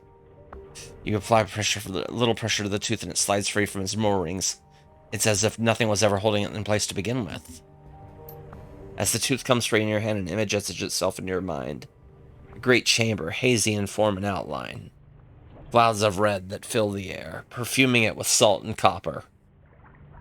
Great columns stretching up from the ground to pierce the sky, and above all, the enormous grinding gears of a broken machine. Uh-oh, hold on.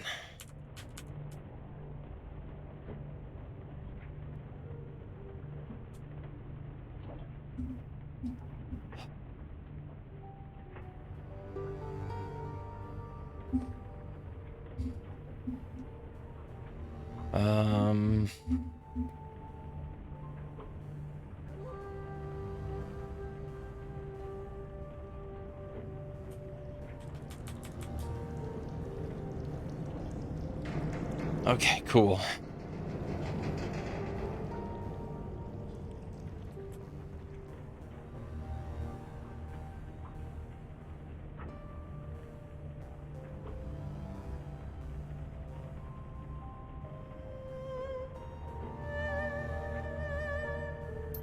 In the distance, you hear a sound, a desperate, frantic pounding. Something is enormous at the door. Many somethings, all desperate to get in. Scrabbling and scratching and scraping, but unable to find purchase. The way in is locked. You feel a tremendous sense of accomplishment. You've done it. The others are trapped outside, blind and starving, unable to pass through the door. The chamber and what lies beyond it are yours. Shrill giggling noises fill the air, like the laughter of a small child mixed with the shivering screech of countless violins. The sound reverberates down your spine like an electric current. The intoxicating aroma of meat fills your nostrils. You have been starving for 1,000 years. Soon it will be time to feed. And just like that, it's over. The images fade, dissipating like vapor. Only your tooth, the tooth in your hand remains. Wait, I lost a tooth. I still have plenty more. Also, let's figure out karma spending. I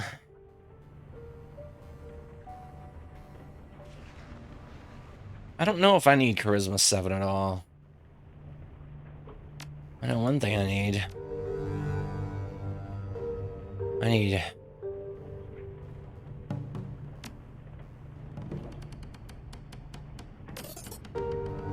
quickness.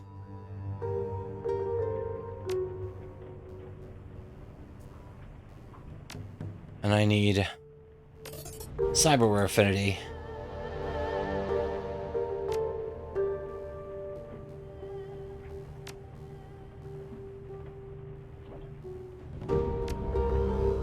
That's about it.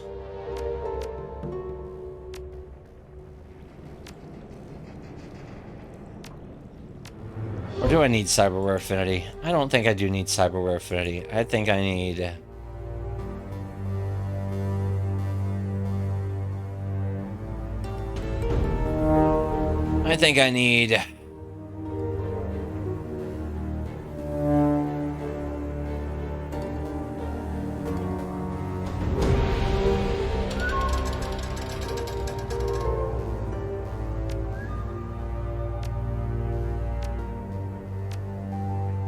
ranged combat.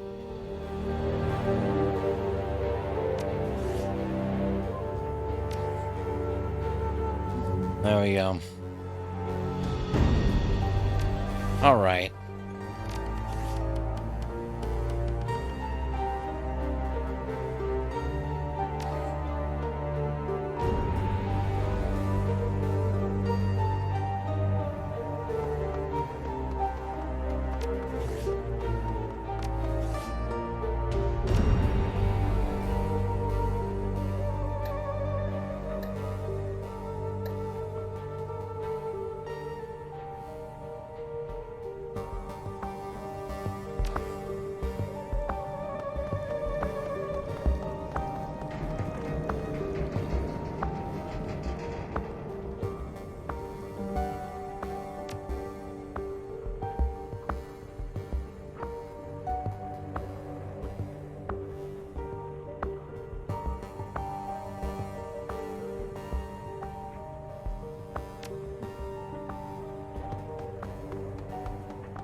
Huh.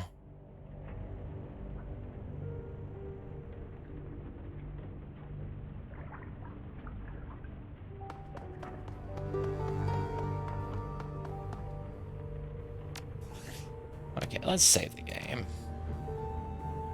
I think that's about it. We got one mission out of the way. I mean, my plan is kind of working on one mission a stream until the last couple, which should be broken down into 2 streams, probably.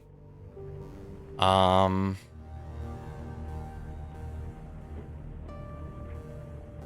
yeah. Yeah, because there's all that set up, and, you know, there's some other stuff I can do, talk to people, but I can do that. I can fill out some of that. You know what? Let's see. Some of it is largely just flavor, and some of it is kind of weird.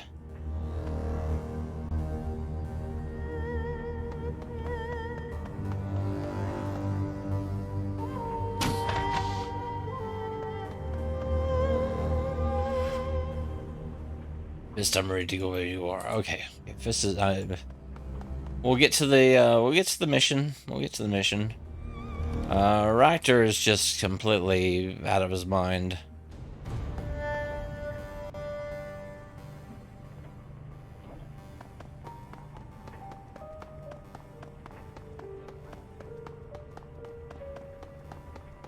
Duncan is. You're gonna wear a hole in the floor that way. Need something? And you know you're not going to go on a rampage soon. See this pacing? This is how I don't go on a complete rampage. No, this shit is going to be controlled. Been thinking about Josephine Sang. What she did to our family. What she did to Carter. Josephine Sang. Goddamn Josephine Sang. And? How I'm going to make her pay for it.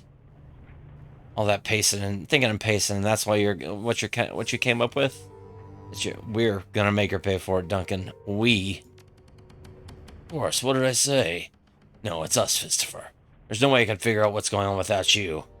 Besides, I want you there when old man Duncan comes out to play. Here's what we do. We walk into Sang headquarters and ask for the boss.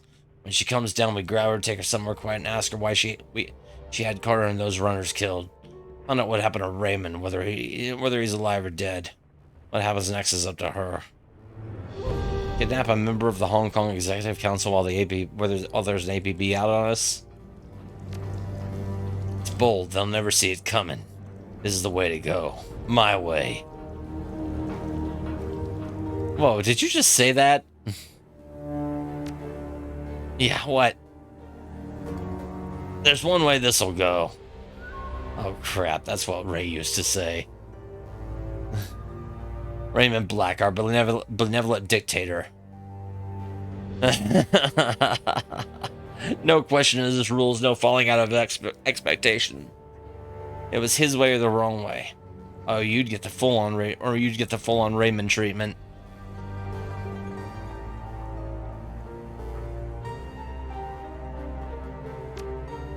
I didn't care for being on the receiving end of that, and yes, it was more than once, that's for sure. You remember what happened a few years after we moved out of the squat and into his house? The thing with Doubletray and Lockjaw? And he accused us of relapsing back into our old ways? And that was when Ray's authority finally got tested. When I finally stood up to him. Yep, the way he handled that was part of the reason why I eventually left. He just wouldn't listen. I thought that might have been part of it, but to be fair, I wasn't listening either. That was our pattern, wasn't it? I wasn't listening. I wouldn't listen, he wouldn't listen. Then we butted heads, rinse and repeat every few weeks. But that time was the worst. Okay, Mr. DeOrange. Mr. DeOrange. We don't do things my way. We don't need to do things my way. No need for us to butt heads. Ow, ow, ow.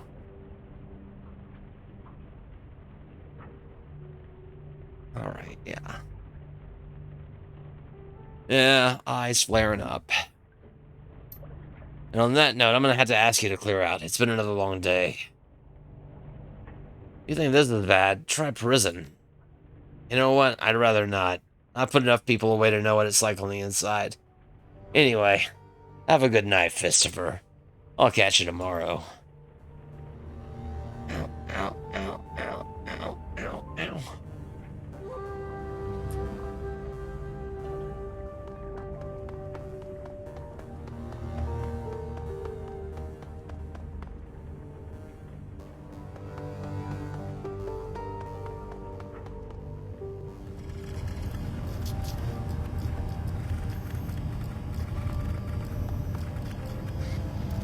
See if there's anything new.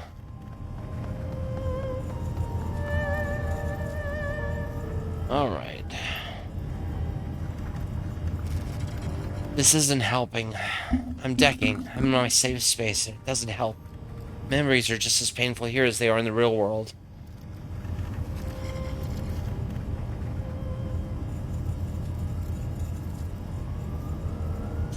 Yeah, it sucks. I get it. The question is, what are you going to do about it? I don't know, okay? I just don't. You know what? Hang on.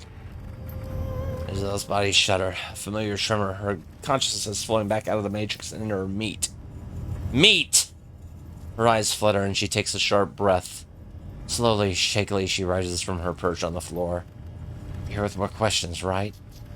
She coughs into the crook of her arm, wipes her nose with her sleeve. I'm sure that you are. Why else are you bothering me? So spit him out. I'll go digging around in that cesspit I call memory. Who knows? Maybe I'll find a clue. I know you're hurting, Isabel. If your venting helps, go ahead. No, that wasn't like me. This isn't the person I want to be. I'll be okay. I can handle this. Just ask me your questions, okay? Let's get this ball rolling. No question about the walled city. That's all for now. Anything else? That's all. I just wanted the extra flavor. Alright.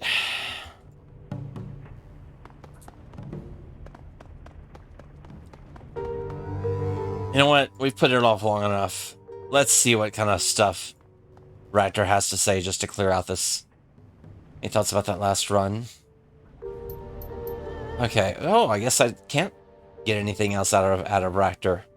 We did his personal mission, and he doesn't want to talk to me anymore right now. That's okay. Can I get anything else out of Duncan? Not in the mood to talk right now. I gotta wrap my brain around this Edward Sang thing. Tough finding out Raymond isn't who he thought he was. Yeah, that was pretty much what I was thinking. 16 years. We lived with him 16 years, and we never knew the man. 16 motherfucking years. I gotta think. Work through this.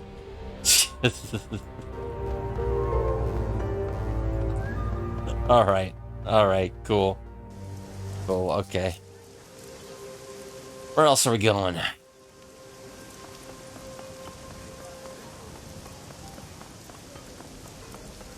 I just want to get a bunch of this stuff out of the way before I go into my next mission. Oh. Back so soon? Tell me what you need and I'll see what I can do. You look dog tired. Feeling alright? I've been better, if that's what you mean. Going through these notebooks has been hard. Not just because of the sheer amount of information. It's been a nostalgic ride, too. Alright. Why don't you take a break? Okay. I no doubt your determination will get you through this. Think you could send me a copy of those notes? Already a step ahead of you. I just finished digitally transcribing the information. I'll send it your way, as soon as I find my terminal. Thanks, Crafty. You're welcome. Expect them soon. Let you get back to it. Cool.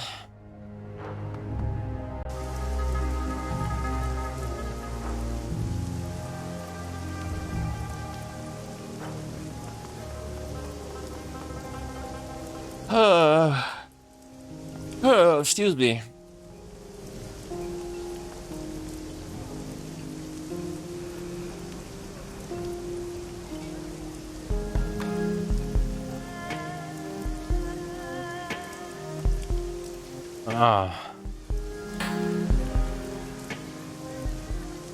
The captain.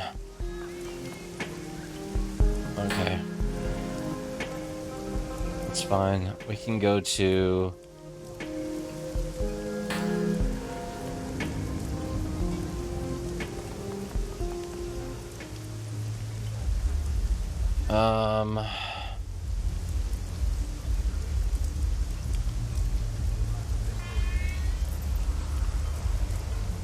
Go to Ambrose.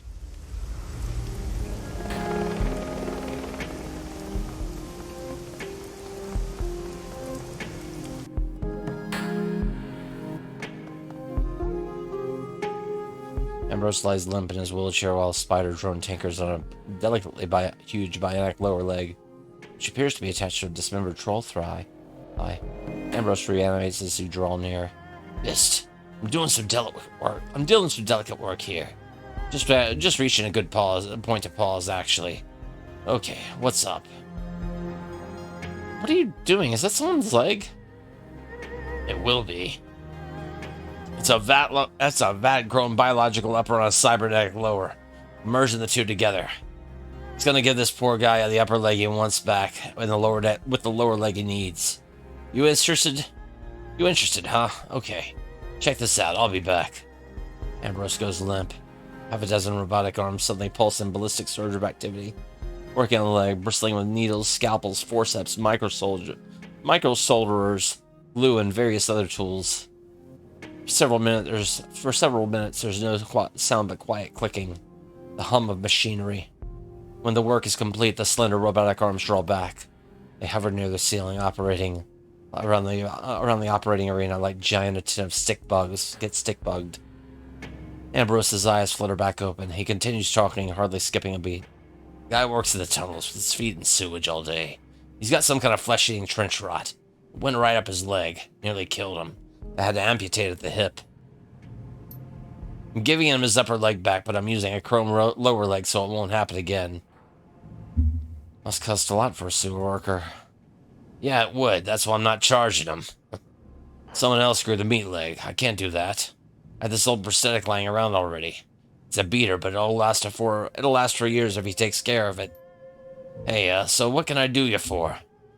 Let's talk about reliable Matthew. Ambrose sighs. His expression suggests that he's had this conversation before. What about Maddie? Sounds like he's in a bad situation with the suppliers. Maddie is always in a bad situation with the suppliers. He's a terrible businessman and used drone selling. That's a brutal business. You can always have a lot more metal on the lot than you can afford, and the commissions are a pittance. Maddie doesn't want to help. Maddie doesn't want to help to do anything else. though. He wants to hole up with his little drone buddies and be left alone. There ain't nothing wrong with that. Why are you giving him BTLs? Why am I giving him BTLs? So he doesn't have to get cheap shit that's going to fry his brain from a street dealer. That's why.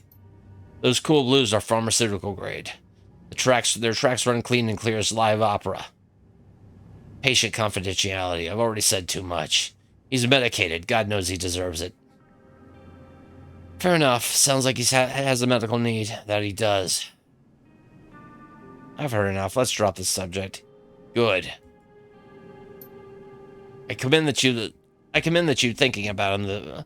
I commend you thinking about him, Fist. I really do. A lot of cases like Maddie come through my door, and I feel for him. If I didn't have that gig, this gig, I might be right there with him. But by the grace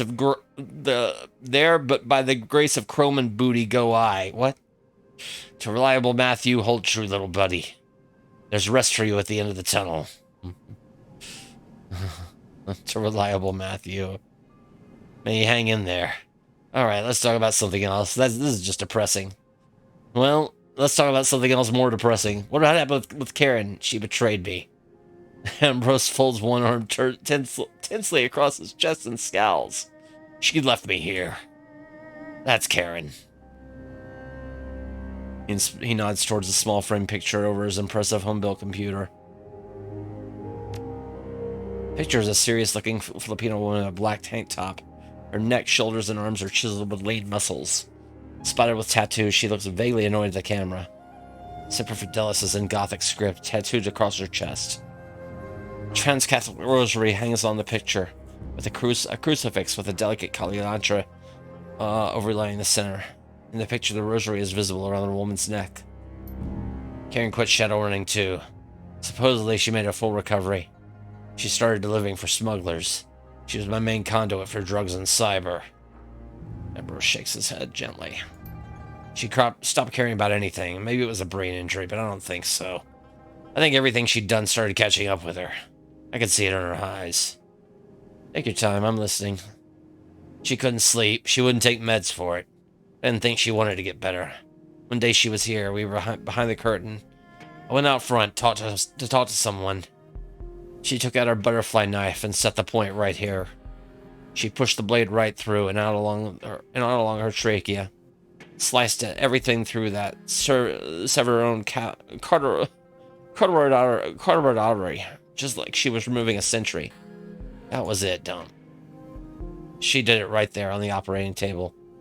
There wasn't even a thump. That was Karen. Ruthless, efficient, considerate in a weird way. Could never live by her own moral commandments. Jeez. Could never ask for what she needed. Oh, man. I'm not trans-Catholic. Hell, I'm not into religion at all, but I try to honor her in that way. Well, dang, that's messed up.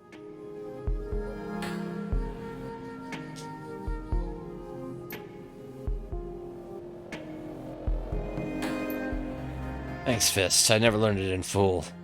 Even though she said it over me every day when I was all messed up. Ripshot's dead.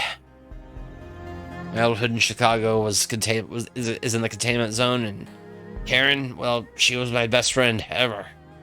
I'm the last man standing. So here I am. I think I survived for a reason. So I can make other people's lives better. That's what I'm trying to do. Life is what we make it, right? I feel you, Ambrose. Here I am in Hong Kong doing what I can. Seems like you're doing okay. Despite all the wild, crazy-ass shit it sounds like you've gotten yourself into. But I didn't hear nothing. Far as I know, you sweep floors and wash dishes.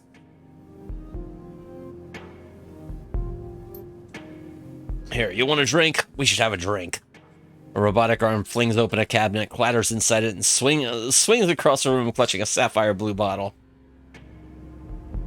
This is Lambanog. It's a Filipino coconut vodka.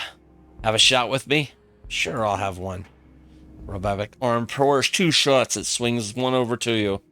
Ambrose gingerly takes the other in his ruined hand and holds it up. To fallen friends.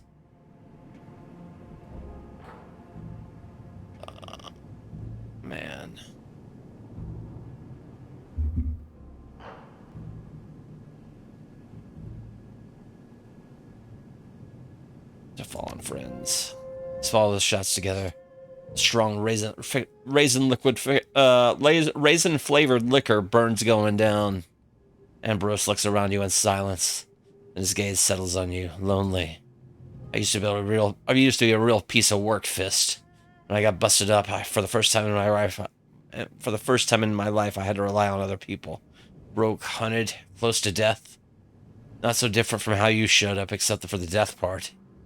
Someone here owed Karen a favor. The people of Haoi took care of us. Now I think if I did so much harm in my past life, how much healing could I do with this one? Ambrose sighs and clutches his shot glass against his chest like a religious talisman. He looks thoughtfully at you. There's more than I told anyone in a long time. It does the heart good, Fist. Thanks. Well, a doctor's life is busy. Better wrap this up. Oh, thanks, Ambrose. It was a privilege to listen. Glad to know you, Fist. Oh. Again, eyeball. Alright, show me your services. Cyberware.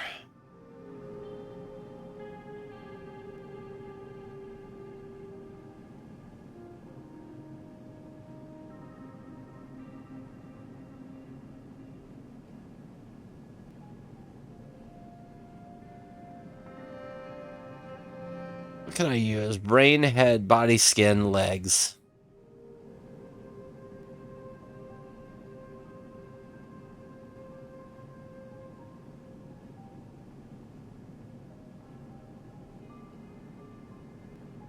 I mean, having +1 charisma is a good for 2,000 Nuyen is a good deal. +1 body is a good deal too. For that cheap? Wait.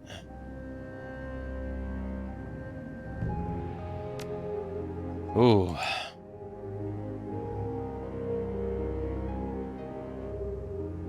Yeah, let's do that. Kevlar bone lacing. +1 body, +1 strength. I'll take it. All right.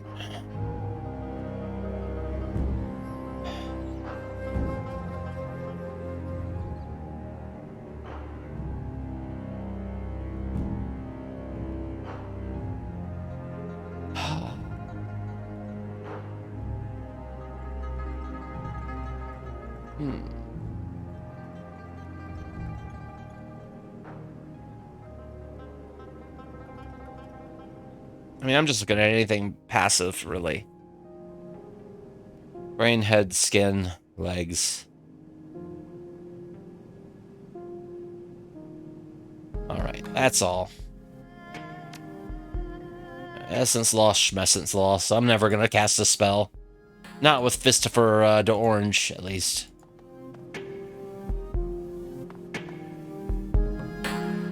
Photos, clips, okay.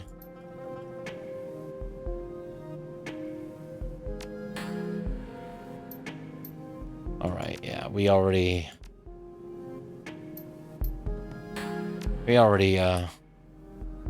investigated this stuff.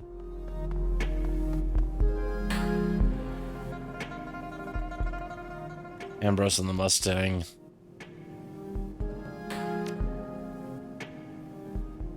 See? RPGs with Ford Mustangs in them. We need more of them. Final Fantasy 18 or 17, I don't know. Needs to have somebody. Needs to have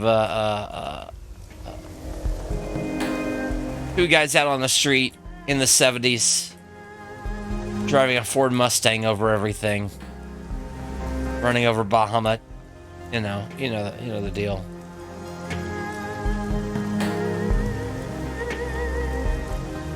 All right.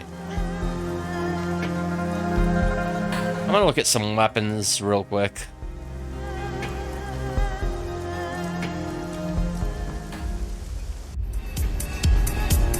EOS. Yeah. I don't need to talk to EOS. Did they mix up 2 of the tracks here?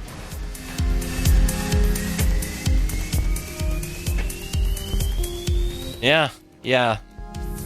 The outside track is playing while the inside track is playing. I messed it up. Alright, never mind. See what you have today.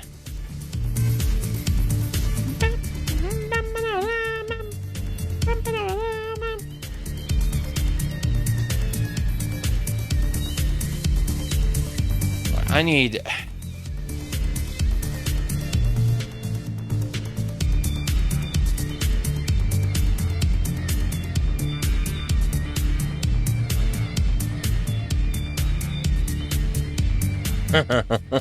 Yeah. That's right, Avel. I need more...